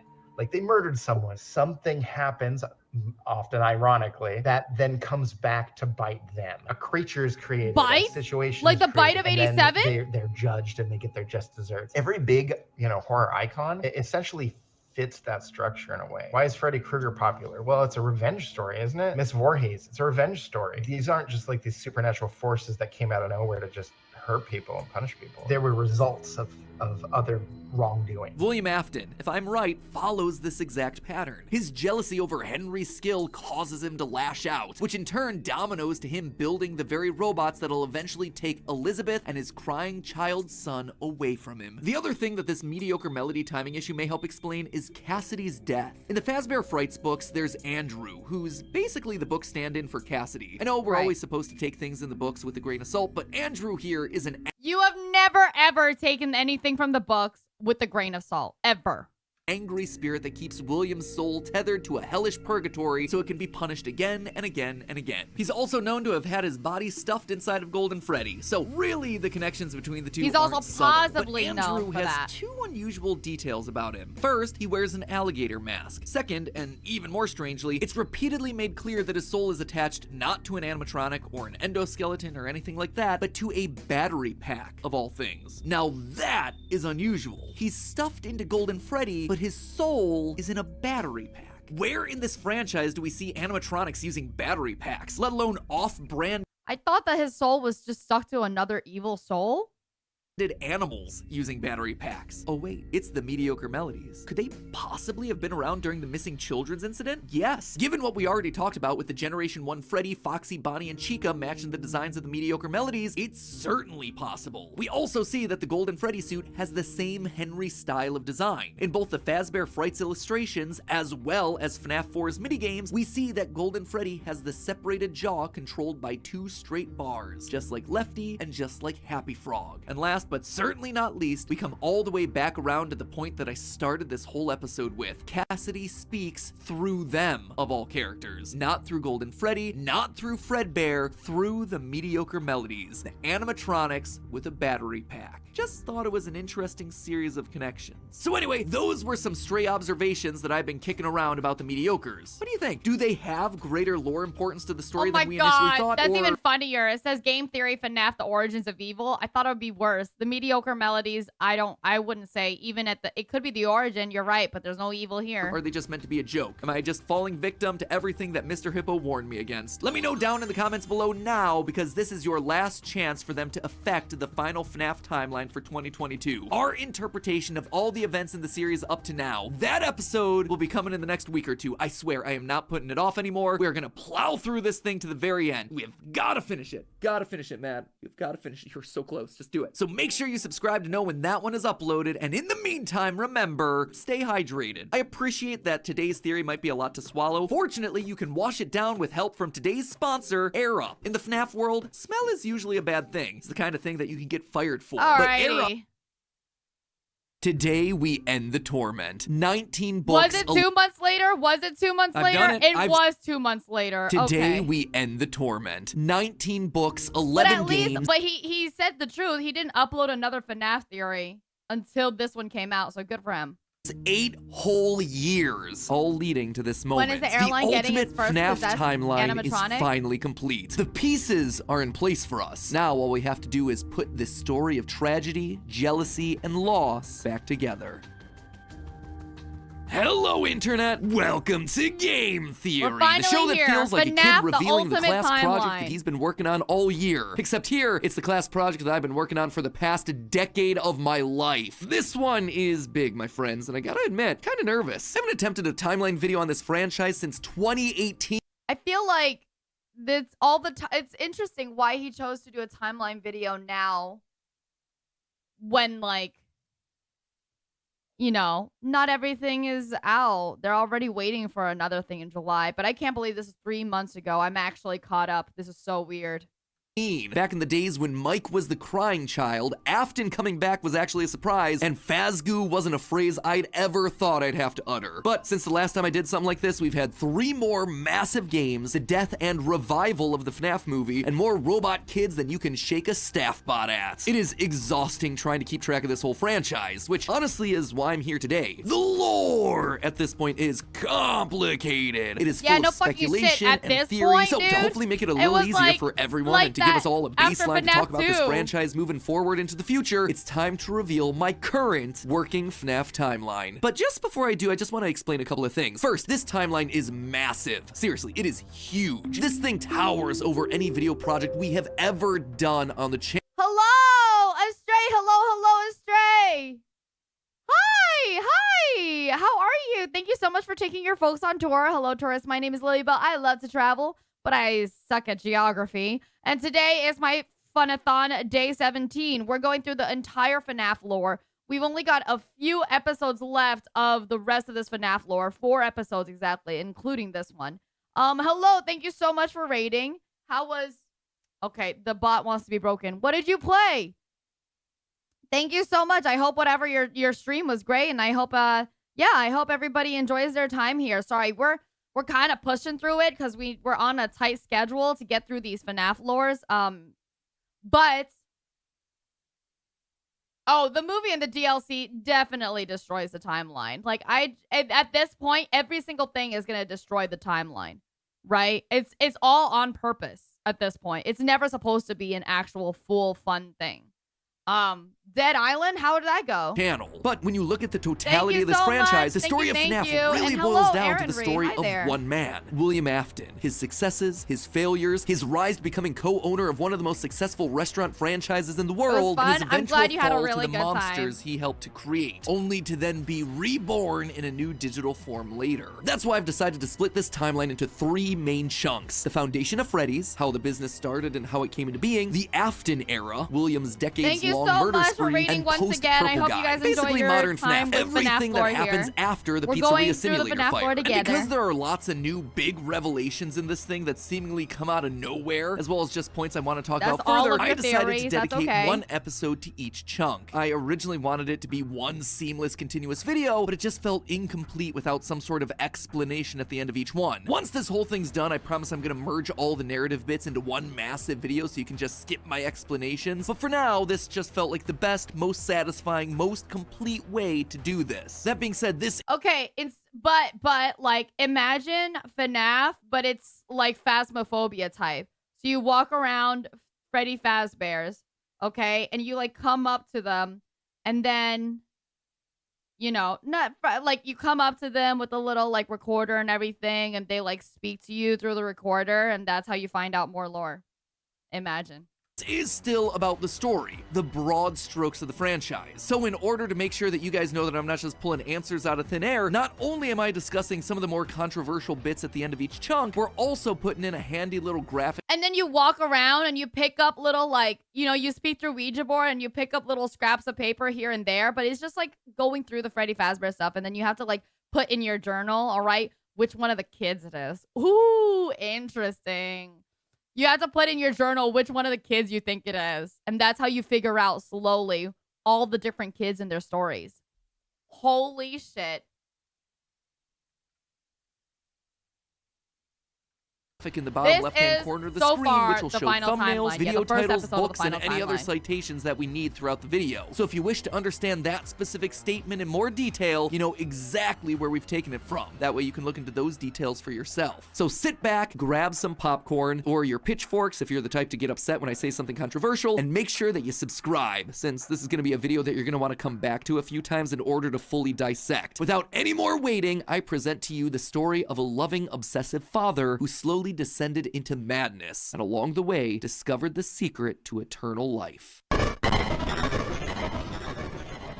Our story begins not in the 1980s, or even in the 1970s, but all the way back in the 1930s. It was the throes of the Great Depression, and people were in desperate need of cheap entertainment. This seems like an actual, okay, let's do it. Let's watch this movie. Let's go. This is a documentary now. Especially in Utah, one of the states hit hardest, 4th highest unemployment in the nation and full of transients. People looking for work in Salt Lake, finding none, and ultimately moving on to find their fortunes out in California. People were tired and they were hungry, but as they traveled, there was one thing that could lift their spirits. A simple roadside attraction called Fredbear's Singin' Show. The ads were plastered all over town, featuring an animated bear drawn in the popular pie-eyed cartoon style for characters at the time. He resembled cartoons like Mickey Mouse, Felix the Cat, Betty Boop. It immediately immediately said that this, Fredbear's, was a place where you could bring the family. And the price, honestly, couldn't be beat. For 50 cents, you could get food and entertainment as you watched the local trained real-life dance. I'm pretty convinced that 50 cents at that time was really expensive, but I'm enjoying this so far, yeah. Dancing bear perform on stage. Normally, you only got to see dancing bears at large traveling circuses like Barnum and Bailey, where the tickets would go for about $1. That's $1 without food. But this was a smaller show, like the type from the Vaughn brothers or the Robbins brothers, where tickets would sell for just a mere 50 cents. Watching that bear do tricks on stage brought a glimmer of joy at a time when so much was wrong with the world. The simple show would go on for years, bringing happiness to. This is actually also true during the Depression is when a lot of entertainment come out, because that is like the one thing that everybody needs while everything else is depressing around them, is a little bit of escapism. Take VTubers and, you know, the rise to the past few years. Hundreds of travelers passing through looking for a quick meal, but it left a permanent impression on one little boy, capturing his imagination in a way that nothing else had. One little boy named Billy. That was his nickname at least, but his parents liked to call him William Afton. The bear could dance, it could sing. For decades, William dreamed of recreating that moment of bringing a musical bear to life, but dude, he's really William was going smart, through the without a narration doubt, with the and he had a drama keen and mind everything. for business, but he wasn't the most creative. How do you make a singing, dancing bear come to life? The best he could do was using rudimentary costumes. William was inspired by the work of Walt Disney, who throughout the 50s and 60s was pioneering the use of mascot suits throughout his theme park. The big innovation? Suits with 5 fingers. This allowed the performers wearing the suits to use their natural arms and hands to interact with the guests, as opposed to the older models where the arms would just hang limply by their sides. Finally, with a simple mascot suit, he would be able to realize his childhood dream. He would be able to bring Fredbear to life. To appeal to the kids, and for copyright reasons, he changed Fredbear from a realistic brown animal to a cartoonish yellow bear with a purple hat and bow tie. But feeling like one character wasn't enough, he added another friend, a yellow rabbit with a purple vest and matching tie named Bonnie the Bunny. While Fredbear was certainly his first love, Bonnie was extra special because that was his. It was an original character that he had created from scratch. And I do mean scratch. William's hand-sewn costumes were rough with seams and stitches visibly showing, but it was the best that he could do. And you know what? It was just enough. Bonnie and Fredbear would perform on stage to small but enthusiastic crowds. Finally, he was able to deliver fantasy and fun to all the kids, delighting and inspiring them in the exact way that he had been delighted and inspired so many years ago. And things could have ended there. That could have been the end to his story. It could have been perfect had it not been for one thing. Other people saw the success of his idea and they wanted in. Enter Chica's Party World, a rival restaurant starring performing animal characters. His idea, except they did it better. William may have been the first, but obviously he wasn't the best. That's a good reminder. You don't have to be the worst. You just have to be the better. It hurt the prideful William Afton to admit it, but this restaurant was able to do the thing that he always wanted to do, make the animals actually come to life. All of the performers in this restaurant were robots, simple metal skeletons that were powered by battery packs, but all of them able to freely turn and talk and dance on their own, no human required. It was like magic that came from the mind of a brilliant creator named Henry Emily. This Henry, in some small way, had been able to harness the Henry Emily, okay. We're gonna stick with that last name, right?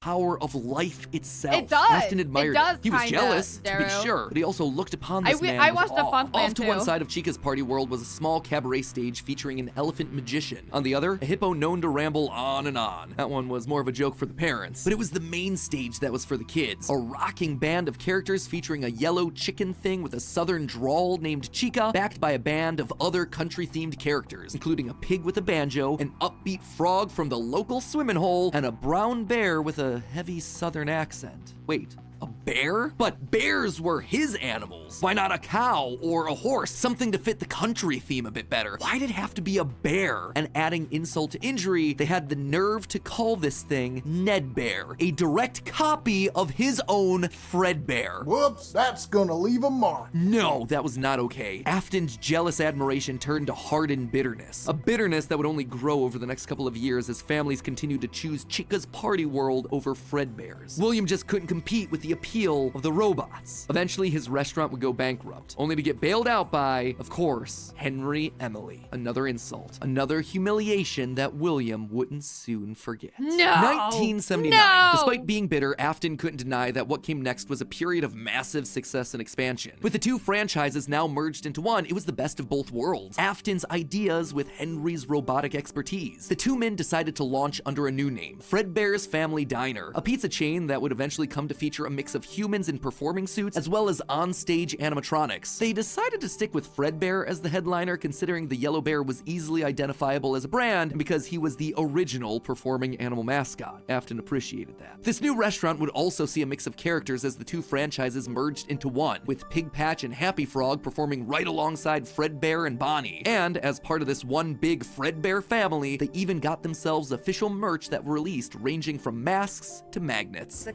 crappy Mr. Hippo fridge magnet? I'm sorry, Gregory. That said, not all the characters were winners. The reception to some characters was just mediocre, so they faded away into the dumpster, storage units, and retro budget tech stores of lost nostalgia, waiting for their chance to step back into the limelight if and when a headliner went out of commission. Others, though, would fare much better, like a new Pirate Fox, as well as a blue... what?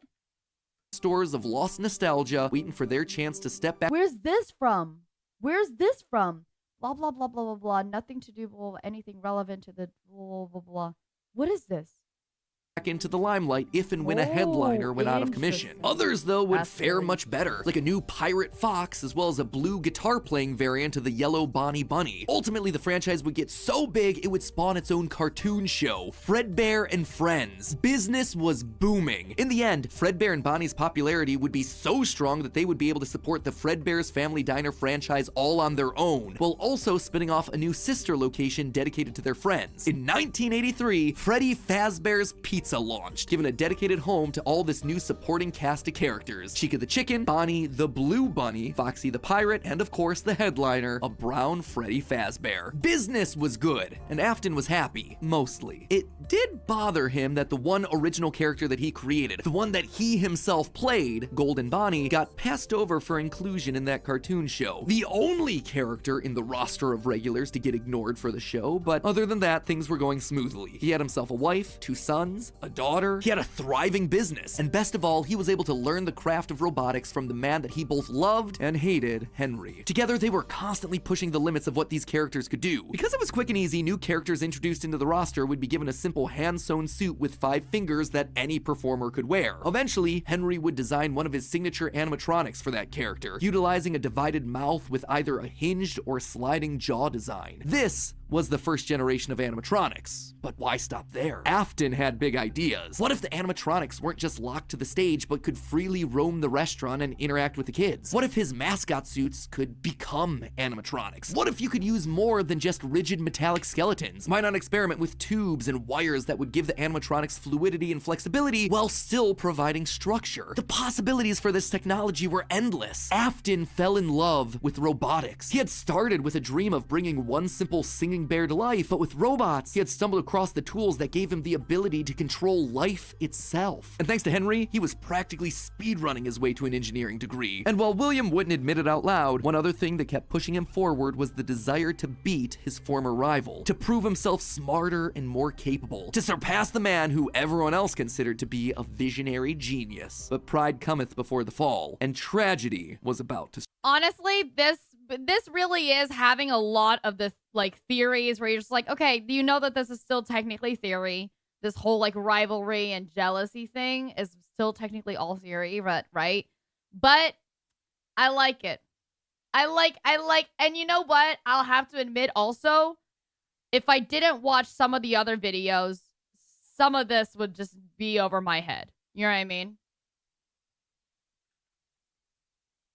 Strike. Okay, so that brings us to the end of part 1 of the story. That said, at the end of each of these chunks, I want to break down some of the logical leaps that I made, since the more narrative format doesn't give me much of a chance to justify a lot of the big decisions. And admittedly, there are some large leaps in here. Let's just start off with Fredbear's Singing Show, shall we? We know, based on the retro poster that was hidden in Security Breach, that at least at one point, Fredbear was an actual bear. And like I called out in that narrative segment, dancing bear shows were a real form of entertainment. The only problem is that timing wise, none of our main characters would be the people in charge of that business in the 30s and a series of pizza restaurants in the 80s without him just being extremely old. Best case scenario, if Afton's running the singing show when he's 18, that still puts him at nearly 70 when the first pizzeria You know opens. what? Yeah, this is part one. You know, I don't need to, I feel like at this point, I don't need to know.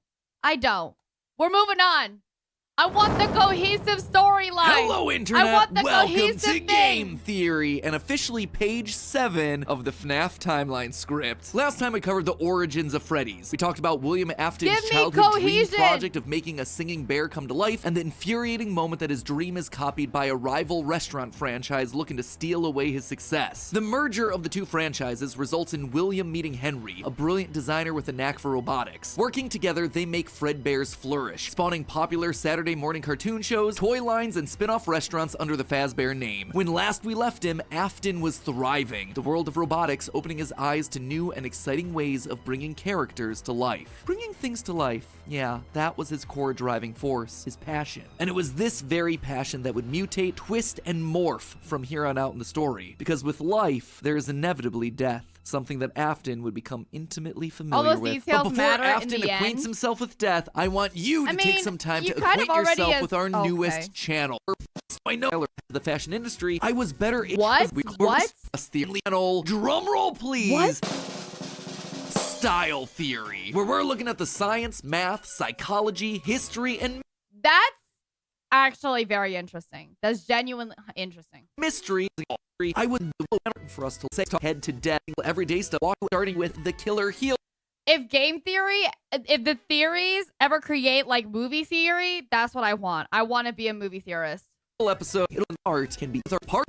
1983, let's go. business was booming with two whole restaurant franchises running, Fredbear's Family Diner and the newly opened Freddy Fazbear's Pizza. Together, William and Henry had been able to take the hybrid suit idea and make it into a reality. They called their new invention the Springlock suit, and fittingly enough, it was symbolic of the partnership between these two men, a human suit as designed by William that could become a freestanding Henry-style robot. But because it was still new tech with kinks to work out, the rollout was limited, restricted only to the Fredbear's Family Diner location. All of this meant that William was busier than ever. He didn't have time to be a full-time parent, so he designed a nanny cam system where cameras and speakers were hidden throughout the neighborhood, as well as in his youngest son's favorite toy, Psychic Friend Fredbear. I mean, plushy Fredbear. But since cameras just weren't enough to raise a kid, he also left childcare duties to his eldest son, Michael. There was just one problem with that. Michael was far from the best babysitter. He tormented his younger brother by jump-scaring him with a fox. That could be enough. It was symbolic of the partnership between these two men. A human suit as designed by William that could become a freestanding Henry-style robot. But because it was still new tech with kinks to work out, the rollout was limited, restricted only to the Fredbear's Family Diner location. All of this meant that William was busier than ever. He didn't have time to be a full-time parent, so he designed a nanny cam system where cameras and speakers were hidden throughout the neighborhood. He tormented his younger brother by jump-scaring him with a foxy mask and constantly left him behind. William watched all of it from his cameras. Kids would be kids. Tomorrow was another day, after all. Except Michael's torment didn't stop. The sucky part is at this point, he doesn't say anything about the mom and the daughter who are obviously missing from this part of the story so far.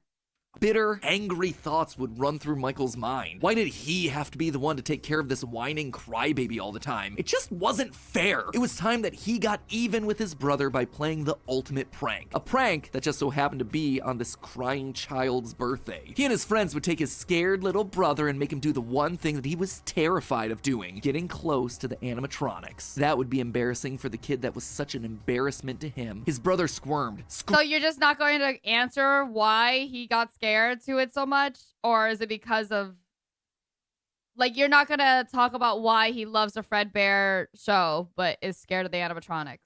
Screamed, kicked, and fought, but just as they were putting that small, squirming boy up to Fredbear's lips, the mouth snapped shut. The sensitive spring locks inside the body had been triggered by the boy's movements, and they'd immediately clamped down. The wriggling stopped. The boy went limp, but it was just a prank. It was meant to be funny. The boy was taken to the hospital and was immediately given an IV. Flowers and pills filled the nightstand next to his hospital bed, but the damage was too severe. He couldn't recover. As the younger brother's consciousness began to fade, he could hear Michael's last words, a small and flimsy apology. But his father, Williams, through the voice of the Fredbear plush, were a firm and committed promise to a dying son. You're broken. I will put you back together. This would not be the end. No matter what, Williams' son would live again. It would just take time. Time that, right now, he just didn't have. His young son's heart flatlined as the boy faded into the inky unknown of the afterlife. In the aftermath of the tragedy, changes started happening around the restaurants. Kids were now required to wear security wristbands to prevent anyone from getting outside without parental permission. Any kid who approached the exit without permission would... So he puts it as a crying child dies first. This is interesting. Have to answer to the security puppet, a marionette on strings that could fly around on rails across the restaurant to stop kids in their tracks. It was Williams' idea, inspired by Michael constantly leaving the restaurant without his brother. In the wake of Fredbear's spring lock failure, all the hybrid suits were getting retired, locked away at the nearby Freddy Fazbear location. It was yet another tough pill to swallow after all the hard work that he and Henry had put into them. William would eventually bury the boy's small body in a remote location out in the woods right alongside his drive into and out of work every day. The death of this little boy sent the family spiraling. His wife, crippled with grief, was so distraught that all she could do was sit and watch TV. But his son Michael was far worse, complaining of seeing hallucinations of a golden bear standing outside of his window. The boy was so racked with guilt that he was convinced that he was being haunted by the ghost of his brother stuck inside the suit that took his life. The suit's three-toed feet digging into the wet earth. The words, "It's me," ringing through Michael's ears. Some nights, Michael would even go so far as to break out of his room to check the gravesite and ensure that his brother was still there. As for William himself, he disappeared into his work and his drinks. Junior's, the local bar, wasn't far from his son's gravesite. He found himself going there more and more frequently, spending longer and longer amounts of time there. The bar gave him a place to think, to remember, to reflect and stew on how Henry had stolen his idea for an animal-themed restaurant, how they'd cut his character out of the cartoon when everyone else was there, how Henry had humiliated him by buying him out of bankruptcy, and now there was his son. Henry had taken his son from him. The robotic part was the part that failed after all. William ordered one more drink, but it was one too many. The bar turned him out and told him to go home. But William didn't go home. Drunk and angry, William raced back to the restaurant to give Henry a piece of his mind, only to find someone else waiting. Henry's daughter, Charlie, locked outside of the building, bullies laughing at her through the window. Fine, some other problem to fix. But then Afton got an idea, a beautifully awful idea. This was his chance to get back at the man that had humiliated him all those years ago. Henry had killed his business, and now Henry's robotic suit had killed his son. It was time for William to do some killing of his own. Let Henry feel what it's like to have something you love get ripped away. While parties continued in— Dude, the storytelling is so much right now. Like, I am suspend all disbelief right now. Inside the walls of the pizzeria, William attacked Charlie in the back alley. It felt good. He felt free. The years of resentment and bitterness trapped in his heart finally released in a moment of pure unapologetic evil. He would make Henry hurt like he hurts. Oh my god. This is not the same like game theory we've been watching. This is not even close.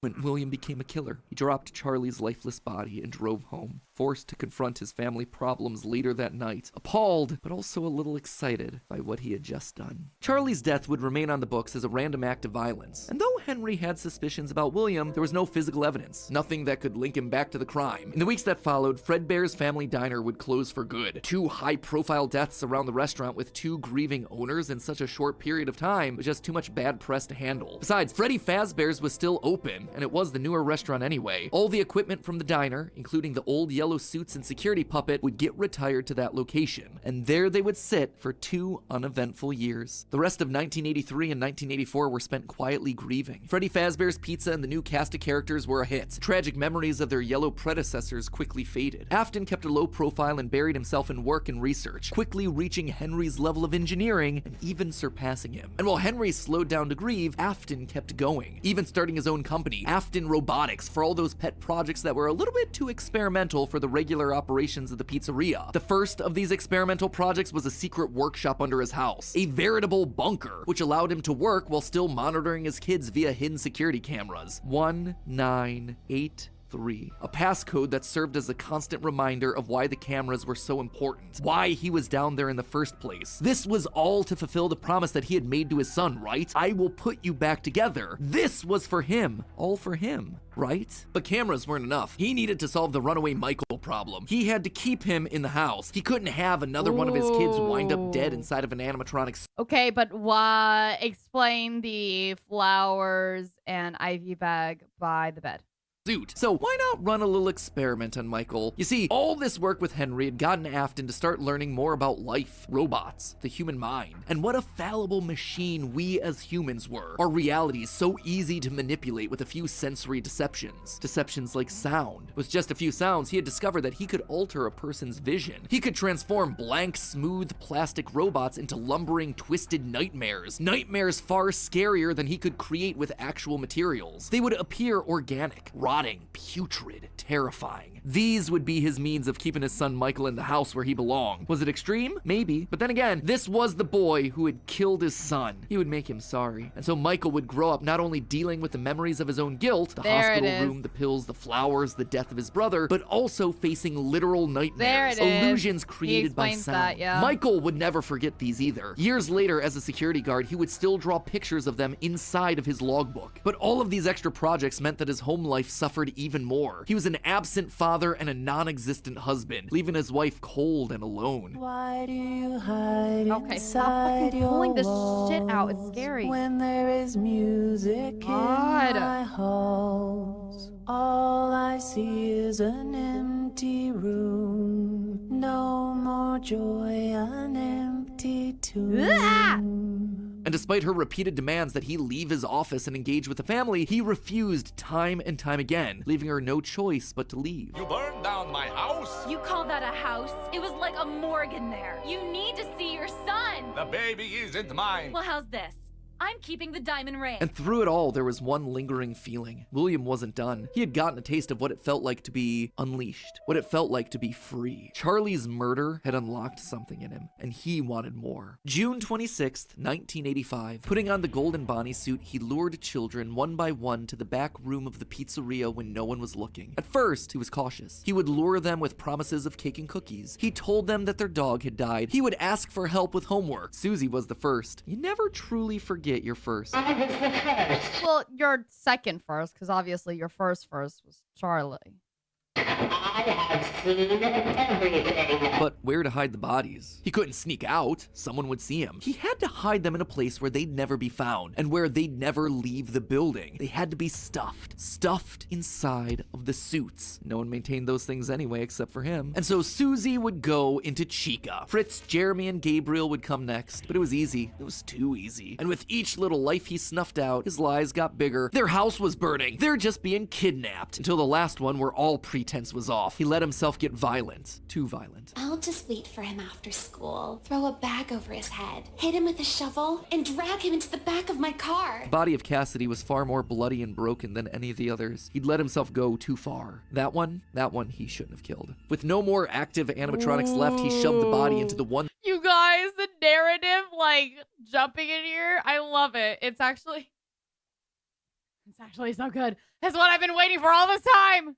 Suit that remained backstage, the long-forgotten yellow Fredbear, now broken and discolored with age. Broken, like Cassidy was broken, like his son was broken. Newspapers reported on this disappearance, naming the whole thing the missing children's incident. Police would even charge William with the crimes after finding security footage of the golden mascot suit luring kids to the back, but they couldn't convict him. They had no bodies, and his face had been hidden behind the mascot suit the entire time. What they had was circumstantial at best, and so he walked away a free man. But Henry knew the truth. In these murders, he saw his daughter Charlie all over again. So he threw Afton out of the company and shuttered the doors to the old pizzeria. Henry would keep the franchise quiet for 2 years. This would not happen again. This could not happen again. How could he protect the kids? Finally, he developed a solution. He would implement an even more extreme security system in the form of new animatronics. Toy animatronics, inspired by the toys that they had been selling years ago. But these guys, these were special. They were a new breed of robot with Yeah, Chica special. You see those hips?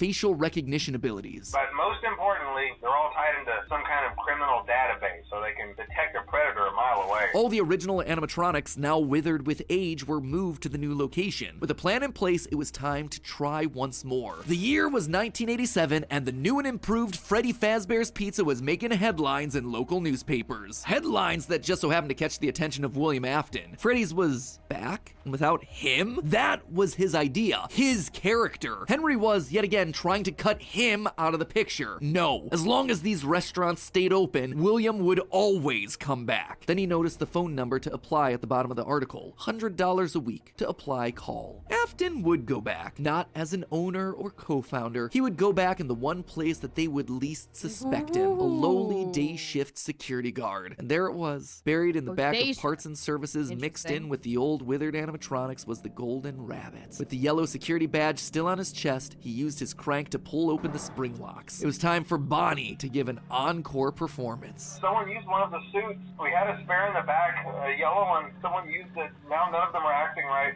From what I understand, the building is on lockdown. No one is allowed in or out, especially concerning any previous employees. When we get it all sorted out, we may move you to the day shift. A position just became available. 1987. Holy, oh, that's actually pretty. More kids. That he really just proved that thing with just a few. Okay. Alrighty. I'm listening. I'm picking up what you're putting down, man.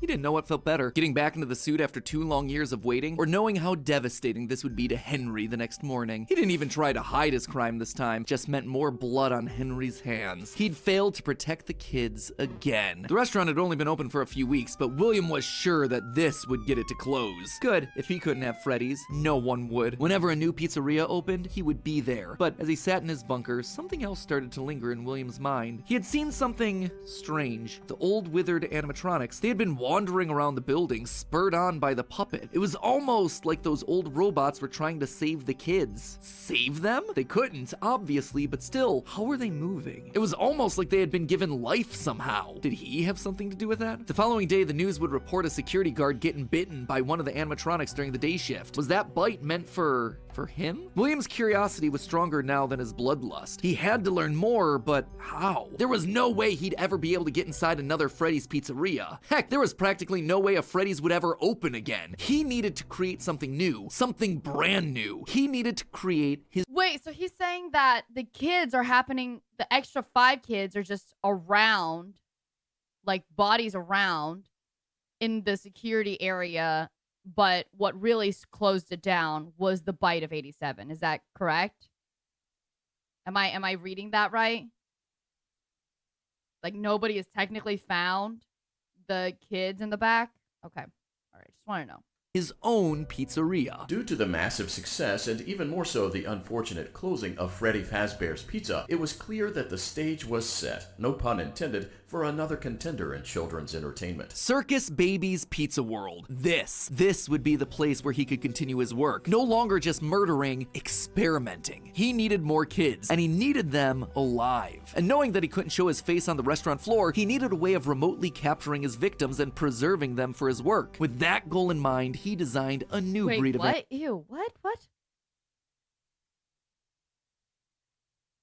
Create something new, something brand new. He needed to create his own pizzeria. Freddy's Pizzeria had to learn more, but for him? William's curiosity was to be where he could continue his work. No longer just murdering, experimenting. He needed more kids, and he needed them alive. And knowing that he couldn't show his face on the restaurant floor, he needed a way of remotely capturing his victims and preserving them for his work. With that goal in mind, he designed a new breed of animatronic. Their endoskeletons fluid and flexible. He equipped them with sound lures that could mimic voices. They could isolate children. They could incapacitate and contain them with zero direct input from him. It was brilliant. He was brilliant. Far beyond the simple bars and wires of Henry's designs. And the characters he chose for this were uniquely his. His new roster wasn't going to be tainted by Henry's disgusting barnyard bird. Instead, it was back to his characters, his creations. Freddy, Bonnie, Foxy, as well as 2 special ones. The first, Ballora, was an homage to the woman who left him. Now she would never leave him again. The second, the titular baby, was designed with his baby in mind, Elizabeth, his youngest child. She would always be Daddy's little girl, the one that listened to him, the one that obeyed until the day that she didn't. Daddy,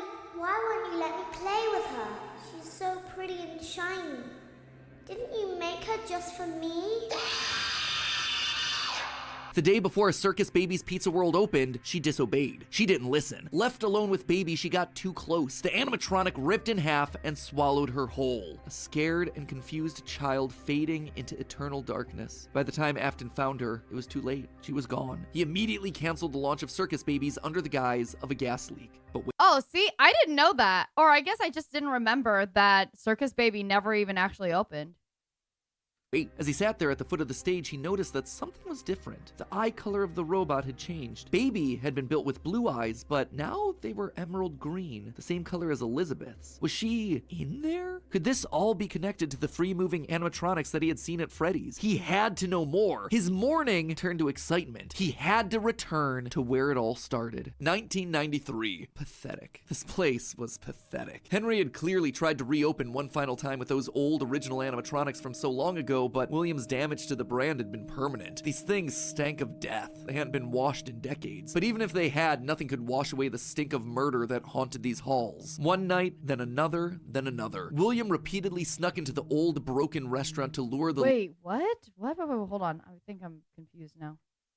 Elizabeth's. Was she hold on. in Get there? this back. Could this all be connected to the free-moving animatronics that he had seen at Freddy's? He had to know more. His mourning turned to excitement. He had to return to where it all started. 1993. Pathetic. This place was pathetic. Henry had clearly tried to reopen one final time with those old original animatronics from so long ago, but William's damage to the brand had been permanent. These things stank of death. They hadn't been washed in decades. But even if they had, nothing could wash away the stink of murder that haunted these halls. One night, then another, then another. William repeatedly snuck into the old broken restaurant to lure the living animatronics to him, one by one dismantling them, robbing them of their endoskeletons. The metal had to be the secret. It had to contain the remnants of life itself. But he had to know for sure. Leaping out of a room that was invisible to the animatronics programming, he dragged the oversized robotic skeletons back to his underground workshop, back to where Circus Baby watched on with glowing, curious eyes. Eyes that somehow felt alive. Not knowing what else to do, William melted the robotic parts down. 5 animatronic endoskeletons reduced down to one silvery puddle of goo. Could he transfer this living metal to his own creations? Goo? He had to try. He picked up a syringe and filled it with the molten metal and injected the goo into Funtime Freddy's twisted, wiry endoskeleton. And suddenly, the coils came to life. Like snakes writhing in a pile, what had once been cold, lifeless metal moved and jolted on its own. He'd done it! He had unlocked the secret to life itself. Except something was clearly wrong. The movements were erratic. They were violent, angry. Baby didn't act this way. She had been calm, collected. This was clearly something else, something mindless and frantic. Perhaps by mixing the souls and then portioning them out, he had created incomplete beasts. He would need to keep testing to truly understand it. He needed more of this remnant. As he searched the old pizzeria one more time for any remaining scraps of metal, the ghosts attacked. His past victims come to collect their due, all led by Cassidy. The 5 lined up and blocked the door, and Afton's mind reeled. The scientific implications of this were incredible. Ghosts, real ghosts that he could see, all stand. Finally, we get to ghosts. Finally, we have ghosts and not the first response being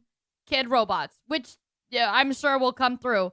But finally, we get some fucking ghosts. Thank God. Against him. But what could they do? What couldn't they do? He panicked as Cassidy approached. How do you stop something that's already dead? Maybe with the thing that resulted in their death in the first place. He would get into his suit like old times. He would regain his power over them just like the day that they died. He was the genius. He was the one in the suit. He was the one in charge. The narrative right now. The spring lock snapped into place. Maybe it was his frantic movements. Maybe it was the leaky abandoned restaurant. Maybe it was just fate coming to collect its due. He didn't know. The only thing he did know was that his brain was suddenly filled with searing white-hot pain as hundreds of metallic pins and gears stabbed into his body from all sides. All he could do was collapse, blood slowly oozing out of the suit and pooling onto the floor around him. It couldn't end like this. It wouldn't end like this. His work was unfinished. Unable to move, his only option was to survive, to live, to keep living. It took days lying in his own blood, but eventually someone found him, a security guard making a normal report. When he saw the animatronics torn apart in the middle of the party room floor, it caused him to file an immediate report of a break-in. An owner— Is that canon? Like, is there something that says that there's a break-in somewhere? would have to come in and claim the damage. And who else would it be other than Henry? Hope jumped in Afton's heart. Henry would see him. They were partners after all. He would be the one to help save him, to get him out of this suit, to relieve him from this tremendous pain. Henry entered the secret room. His eyes fell on Afton sitting there in the pool of red, and Henry, saying nothing, turned and walked away. This is just to inform all employees that due to budget restrictions, the previously mentioned safe rooms are being sealed at most locations, including this one. Nothing is being taken out beforehand, so if you left anything inside, then it's your own fault. Management also requests that this room not be mentioned to family, friends, or insurance representatives. And so there Afton would sit, hanging on for 30 years, trapped behind the walls with an iron will that refused to die. End of this part. I say this part because it's not officially the end of the Afton era just yet, but this just felt like a really solid stopping point. The episode has gone on forever. Okay, so most of this is things that we already knew, stuff that's been established and reestablished time and time again by the games. That said, there are two things that I absolutely have to address. The first and biggest is the placement of sister location, or more specifically, Elizabeth's death. To me, evidence in game seems to suggest that it was meant to come before the crying child's death in 1983. The biggest clue to this is that the crying child saw something. Remember what you saw is the phrase that's repeated over and over again by psychic friend. That's also though the missing, like the sister's room without somebody in it, but Fredbear, aka William Afton, speaking through a walkie-talkie in the Fredbear plushie's stomach. But what did he see? Well, I think we can tell based on how the nightmare animatronics are visualized. They have mouths in their stomachs, just like Baby ripping in half at the waist to swallow a kid. There's also the empty girl's room, one presumably left behind by a dead sister. And lastly, it explains why he's scared, and more specifically, why Afton wants him scared. He needs his kids to stay away from the animatronics. He doesn't want them getting too close, because the last time one of his kids got too close to a robot, his daughter died. That's then why he sets up the nightmares, to scare both Mike and the crying child away from the animatronics from that point forward. That's why books like the Character Encyclopedia outright suggest that we play as the crying child in FNAF 4. That's why he has a nanny cam following the crying child everywhere, so he can keep tabs on his kids when they're out of his sight. He can't let another Elizabeth situation happen. The death of Elizabeth also gives William Afton extra motivation for killing. He's a grieving father. His daughter was taken away from him, so Charlie should die as well. He's lashing out at the world after losing his kids. And again, we know that at least one of his children had to have died prior to Charlie's death, based on the mound of dirt that we see in Midnight Motorist. It also allows Circus Babies to open and close earlier in the timeline, which is how you wind up with Funtime Foxy appearing as Mangle in the FNAF 2 location. Basically, Elizabeth dying first has everything it needs to fit, except for the most important thing, the murder weapon. Why would Afton be building an animatronic with a giant claw in its stomach so early in the timeline? At this point, he just has no motive. It just doesn't make sense prior to 1983. At this point in the story, he hasn't killed anyone, and we know for a fact that the missing children's incident is 1985. So Elizabeth's death coming before any of those events just doesn't work, hence why I placed it where I did in the narrative timeline. Afton's death here is also a bit tricky. We know that he returned to the FNAF 1 location to break down the original animatronics in order to harvest their remnant. We know that he melts down 5 things to become one thing. Candy Cadet makes that very clear. So the 5 things are the 5 endoskeletons from the various animatronics. That would be totally fine if it weren't for one huge problem. On his 5th visit to the pizzeria, Afton gets spring locked. So either the 5 becoming 1 starts in 1993, but then finishes 30 years later when he reemerges from the wall to add the last. This part I'm not questioning too much, so I'm gonna go ahead and skip over to the next narrative part. Hello, Internet! Welcome to Game Theory and page 20 of our final FNAF timeline. This is getting ridiculous. Last time we covered William Afton's rise as a serial killer. Yeah, I can see the iffy. There are some parts in here in which I'm iffy, and there are some parts where I'm like, okay, I'll take it. That seemed pretty good. But, well, how do I say it? Like, it's just, at this point, with the narrative, tell me anything in a good fucking story, all right? You got to suspend disbelief.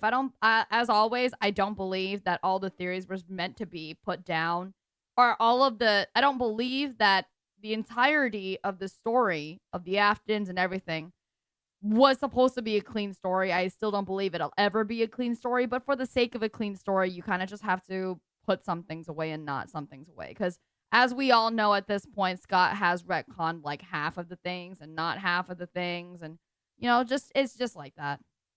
how the loss of his young son in 1983 caused him to make one fateful promise that would ultimately serve as his driving force for decades. I will put you back together. Fueled by grief and obsession, Afton would lose himself in work and drinks. One night in a fit of rage, he lashes out against Henry's young daughter Charlie, his first murder. This moment becomes the first domino to fall in a long sequence of events that ultimately destroys William's life and the lives of those around him. That one murder gives Afton a taste for blood, resulting in the deaths of 10 more children across 2 different pizzerias. Those children go on to possess animatronics, giving Afton his first exposure to Remnant and the potential solution for bringing his son back to life. The need to learn more about this miraculous power leads him to produce the Funtime animatronics, as well as their capture devices, robots designed to bring kids to him for experimentation and collection of more Remnant. Except there was one thing that he didn't account for: his daughter's curiosity. He made the robots too appealing, and it would cost him Elizabeth's life. Now with 2 children to put back together, Afton was more desperate and crazed than ever, returning to defunct pizzerias to steal the possessed metal still living inside their walls. What he didn't account for, though, were the ghosts, forcing him to pay for the sins of his past. When last we left him, William was spring-locked, bleeding to death behind a secret wall. Gone, but certainly not forgotten. Bro had a bad day. Bro is a bro's not a good person, all right? Story, wrapping up the Afton Maybe era.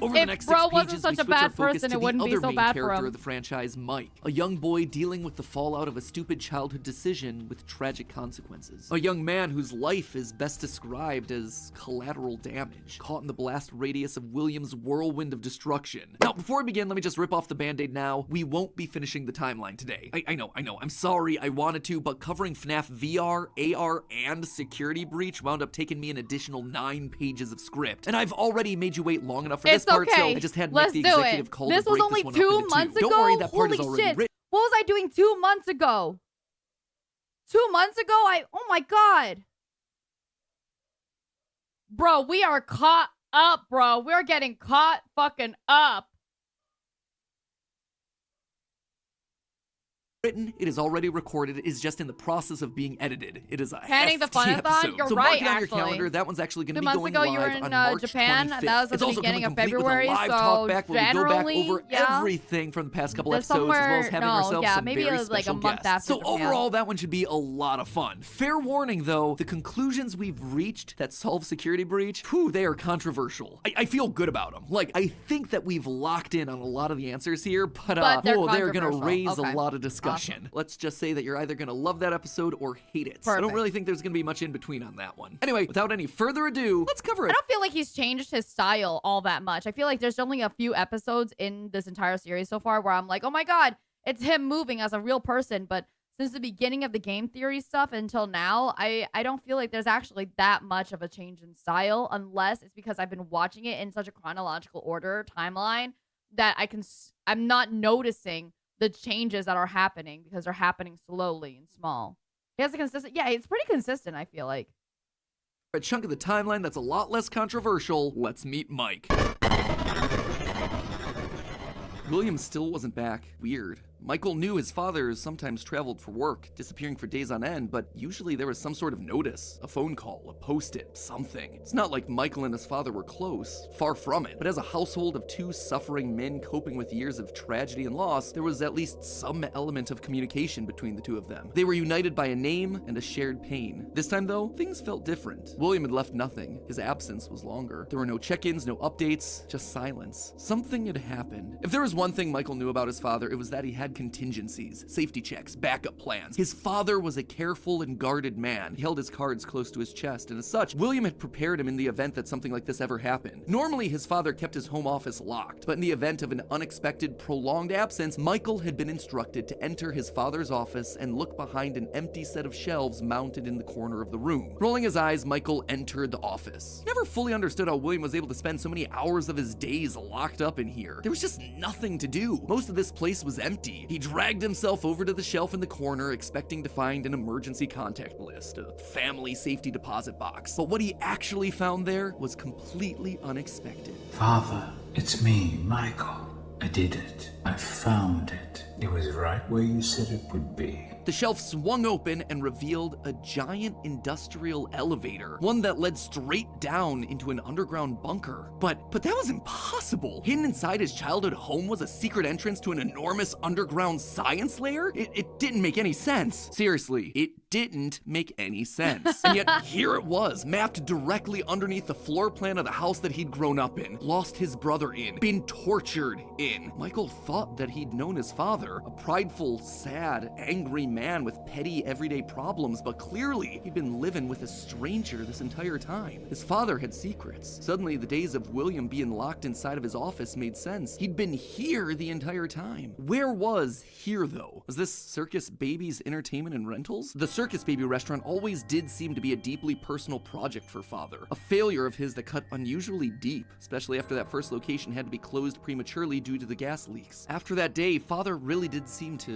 change, to lose himself even more in his work. Clearly, the entrance he had found was some sort of secret back way into the facility, one that required crawling through vents to navigate. His father had been working here, but in secret. Why? And that's when he found her. At the end of the facility, Circus Baby, his father's pride and joy. Except something was different about her. She wasn't like the others. The way she talked, the stories she told. This wasn't just a robot. She was alive somehow. And not only was she alive, she also felt familiar. There is something bad inside of me. I'm broken. I can't be fixed. Will you help me? Was this his sister? William's baby girl? But how?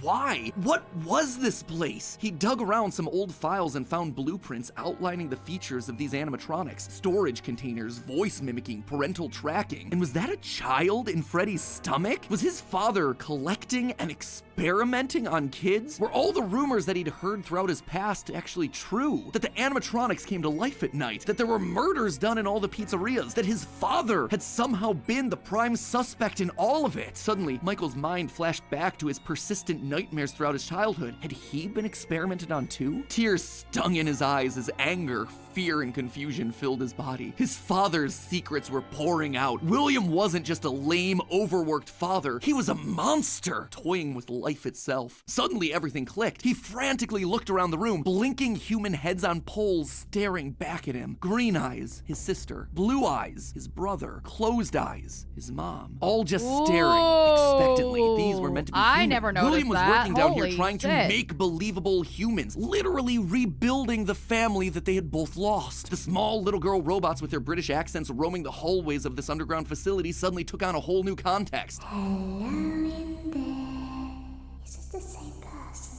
Were those meant to be his sister? A replacement for her? A clone? Was William building clones of his sister? They seemed to know him, after all, to react to his presence. They were all there. They didn't recognize me at first, but then they thought I was you. He always did have a bit of a resemblance to his father. Michael's mind reeled as the reality of his world crumbled to dust. No, he had to get them out of there. If this really was his sister, heck, if any of these things were human, souls, whatever remnant of the humans that they once were, they needed to be rescued. They always put us back inside. There's nowhere for us to hide here. Led by the voice of Circus Baby, he marched through the now empty halls of the Funtime Auditorium. He would lead them. He would protect them. And finally, he would be able to forgive himself for the killing of his brother so many years.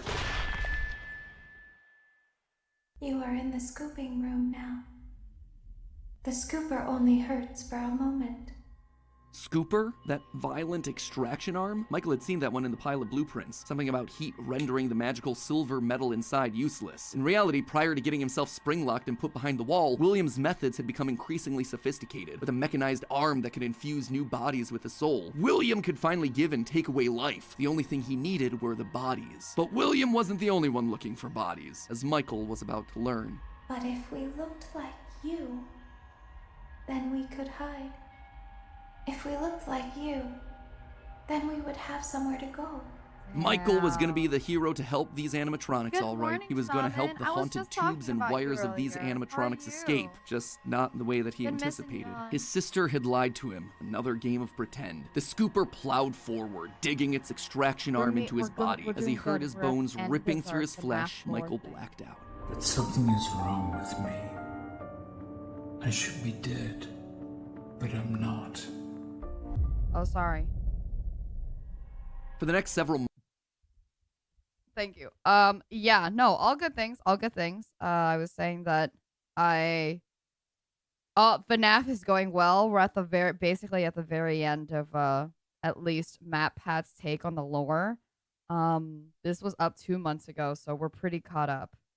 months, Michael's life only have a was few not his videos own. left. He was forced to comply with a tangle of wires and spirits that lived inside of him. His body felt like an overfilled balloon begging to burst as day by day, week by week, his flesh began to sag and discolor. He was a walking, talking, rotting corpse, alive, but wishing he wasn't. He was a puppet, a walking shell. And while he did his best to conceal his fate, there was only so much a man filled with robot spaghetti could do. The entity in his innards would eventually leave, but by that point, the damage had been done. His decaying flesh stank, turning him into a literal purple guy. But still, even with no bones, even with rotting purple flesh and begging to die, Michael continued to live. That silvery metal remnant injected by the scooper meant that he couldn't die. His anger also refused to die. What he had seen down there in his sister's location had rocked him to his core. His father had killed and captured dozens. His experiments had killed his sister and then tortured him throughout all his childhood. He was actively trying to build human replicants. He didn't— Oh shit, this hasn't even hit that other part. The part where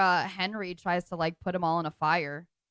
know where his father was, but Michael knew that he was out there somewhere. I've been living in shadows. There is only one thing left for me to do now. I'm going to come find you. Michael had to correct for the sins of his father. He had to make things right. Michael would burn Fazbear Entertainment to the ground. I mean, what else could you do when your skin was permanently purple? Michael's strategy was simple. He would apply for night security guard positions at the old defunct pizzeria locations. That way, no one ever had to see him or smell him during his shift. And all these old, shuttered locations did need guards. Teenage vandals and squatters were always looking to get inside these abandoned buildings, and yet no one ever really wanted to work an overnight graveyard shift unless they were practically out of options. Enter Mike. One by one, he would take on the job of security guard, changing his name each time to ensure that no one was able to follow his paper trail. Once inside, he could tamper with the animatronics and figure out how they worked, writing about his experiences in his security logbook. Have a safe trip. Well, there, he would listen to the old tapes where upper not management in Seoul right now? awkwardly welcomed new recruits to their summer jobs, even though he was working there nowhere near the summer months. He heard the gory details of his father's franchise from the outsiders looking in, confused and afraid about what was happening in the walls around them. Sometimes he would see his brother in the form of the Golden Freddy suit. It's me appearing on the walls around him. Except now, there was something else there. He was no longer alone. Another angrier presence was also in the suit, as if two spirits were forced to share the same body. And Golden Freddy would attack him now. It was aggressive. Its vengeance wanted to lash out at anyone with the Afton name, anyone who wore a security guard outfit. Over time, Mike worked his way through the old restaurants, the original pizzeria, the bigger, better Freddy Fazbear's. He spent weeks there looking for clues as to his father's whereabouts, and each time at the end of his week shift, he would then set the location on fire. Remnant can't survive high temperatures after all. So burning away whatever spirit-laden animatronics that still existed inside seemed like a winning strategy. All this revisiting of his past, though, was causing the nightmares to begin again. Hallucinations that brought him back to his childhood. The guilt around killing his brother. His dreams were oddly mixed with the shrill phone calls of the security guards. But it would all be worth it in the end. The goal was to eventually stumble across the one location, the one job that would finally reunite him with his father. Little did Mike know that that day would come sooner than he expected. 2023, an advertisement came across Mike's TV. 2023! New horror attraction oh inspired shit, by it the is awful crimes 2023 that in occurred there, around isn't Freddy it? Fazbear's Pizza so many years ago. It made Mike sick. People looking to make a quick buck off the tragedy of others, off his own family. This wasn't a joke or entertainment. Regardless, he had to be a part of it. If this team was combing through his family's history, they might stumble across something that could be useful. And if his father was truly still alive as he suspected, there would be no way that he wouldn't show up here. Maybe finally this could be the final chapter in his family's marathon of tragedy. Mike applied for the job and was immediately handed the keys. Years of doing this had taught him that security guards rarely receive thorough security checks. They also liked how creepy Mike looked. They thought it was a costume, on theme for the job. Funny. Hey, glad you came back for another night. I promise it'll be a lot more interesting this time. For weeks, there was nothing. But just as Mike considered giving up, he received the call that he'd been waiting for years. You're not gonna believe this. We found one. A real one. Could this finally be him? Sure enough, there he was. William inside his iconic golden Bonnie springlock suit, only now it was green and decaying with age. And there they were, a small family of broken men finally reunited. It's been a long time, Dad. Mike had always struggled with the phantoms of his past haunting him, but now all the animatronics he'd encountered over the past months, hopping from pizzeria to pizzeria, suddenly sprang to life, their burned faces haunting him as he tried to keep track of his father on the cameras. It would seem that William's mere presence had put the spirits spirits on high alert. Ultimately, they were harmless, more annoying than anything else, but there was one that felt different from the others, one that was more than just a mere phantom, the security puppet. If he looked at the cameras at just the right moment, he could see it floating there through the halls. He could even see its reflection in the water pooled on the ground. It would seem like he wasn't the only one there on a mission. While he was dealing with Springtrap, Michael assumed that this one was likely dealing with the spirits of this place, finally setting them to rest. Hopefully this means a happier day for all of us, Mike thought to himself. And in that moment, he felt the air around him release, like pressure being let out of a bottle. In his jump scare, Afton says, "Help me." At which Afton? Been allowed to move on. He had the sense that his brother was a part of them. He rigged the wiring inside the building to misfire, and the dry, desiccated walls erupted in flames. It is finished. Except, it was not. Somehow, through sheer force of will, Afton remained. Is this the one where... This isn't the one with Henry, right? He had survived, and Mike would need to find a new way of finishing off his father. Luckily, the solution would present itself later that year. Not from Mike, but from another victim that had been left in his father's wake. We're talking about becoming a Fazbear Entertainment franchisee. Restaurant ownership and management. Yeah! Something almost anyone can do with a limited degree of success. Okay. You Right. are now This the is the face pizzeria of the newly simulator. rebranded Freddy Fazbear's Pizza. Fazbear Entertainment as a brand had been closed for years. William had been stuck in a suit and a wall. The only person who legally could bring the franchise back was Henry, but he'd largely pulled out of the franchise around the time of his father's disappearance. Something was up. Surely this had to be some kind of a trick, right? Mike, doing what he did best, applied for a franchise and immediately got the job. There was just one thing out of the ordinary. Mike again?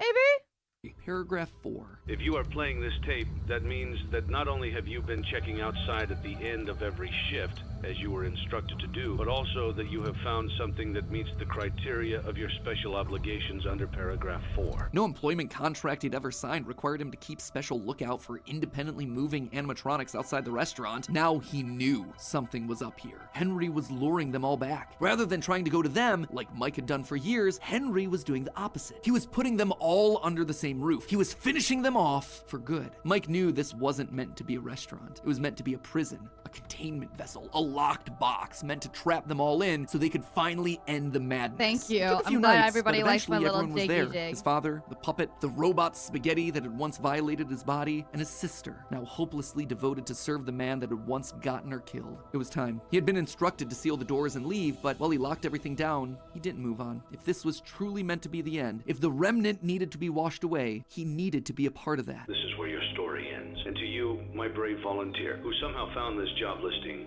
not intended for you. Although there was a way out planned for you, I have a feeling that's not what you want. I have a feeling that you are right where you want to be. And to you monsters trapped in the corridors, be still and give up your spirits. They don't belong to you. For most of you, I believe there is peace and perhaps more waiting for you after the smoke clears. Although most, but not all, because Cassidy is a vengeful fucking bitch. You whole.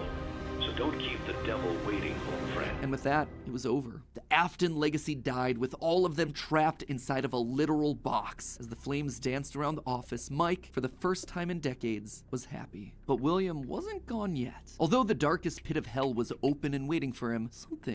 Well, yeah, obviously he's talking about William, but if you notice here, it says...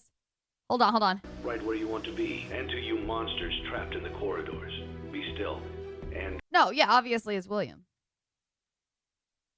Where is it? Hell has opened to swallow you whole, so don't keep the devil waiting, old friend. And with that, it was over. The Afton legacy died with all of them trapped inside of a literal box. As the flames danced around the office, Mike, for the first time in decades, was happy. But William wasn't gone yet. Although the darkest pit of hell was open and waiting for him, something or someone wouldn't allow him to move on. Instead, he found himself locked in moments from his past. The pizzeria, his son's room, his underground bunker. It was as if his brain was open. Was this William? Was happy, but William wouldn't allow him to move on. Instead, he found himself locked in moments from his past. The pizzeria, his son's room, his underground bunker. It was as if his brain's neurons were all firing at once, overloaded, mixing and matching all his biggest fears, regrets, failures. What was this place? How did he get here? He called out into the silence.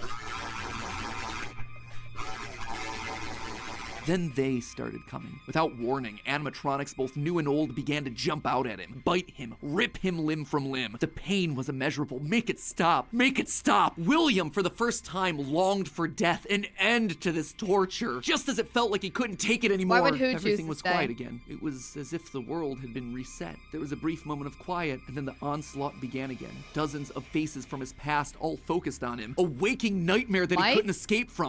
Oh, why would he choose to stay in the fire? I think the idea is, I mean, Mike is not really, he's like a shell of a person now. You know, he's like an old, purple, wrinkly, you know what I mean? It's like for him, everything is the end already. So he just stayed. More pain, That's more what ripping. that's what It I'm was his thinking. own personal hell, but why? Why couldn't he just die? And then he saw them. He A wasn't group of supposed to be characters alive he until never that point thought he'd see anyways, you know? again. Those janky, stolen characters that had started everything. The mediocre melodies. It had all started to go wrong once they showed up. Once Henry had made them. But mixed in with their obnoxious southern drawls, William heard something else. It was barely a whisper, but he could just make out the words. He tried to release you. He tried to release us. But I'm not gonna let that happen. I will hold you here. I will keep you here. No matter how many times they burn us. That voice. He knew that voice, but from where? Greetings from the fire, and from the one you should not have killed. The one he shouldn't have killed. William thought back. He'd Any done of a lot them. of awful Any of them. All of them he should not have killed.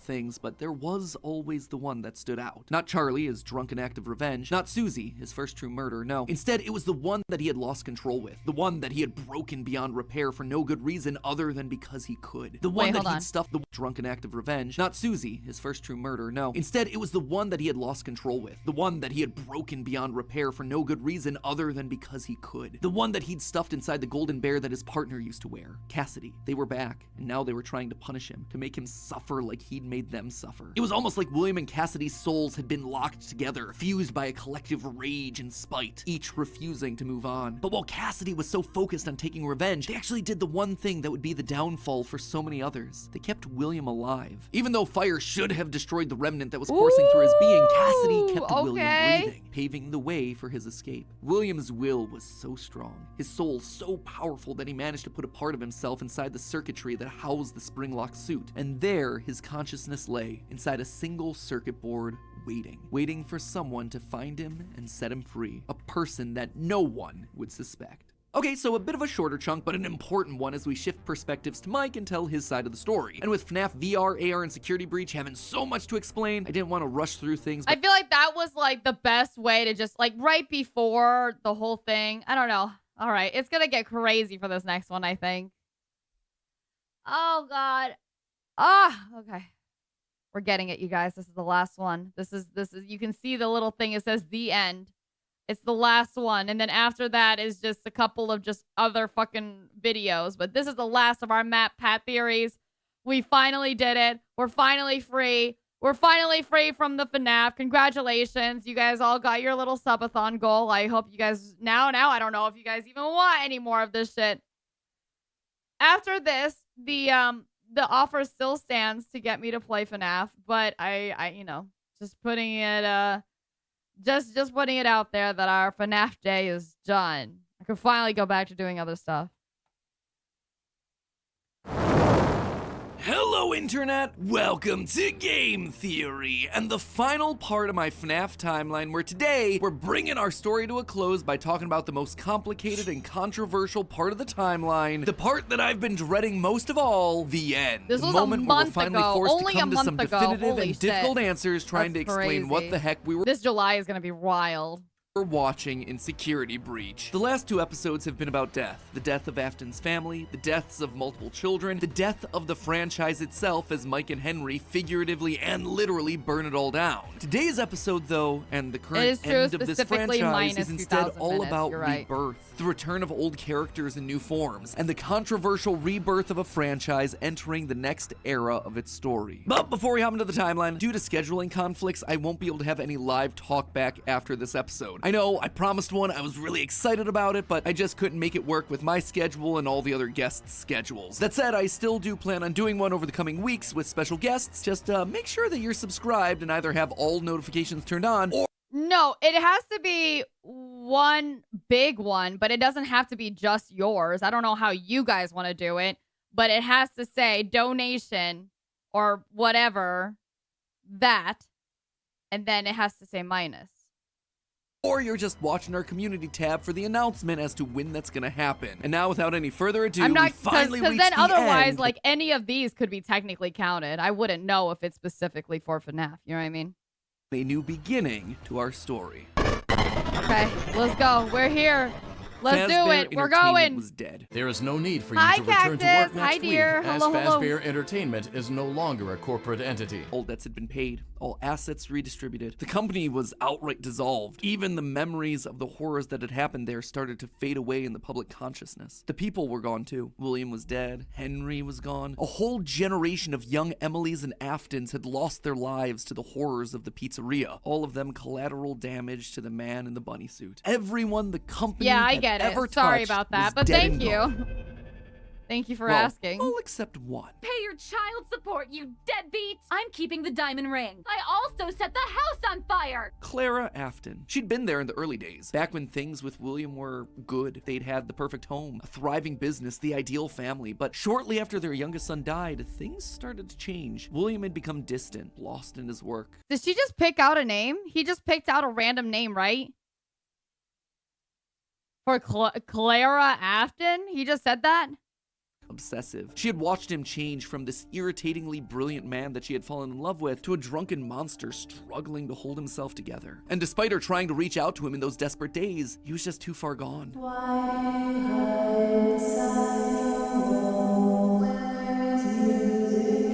Oh, Clara's name came from the vampire TV show. So technically, it's not like confirmed or anything. It was just in the TV show. Admit it, you wanted to let me in. For her sake, she had to leave the relationship. And from there, she largely faded into obscurity. A mystery from William's past, a footnote in his history. And that was fine for her. She wanted to leave that part of her life behind. She tried to move forward, never wanting to hear the name Freddy Fazbear again. A time defined by mistakes and broken promises. But then, the paperwork started to arrive. As Fazbear Entertainment began to close as a corporate entity, suddenly her mail was flooded with notifications, requests, obligations. She had been there since the beginning, helping William in the early days of his business, and now, as a shareholder and sole living member of the Afton family, all copyrights and trademarks of both Afton Robotics and Fazbear Entertainment passed on to her. Memories of this past life that she had long left behind. Looking at the blueprints, the contracts, the memos, she felt old wounds begin to reopen. The regrets of a happy family that had been torn away from her. William had always been brilliant. That's what had attracted her to him in the first place.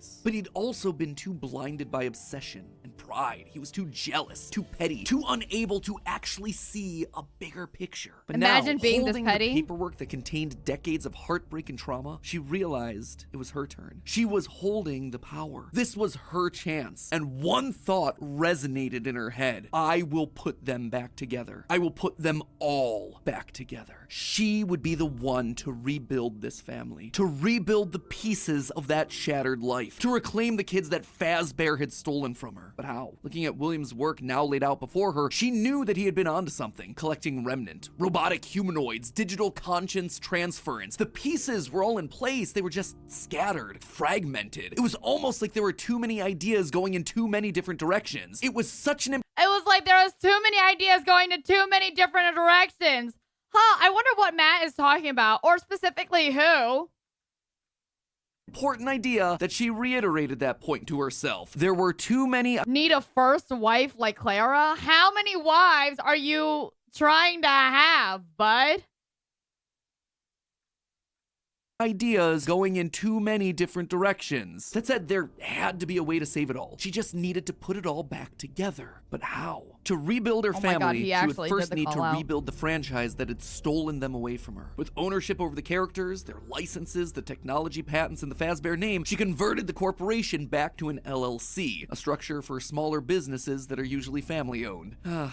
The irony was fitting. From there, she would need Remnant, and lots of it. Remnant was the key. Clearly, in the later years of his life, William had been using Circus Baby's entertainment and rentals as a remnant farm, sending robots to kids' birthday parties in the hopes of nabbing bits of the stuff here and there. But clearly, it wasn't enough. He had, what, like 4, maybe 5 animatronics going out every week? No. It was a decent idea, but to get the remnant they required, it needed scale. Dozens, hundreds of animatronics all out there, all gathering remnant from unsuspecting customers. But to do that would require help, something William would never ask for. William had kept everything in-house. His obsession with control limited him. Clara, though, she wasn't nearly that precious. A plan like this required partners, people outside of Fazbear to do the heavy lifting. So she contacted a mid-sized delivery company, DLZ Shipping Solutions, to help build replicas. Is this real? Is this actually on the box? DLZ Shipping Solutions? Animatronics. And with meal delivery apps being all the rage, why not an animatronic delivery service? It's not like William had a second wife, so you don't need to think of a second wife either, Spectre. Hello. Order one to celebrate your birthday, your Halloween party. How about a 4th of July picnic? We'll invite Liberty Chica and 4th of July Freddy on over. She would make sure that they made skins for every occasion. Chocolate Bonnies for Easter, he's Shamrock going through the Freddy's VR, for St. like, Patrick's game Day, and Dia de everything las now. Muertos Chicas. And thus, the Fazbear Funtime service was born. That's right. With the Fazbear Funtime service, you'll never be alone again. You'll There always he have is. someone watching your back. Was There it he ridiculous? is. Absolutely. Was it a sellout? Pff, no doubt. From the It AR was exactly game. the sort of They didn't talk about the VR game then, huh? They didn't add in the VR game and that thing? thing that William would have hated, but it needed to be done to get enough remnant. Normally, the novelty of ordering an animatronic wore off after like, what, 1, maybe 2 times? But with new skins for new holidays, suddenly you had yourself an animatronic. Didn't the VR game come out before the AR game though?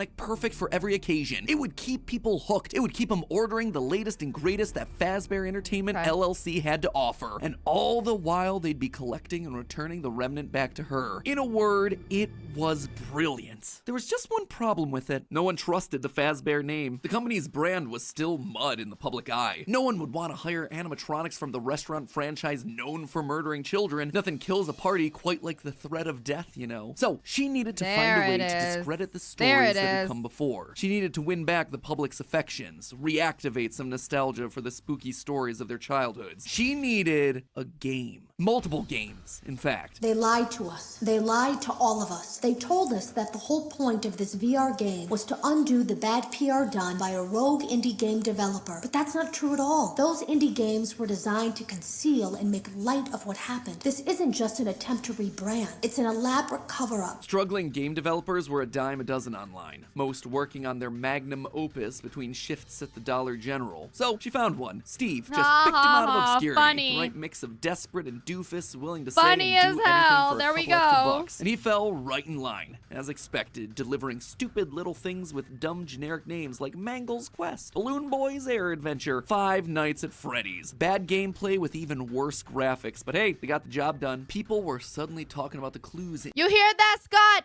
He said bad gameplay. inside of these things, searching for the hidden lore. They were actively making jokes about dead kids at pizzerias. Her husband's twisted history of serial murder had suddenly been reduced to a mere Nancy Drew mystery to be solved. The plan had worked. Freddy Fazbear's was suddenly more popular than ever. Things were going shockingly well. Her takeover and reboot of the franchise was full and complete. Suddenly infused with cash, she built the largest, most ambitious project yet, the Mega Pizzaplex. William had always been so visionary, but always thought so small scale. He was careful to a fault. Not her, though. She knew that this latest project needed to be big. It needed to be flashy. It needed to be a palace for children. A place that got people talking and checking out the latest in Fazbear products. So with a steady supply of remnant flowing in, it was finally time. The stage was set. It was time to get to her real... Why does she need remnant again, technically? What is she using the remnant for? goal, literally rebuilding a family. So March she wants the 2035. remnant The to first be was- put, she wants all the remnants to be put into, you know, certain things to be used for to restore the family. A robot family. Doesn't remnant includes other people's soul though. So I feel like it doesn't always have, You know what I mean? I just feel like it includes other people's souls. So it's like, okay, you're just taking random children's soul and putting it into your family. Obvious. The crying child, her little boy, the one that was the first to get ripped away from her. She'd seen down in his bunker that William had gotten very close to replicating artificial humans using animatronic technology. And so that's exactly what... I can see if Remnant is more of a fuel than a personality install, but then, you know, like Cassidy. Cassidy stayed alive through Remnant and blah, blah, blah, right? Cassidy's soul is probably like, I don't know, the ragiest. I feel like, I don't know. Hey, well, it's wishy-washy. We'll just let it go. What she would do, rebuild her boy from the ground up using robotic parts. His shaggy brown hair, his favorite striped shirt, even down to small details that no one would notice, like the band-aid on his left knee. Williams' research had even found ways of making animatronics that could bleed and process food, making them virtually indistinguishable from a typical human. He would never have any idea of what he actually was unless he was explicitly told. The only things that could possibly ruin the illusion were any overrides to his internal systems. If something were to, say, interfere with the cameras that he had in his eyes, or cause some sort of a core reboot to his hard drive, or x-ray his metallic bones, then yeah, he would be exposed. But otherwise, to the outside world, he was just your typical, normal human boy. She worked down in the bowels of the Pizzaplex, giving him life, but it was one thing to build him, it was another to help him remember his identity. He died so young, so early in their history that there was no preserved memories for him, no documentation that she could just download into his digital brain. So bit by bit, she trained him. Well, they don't have fucking family photos during this time? Forcing him to remember who he was. In a corner of the room, she even made a makeshift dinner table, a reminder of their happier days. The family recreated. 2 brothers, a sister, a father, and the mother at the head of the table. The one in charge, the one in command, the one bringing all of this to fruition. But his progress was admittedly slower than she would have liked. At first, he could only communicate through simple 1s and 0s, then rudimentary drawings and crude letters. But bit by bit, images of his past life started to come through. Balloons, colors, houses, bears and faces, birthday parties. Where is he getting these memories though, right? Where is she? Because she's getting remnants from like random places. Where is he getting these quote unquote memories? Parties. All for me. Gregory was alive. As the robot boy embraced her, she felt a warmth that she hadn't in decades. This was the joy that she'd been working towards. This was what it was all for. Her son, back in her arms again. This is nice, but we literally never get to see this. We're pretty sure Gregory is kind of just lost.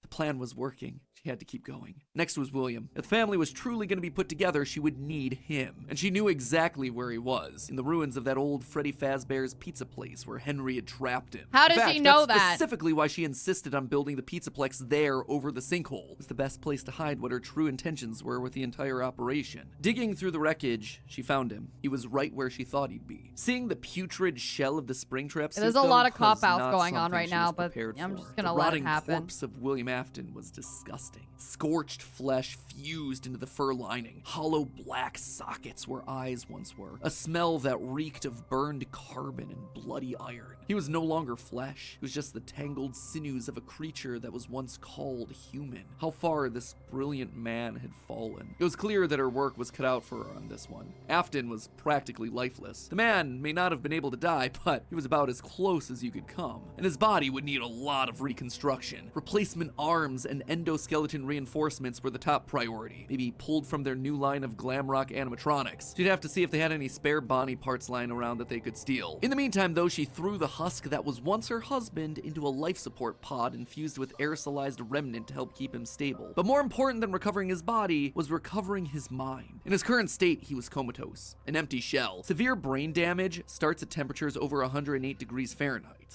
42 degrees Celsius, and years of repeated fires had burned his brain to goo. Gone was the brilliant, frustrating mind that had drawn her to him in the first place. But she had a plan. Unlike her darling boy Gregory, Afton had found ways to record his consciousness. Fundamentally, the brain is only a series of Nobody electrical technically connections should know after all. that, except for the ones who are being controlled by him, maybe, but probably not, but okay. So why couldn't you replicate that in the form of a standard circuit board? In essence, you could create a digital consciousness. And one thing she knew about William, he was nothing if not cautious. A planner. Someone who had backup plans to his backup plans. And sure enough, there it was. Buried in piles of old animatronic CPUs, a record of Afton himself. But she needed someone to test it. Someone was definitely here during the night. It had to have been the client. I mean, they sent us that stuff in the first place with no explanation, told us to scan it, said it would expedite the process so we wouldn't need to program any pathfinding ourselves. Unlike the other games that she paid to have made in the past, this one had a different purpose. This wasn't about PR, it was about getting William back up and running, spreading his virus to the masses. You acknowledge that Fazbear Entertainment is not responsible for accidental digital consciousness transference, real-world manifestations of digital characters. She hired a new developer, Silver Parasol Games, to scan the boards and bring her husband into the system. And because of the immersive nature of VR, William's consciousness would be able to merge with the player, giving him a new body, a new agency. There was just one complication. Afton's hold wasn't as powerful as she had hoped. He wasn't able to gain complete control. The first trial run, Jeremy, was so desperate to escape from his grasp that he sliced his own face off with a paper shredder. Messy. Afton's followers were reluctant, to say the least. But it was the second attempt that looked like it had the potential to kill two birds with one stone. Enter Vanessa. Mrs. Afton wanted a surrogate daughter. Her darling Elizabeth would have been a young woman at this point if she had lived. And Clara wanted someone who wasn't Elizabeth but could be just like her. Could she have just rebuilt her like Gregory? Sure, but she decided against it because she wanted an actual human mother-daughter connection. Wow, what's wrong with a human? What is it, a freaking mother-son? What, mother-son isn't real? Huh? Well, that, and it would be redundant and narratively unsatisfying to have two robot kids in the same family. Okay. What did she say? William had put a lot of tools on the table for her to use, and she was planning on using them all. Plus, Elizabeth had always been so loyal to Daddy. It was time to give her a second chance, a true choice. And Vanessa seemed to be the perfect candidate to fill the role. Your dad's name was Bill? Your dad didn't play fair, did he? He used to make your mum look bad in court. He manipulated you. I know your mum... after she lost the custody case. I was supposed to be a good girl. She started as a QA tester at Silver Parasol Games, the VR game development company that was part of her plan to bring back William. But more importantly, Vanessa checked all the correct boxes. Right age, blonde, green eyes with a fondness for flowers and the outdoors. In many ways, it was her daughter all over again. Except it wasn't just looks and personality. What really mattered... I wonder if she's going to do this for number 4, or patient 46. Like, I wonder if he's going to mention it. Was Vanessa's mind. Underconfident, coming from a broken home, motherless, able to be manipulated. Yes, she would do nicely. She would be the one to save dear old Daddy, just as the real Elizabeth would have wanted. I will make you proud, Daddy. While testing the VR game, William's digital consciousness merged with Vanessa. Oh sure, she fought, fragmenting Afton's code into a series of tapes hidden across the game, trying to do web searches to regain control over her life, but it wasn't enough. She was... What? There it is. There it is. Merged with Vanessa. Oh sure, she fought, fragmenting Afton's code into a series of tapes hidden across the game. Trying to do web searches to regain control over her life, Tape but it girl wasn't reveal. enough. She was weaker. What? Why not? Everything else, we're gonna be like, yeah, wishy-washy. Let's just have it. You know what? This is wishy-washy. Just let me have it. Hello? Than Jeremy. It's she not was a throw that hard that, to believe. Despite occasional moments of lucidity, had to obey. And with Vanessa, it was a 2-for-1 deal. She was getting a daughter back while also bringing her husband one step closer to reactivation. I'm just saying. I mean, like, how angry do you have to be to not even let me have this? Because there's a bunch of people on Reddit, I'm sure, who, no, not even I'm sure. Literally, there are a bunch of people on Reddit who also believe in this tape girl theory, okay? So fuck it. Why not? Why not? Ask the question. Oh, because the Vanessa specifically says no? Come on. Come on. Of all the things that are wishy-washy and unclear, tape girl not being Vanessa has to be the one that everybody fights me on. You guys let me have Balloon Boy, okay? Well, that's the question. That's my fucking question. She just had to make sure that Vanessa was headed the right way. The reborn Gregory was an expert hacker, part of the benefits of being an Afton and a robot, so Clara had him keeping tabs on Vanessa, hacking into her emails and trailing her therapy sessions to ensure the future Elizabeth was falling in line. If any of the therapists started to ask too many questions, they were promptly dismissed from their positions. And while Gregory kept tabs on Vanessa's personal life, Mrs. Afton made sure to clear a path. Wait, what happened? What about Gregory? Hold on. Control over her life, but it wasn't enough. She was weaker than Jeremy. She was a thrall that, despite occasional moments of lucidity, had to obey. And with Vanessa, it was a 2-for-1 deal. She was getting a daughter back while also bringing her husband one step closer to reactivation. She just had to make sure that Vanessa was headed the right way. The reborn Gregory was an expert hacker, part of the benefits of being an Afton and a robot, so Clara had him keeping tabs on Vanessa, hacking into her emails and trailing her therapy sessions to ensure the future Elizabeth was falling in line. If any of the therapists started to ask too many questions, they were promptly dismissed from their positions. And while Gregory kept tabs on Vanessa's personal life, Mrs. Afton made sure to clear a path for her professionally. With Silver Parasol's collapse at the hands of the Anomaly, she then had the possessed Vanessa bring the contaminated circuit boards to DLZ shipping and the Fazbear Funtime service. More glitches, more Remnant, more Afton. But it was her last move that was the best. In a true masterpiece of poetry, she brought Vanessa over to be chief security officer at the Pizzaplex. A true family tradition to don the hat and badge, and all it took was a recommendation from the top as well as some emails marked for deletion. Sure, Vanessa didn't have relevant experience for the job, but when it comes directly from the CEO, does it really matter? Husband, son, daughter, a corpse, a robot, a human. All that was left was Michael. Poor, troubled Michael. The boy that killed her youngest. The one that would spend years trying to make his guilty conscience right again. A self-professed protector. While she knew she needed him to complete the family, something told her that the problem had already solved itself. Something had shifted when using Glamrock Freddy to excavate the buried pizza place. I have been here before. I found myself for the first time when I cleared the path. I have changed. My friends are here, but I can protect you.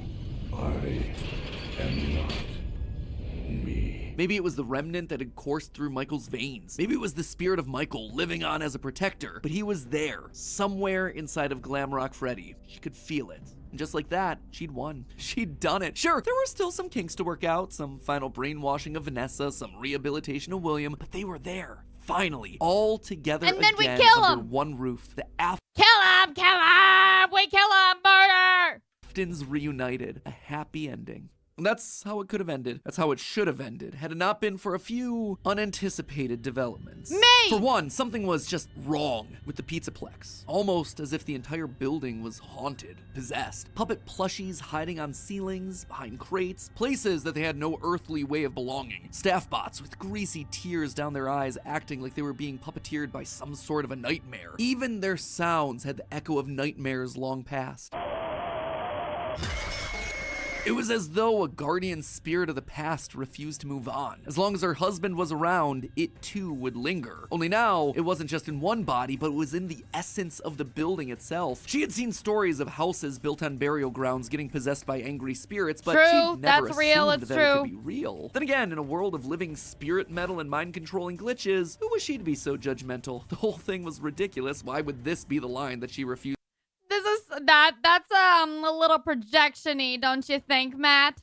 To cross. After all, the Pizzaplex was built over the burial ground of angry spirits, but it was the power cords that finally convinced her that something was wrong. Suddenly, these cords were striped black and white, like the security puppet from generations ago. The very foundations of this place, the materials and wires that constituted it, were rebelling against her, against the Aftons, against the quest to bring them all together again. And it was being helped by something else, something slithering through the building. Maybe they were connected, she couldn't be sure, but a blob of living wires could be heard oozing through the walls, stealing pieces and parts of the old animatronics showcased in Rockstar Row. She could only assume that it was a byproduct of all the remnant they'd been collecting. From Afton's testing, she knew that both light and dark remnant existed, one of positive emotions and the other created from anguish, anger, agony. Perhaps this thing was an amalgamation of all the darkest parts of the pizzeria's history, a collection of the hatred still housed inside these defunct endoskeletons and exosuits. As long as it was left alone, it seemed to be harmless. But if any Afton outside of Michael got too close, it would lash out wildly. Even young Gregory, looking to punish the family that had been complicit in its horrible creation. Little did she know, though, that Gregory should have been her biggest concern, that bringing the family together would have some unforeseen consequences. Gregory was normally the goodest of boys. She had literally built him that way. But lately, he'd been disappearing more and more often, disobeying her orders, requests. She knew that he loved playing. Yeah, it sounds like a fucking, like, young boy thing to do. Just disobeying parents' orders. On the arcade machines once the Pizzaplex closed, being so good as to top the leaderboard on practically all of them. But lately, he was nowhere to be found. She suspected his absence had to do with Glamrock Freddy's failed performance the other night, when he malfunctioned live on stage. Almost as though the core programming of Freddy responded to seeing this rebuilt small boy. Almost like it awakened something inside of him. She'd have to make sure that Vanessa was on the lookout for him. But she'd soon come to learn that Vanessa wasn't enough. Whether it was the influence of the nightmare puppet or a reawakened hatred of animatronics seated deep in Gregory's code, something had caused him to rebel, to rip apart each animatronic in the Pizzaplex. Bit by bit, this boy was tearing down the empire that she'd so painstakingly built, freeing Vanessa from her mind control, destroying the remains of Afton in the basement, setting Glamrock Freddy loose. As her carefully created world crumbled around her one more time, she began to plot her revenge. She would have to bring them all to ruin. I'm sorry, real quick. I think at this point now, the only way to get rid of William Afton for real is almost like the Dybbuk box, right? Where you have to take apart all the different pieces and fucking just toss them elsewhere in different parts of the ocean, maybe. Okay? You gotta, it's like, you can't just burn them, apparently. All right? You gotta just cut them all up, take them apart, bury them in different part, like go around and put them in all the different places in the world, okay? If anything, feed them to the fucking pigs, because pigs will eat a lot, all right? There's just so much, so much. And there you have it, my friends. Nearly a decade in the making, my FNAF timeline for where the franchise is here in 2023. The year of Fazbear Frights, by the way. As always, it wouldn't be right for me to finish without going over some of the more controversial takes that I just handed out. I think we can all agree that this part of the timeline was always going to be the hardest. So let me just break down some of the major points. Wait, should we let him have this one? We did it? First of all, the biggest swing of this episode, and obviously the one that everything else rests upon, Mrs. Afton being the CEO of Fazbear Entertainment LLC. Here's why I went with this route. Now, first and foremost, the head of Fazbear Entertainment is the single biggest mystery that we're meant to solve at this point in the lore. The Ultimate Guide brings it up repeatedly. Who's running the show? Who is okaying these decisions? And in the security breach memos, we get multiple mentions of someone manipulating things from the top down. Whoever this is, they are the person driving forward every other facet of late-stage FNAF lore here. They're the puppet master who's hiring the indie dev. They're the ones relaunching the brand, building the Pizzaplex over the burial ground. So everything at the end of the timeline relies on this one singular answer. Now, as I see it, there are two possibilities here. One, an adult robot Elizabeth, like we see older versions of robot kids in the fourth closet, or Mrs. Afton. Could it be someone completely new to the franchise? Absolutely yes, but in a game with so many returning faces and repeated themes, it would be pretty random. That's how I feel about Vanessa in the first place. Like, it's pretty random that Vanessa is just this random girl that comes back.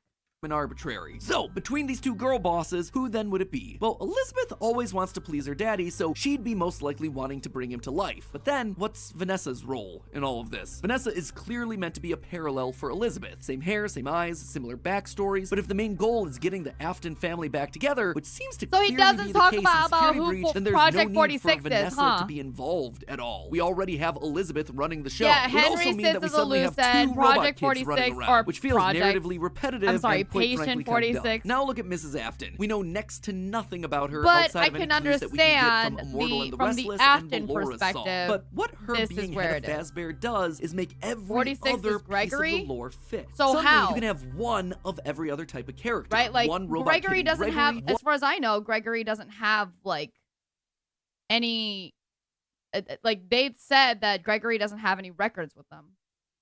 He was sent for therapy? Who sent him? The mom? Are we accepting that the mom fucking sent him to therapy?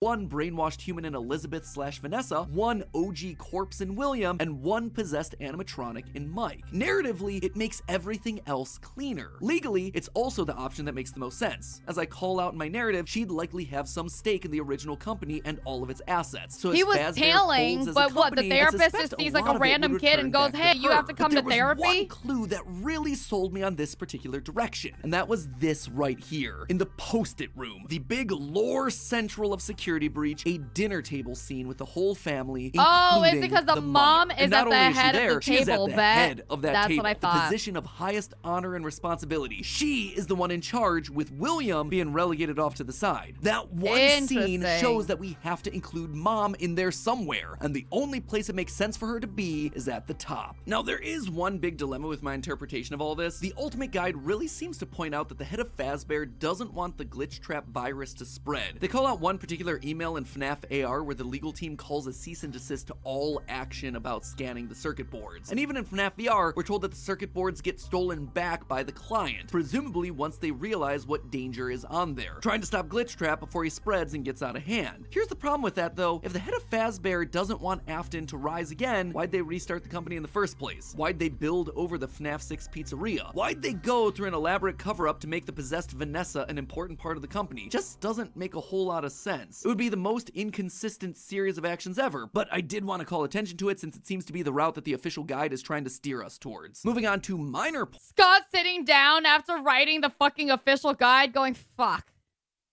I literally wrote it in the official guide, you guys. I literally wrote it in the official guide. Can you imagine?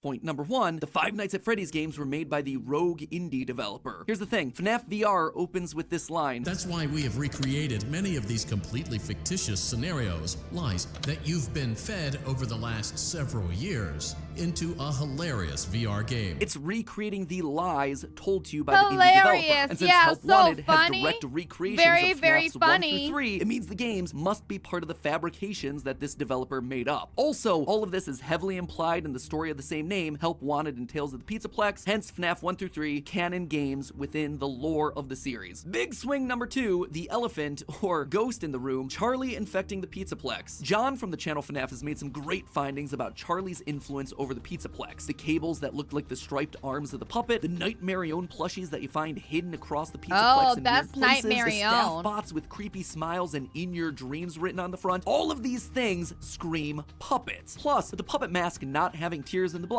seems to imply that Charlie's spirit exists elsewhere. She is still in play, and she has an important role, especially in Gregory's post-it room. The doors to the post-it room in the game's code are called Charlie doors, and inside we see a bunch of lit up nightmare staff bot heads. Suspicious, to say the least. The channel ID Fantasy did a great theory looking at the post-it notes, concluding that the crying child / Gregory isn't alone in this room, but rather might be communicating with someone. A spirit, Charlie. Charlie's spirit seems to have pulled a poltergeist. Instead of controlling one thing, she's affecting a lot of little Finally, we get poltergeist details, foundational elements of the Pizzaplex. And this isn't the first time that we've seen this in the franchise either. We've seen spirits communicating with people through physical writing in the survival logbook. So we know that this is an established means of spirit communication within this franchise. And I suspect that to some extent it might be Charlie's influence making Gregory go haywire. Which brings me then to my final and probably biggest controversy in recent FNAF history, Gregory as patient— No! Axel, that's it! Done! We've already had a FNAF fucking week! What are you talking about, Axel? We're not touching on any more of this. Once I get past these, I'm done. 46, the evil robot mastermind. Now, I know when I first came out with this theory a year ago, people were mad. But here's the thing, you don't have to take my evidence points for it anymore. The recent Tales from the Pizzaplex story, GGY, basically goes and just outright proves it. In GGY, we find out about a boy named we don't Gregory have one more. We don't, one more of what? Pizzaplex arcade machines. When therapists start to go missing, it's confirmed that GGY is the one that's working to bump them off. And when animatronics start getting corrupted by a mysterious I'm done. All right, let's go! Let's go! We have three more videos, but all the videos are just, you know, of the Caesars and a little bit of something.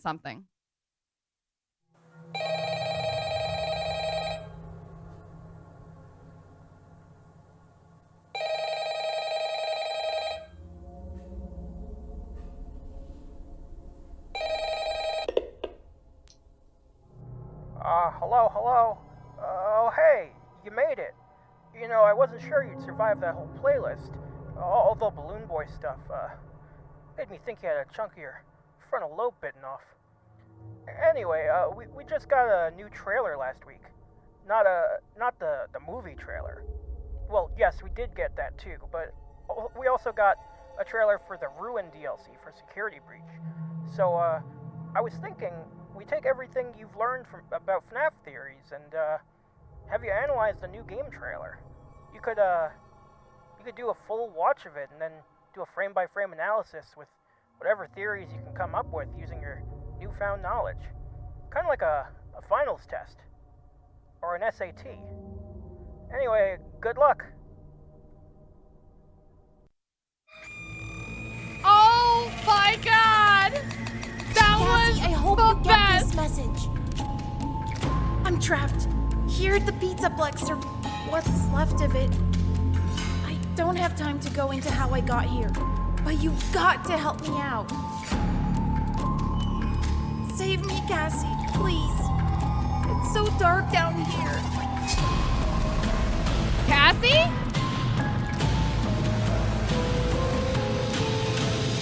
Oh god. They're all still moving. Gregory, run! Okay, so Gregory's friend. That's Chica still. Oh god. Ugh.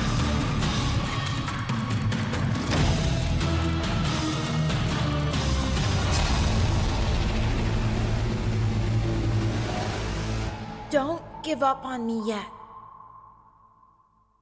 Whoa, okay, alrighty. There's another one, I think, right? Is that another one? Welcome back Oh no, this is, wait, is this another one? for another week of career fulfillment and minimal Help Wanted 2 teaser trailer also.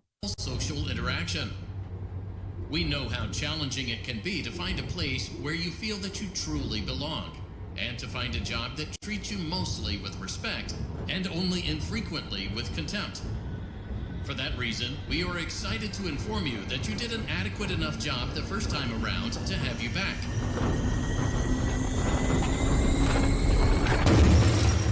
Also, there were no other applicants.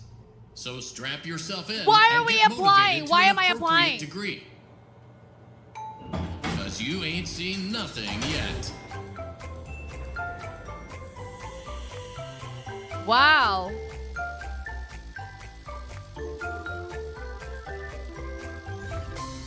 Help Wanted was a VR one, right? You fuck. Oh, I'm so happy that I had that fucking on the space bar. Oh my god, that's so funny. Okay, let's go. Let's take a look at the DLC again. Let's just go out with the first things that I'm like, it's just the first things I'm noticing, all right? Just pulling it out. Just ba. Okay. That's the girl. The girl has just come in, right? That girl, that I'm pretty sure is girl. Brown hair, though. Interesting. Charlie? Cassie, I hope you get this message. Cassie, the only thing I'm feeling is close to Cassidy, but I don't know how close, I don't know how often Cassidy and Cassie are. Like, might be a whole other name, but who knows. If we're gonna sit here and theorize, I want to sit here and theorize among what we know, right? Good night, Airbrain. Rest well. Thank you. I appreciate it. Thank you. Bye-bye. Cassie, short for Cassidy. That's what I'm saying. Here at the Pizzaplex, or what's left of it. Where is... She's like calling out to Cassidy. Or calling out to a Cassie. Why? I don't have time to go into how I got here. She? Yeah, I feel like this is, I'm feeling like this is a she. That's what my theory is. This is a girl. This is Gregory? This is Gregory's voice? Oh, is it? See, I don't know. I never played Security Breach, so I don't know that this is a voice. This is Gregory's voice. Cassie, I hope you get this message. So now I'm assuming then that the girl is Cassie. I'm trapped here at the Pizzaplex, or what's left of it. Wait, why does he know who that is? Why does he... That's weird, no? That's interesting. Like, as far as I know, he's, you know, from the theories we've been given, he shouldn't know anything, honestly. Could be older Gregory? Older Gregory shouldn't know anything else more, I feel like. Wait, older Gregory, but the trailer poster, the teaser poster for this DLC is inherently a girl, right? FNAF Ruin DLC poster.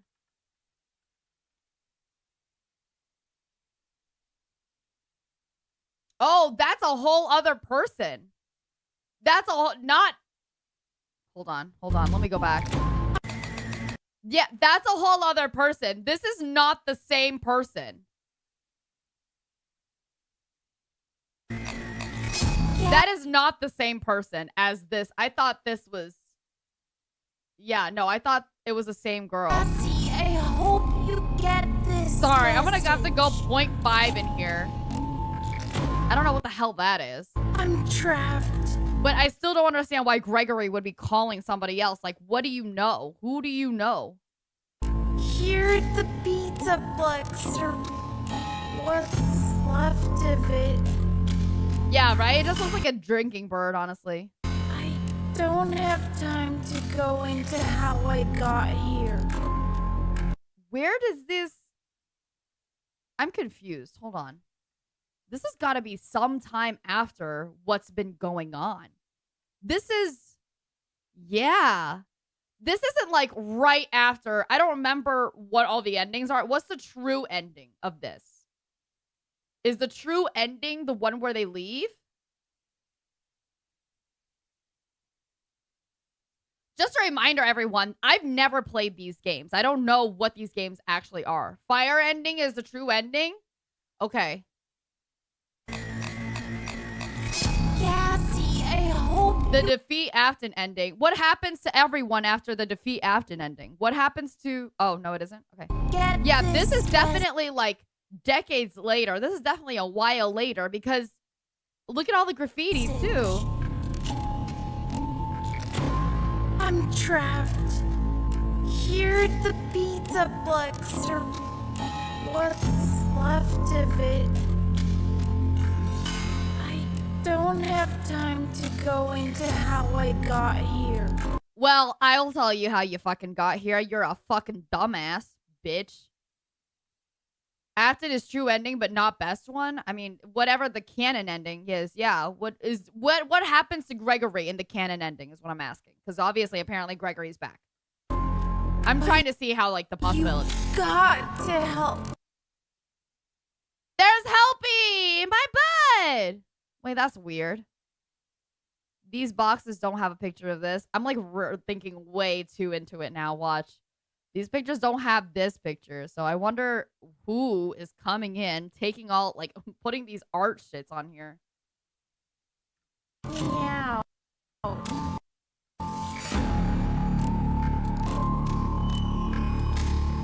Save me, Cassie. Please. Cassie? Do we know a fucking Cassie? In canonical ending, did Vanessa leave? We know a Cassidy, yeah. A dead one. Like a very dead one. So dark down here. And no shit, dumbass. What did you think was gonna happen? The lights all suddenly turn on and it's like a safe place again? Stupid ass. Vanessa isn't part of canon ending. Vanessa die? Hell is that? Oh, let's get a or something. Ooh, damn. Well, that's like what is that? What is that? Withered. It's like a withered wolfie.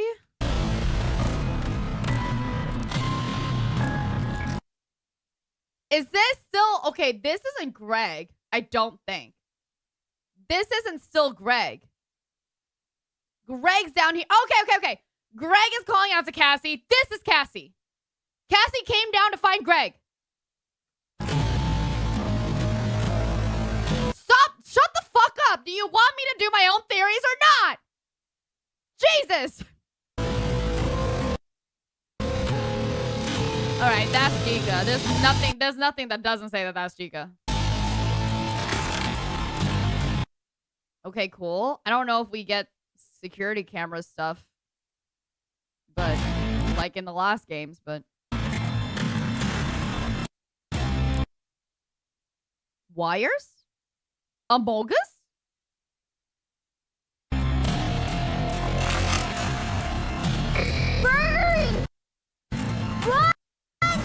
That's Cassie. Okay. Hold on. That's Cassie's voice. That's what is that called? Niner. What is that called?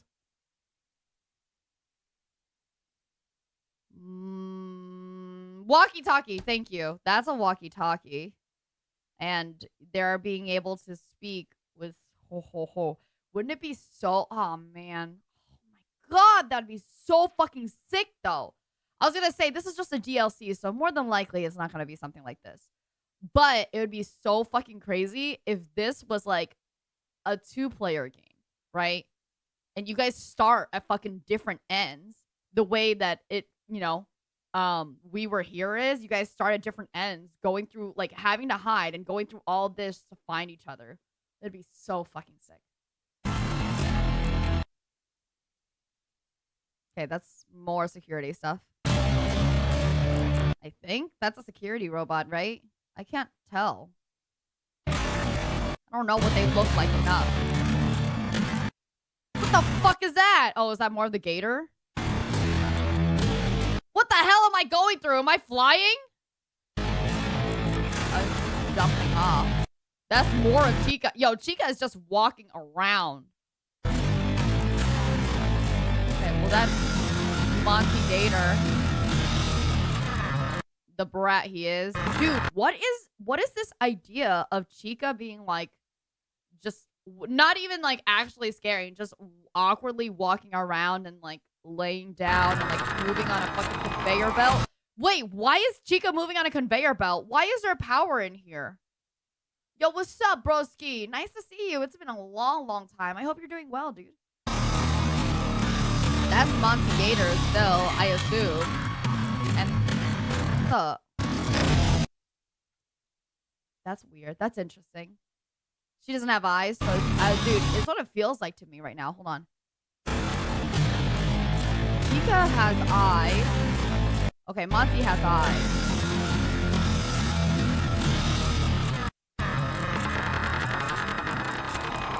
Yeah, we are looking at FNAF stuff. This is like the most recent trailer. See, she looks like she's looking completely elsewhere, like not even close to us. And then she like reacts after we make a little noise on our bracelets. I don't know anything about this character. Nobody spoke about this character at all. They're just like daycare attendants.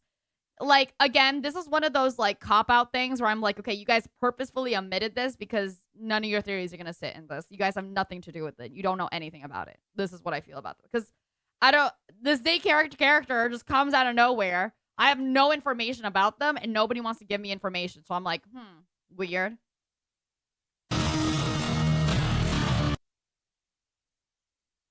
He's just a little guy? Yeah. Sounds like theory talk. Sounds like a theorist who's tired. All right, you put on masks. You're putting on masks in this one. That's definitely it. Look at that. You putting on the masks.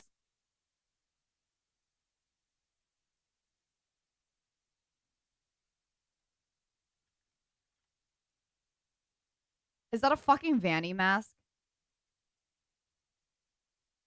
That's some Vanny ass eyes.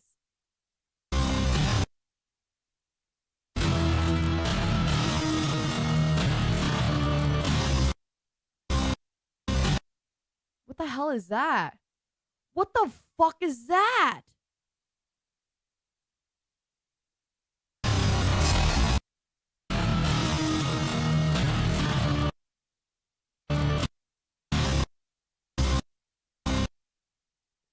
fuck is that? Oh, these are just clouds, huh?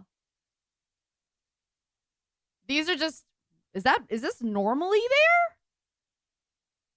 That's not... Is that normally there? I can't tell. I've never played this game. They showed us this? Oh, interesting. Okay.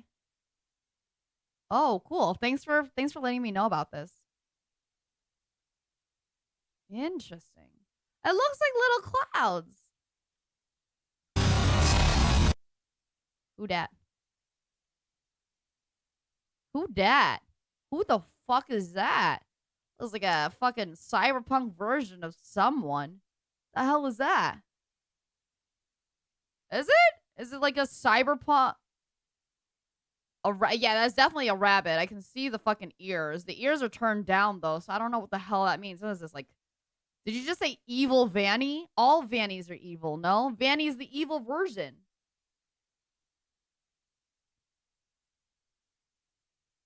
Is Afton's... what's their name? Glitch Trap's ears down? I thought Glitch Trap's ears were, like, up.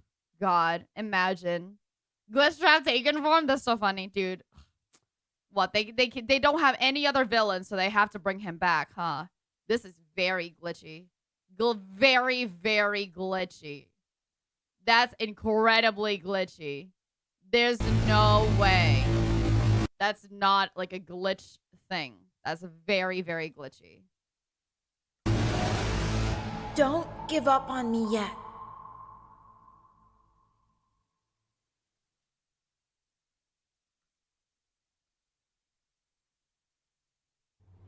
Okay. Well, that is all there is to that one.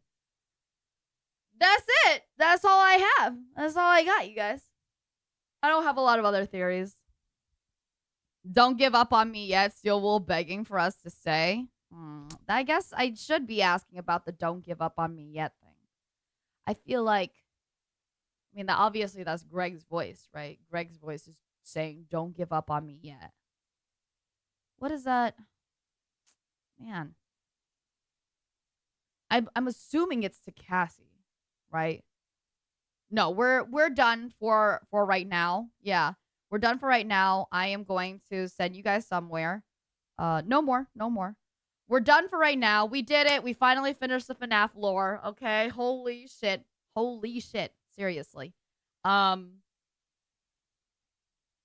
Just in time for what? Yeah. But that's okay. Or later on tonight. Okay, don't worry. Later on tonight, I will be back for my Valorant training session. I'm gonna be just taking some extra time to today is the finale of BattleBots, so we have to go watch it. Okay, I will be watching it for sure. And I'll just be taking a break to go switch up my schedule because I have to be honest, these 10-hour days, 10, 11 hours, maybe some of them 8 or 9, but I don't know. Some of them, like 10-hour days is a lot right now. So we're gonna figure out what my schedules are like. Okay. Thank you for congratulating me. It's overall the ending thought is yes, I have been really, really frustrated with the FNAF theories. Everything still stands in the way that I'm saying, I totally respect MatPat. I like a good number of his theories. I still don't agree with all of his theories, which is fine because he doesn't agree with all of his theories. He disproves his old theories all the time. It's just amazing, the books and the lore and the ARG and all that's put behind it, not only from the front of Scott and now currently the team who puts it out there, right? But also on the other side of you guys solving it. That's unbelievable. That's crazy, in terms of the ultimate timeline and how I feel about it, I love that he put it in a narration way because that's more helpful to me. Do I agree with all of it? Not necessarily. Is there some things that I didn't originally agree with, but he kind of put it out there and I went, you know what? I'll take that. That doesn't sound far-fetched. And I kind of like the way that he put it together. Yes. Is there also things that I'm like, yeah, for sure. Absolutely. Yes. There's a little bit of everything. I think in a good way to all end and say about it is FNAF itself, I don't believe is ever going to have a clear-cut answer to everything. I think there's a loose plot line, right? A loose here and there idea of everything, and then just things hinting at it consistently. Because as we all know, the story's changed multiple times. Scott himself has said some things like that.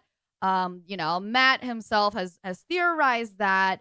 They're all everything is very fun as long as you take it with the idea that these are, like, even though Matt, the way that he speaks about them is very definitive, these are literally, yes, just theories, and with the absolute knowledge that all these theories could or could not have been true at any given moment in time, because everything is kind of just a loose ends.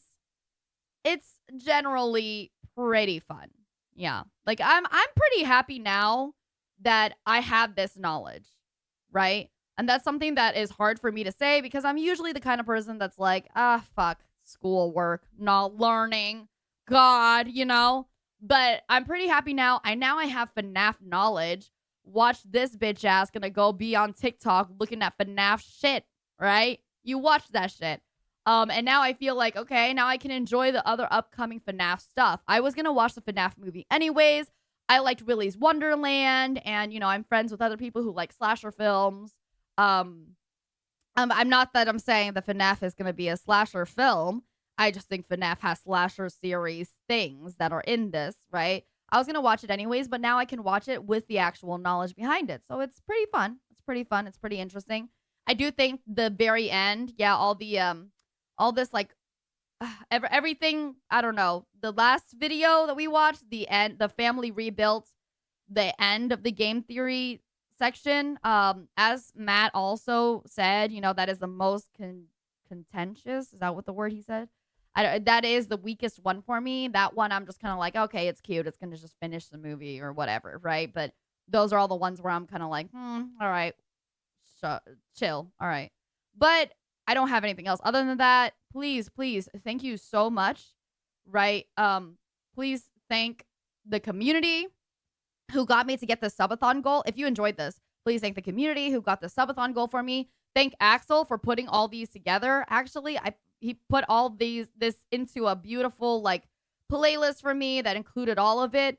Thank Axel not only for that, but also for this. I'm coming back later. Yeah, I'm leaving right now and I'll come back later. But you have to notice this. You have to notice this. This entire video right here, this is Axel. And this is Axel's voice. And this is his cute little, like, just think about it. This is my, like, outright call to a wonderful mod and editor and friend for a long time. Like, before he was my mod and editor, you need to know that we were in the same friend, like the first friend group I ever had being a VTuber. So we've known each other for a long time now, like since my VTubing career. The thought behind this is not only so unique and fun that you, like, went out of his way to do it and then voice it and write a fucking script. And the voice in here, you can tell, is the way that he's saying it is very closely alike to the actual phone guy from, the first FNAF game. Like, it's so cute and extra, and, I just love it. Like, thank you so much, Axel. You could see my face when I listened to this and I watched this, because my face straight up was just like, it's so, seeing people who are creative and love things so much like this and like Axel just makes me so happy and really drives and inspires me to do more and creative things. This whole thing right here. I mean, it's like, yeah, it's something small, but it makes all the difference, right? So if we learn anything from FNAF, small details can make all the difference. And this is it. This is something I feel like, look at this. Oh, hey, you made it. I wasn't sure you'd survive that whole playlist. All the Balloon Boy stuff, made me think you had a chunk of your frontal lobe bitten off. Hey, fuck you. Balloon Boy is fire, okay? It's a shame we didn't get more Balloon Boy. No, but really, okay, thank you so much, you guys. I will send you over to a good friend of mine, all right? It is time for some battle bots in just a little bit. I'm going to be preparing my food so I can eat while I watch my battle bots. It is battle boss finale. After that, I'm just going to take a little break and everything. I will see you guys later tonight. I'll put it on my Twitter and all that shit. You guys will be able to find it. we'll be doing more Valorant training, of course, okay? And hopefully we can keep up because it seems like Valorant training so far has been pretty all right. Yeah, well, I'll see you later tonight. But remember, today is my Funathon day 17. It will say day 17 tonight. Yeah. Okay, give me 1 second. Here. Yeah, just pause the timer. You're fine. You got it right. Thank you, hon. Here we go. That's not the right. Okay, I accidentally clipped something, but that was not supposed to be a clip. Alrighty, guys. I will see you guys later tonight. But right now, please go hang out with my friend Macho. It is the finale of BattleBots. If you guys know me, you guys know I love BattleBots. I will be watching it in Macho's Discord channel later, or Discord server later. And then otherwise, I will see you guys tonight. All right. My name is Lilybelle. I love to travel, but I suck at geography. Thankfully, I'm better at FNAF lore today. I will see you guys tonight. Bye-bye now.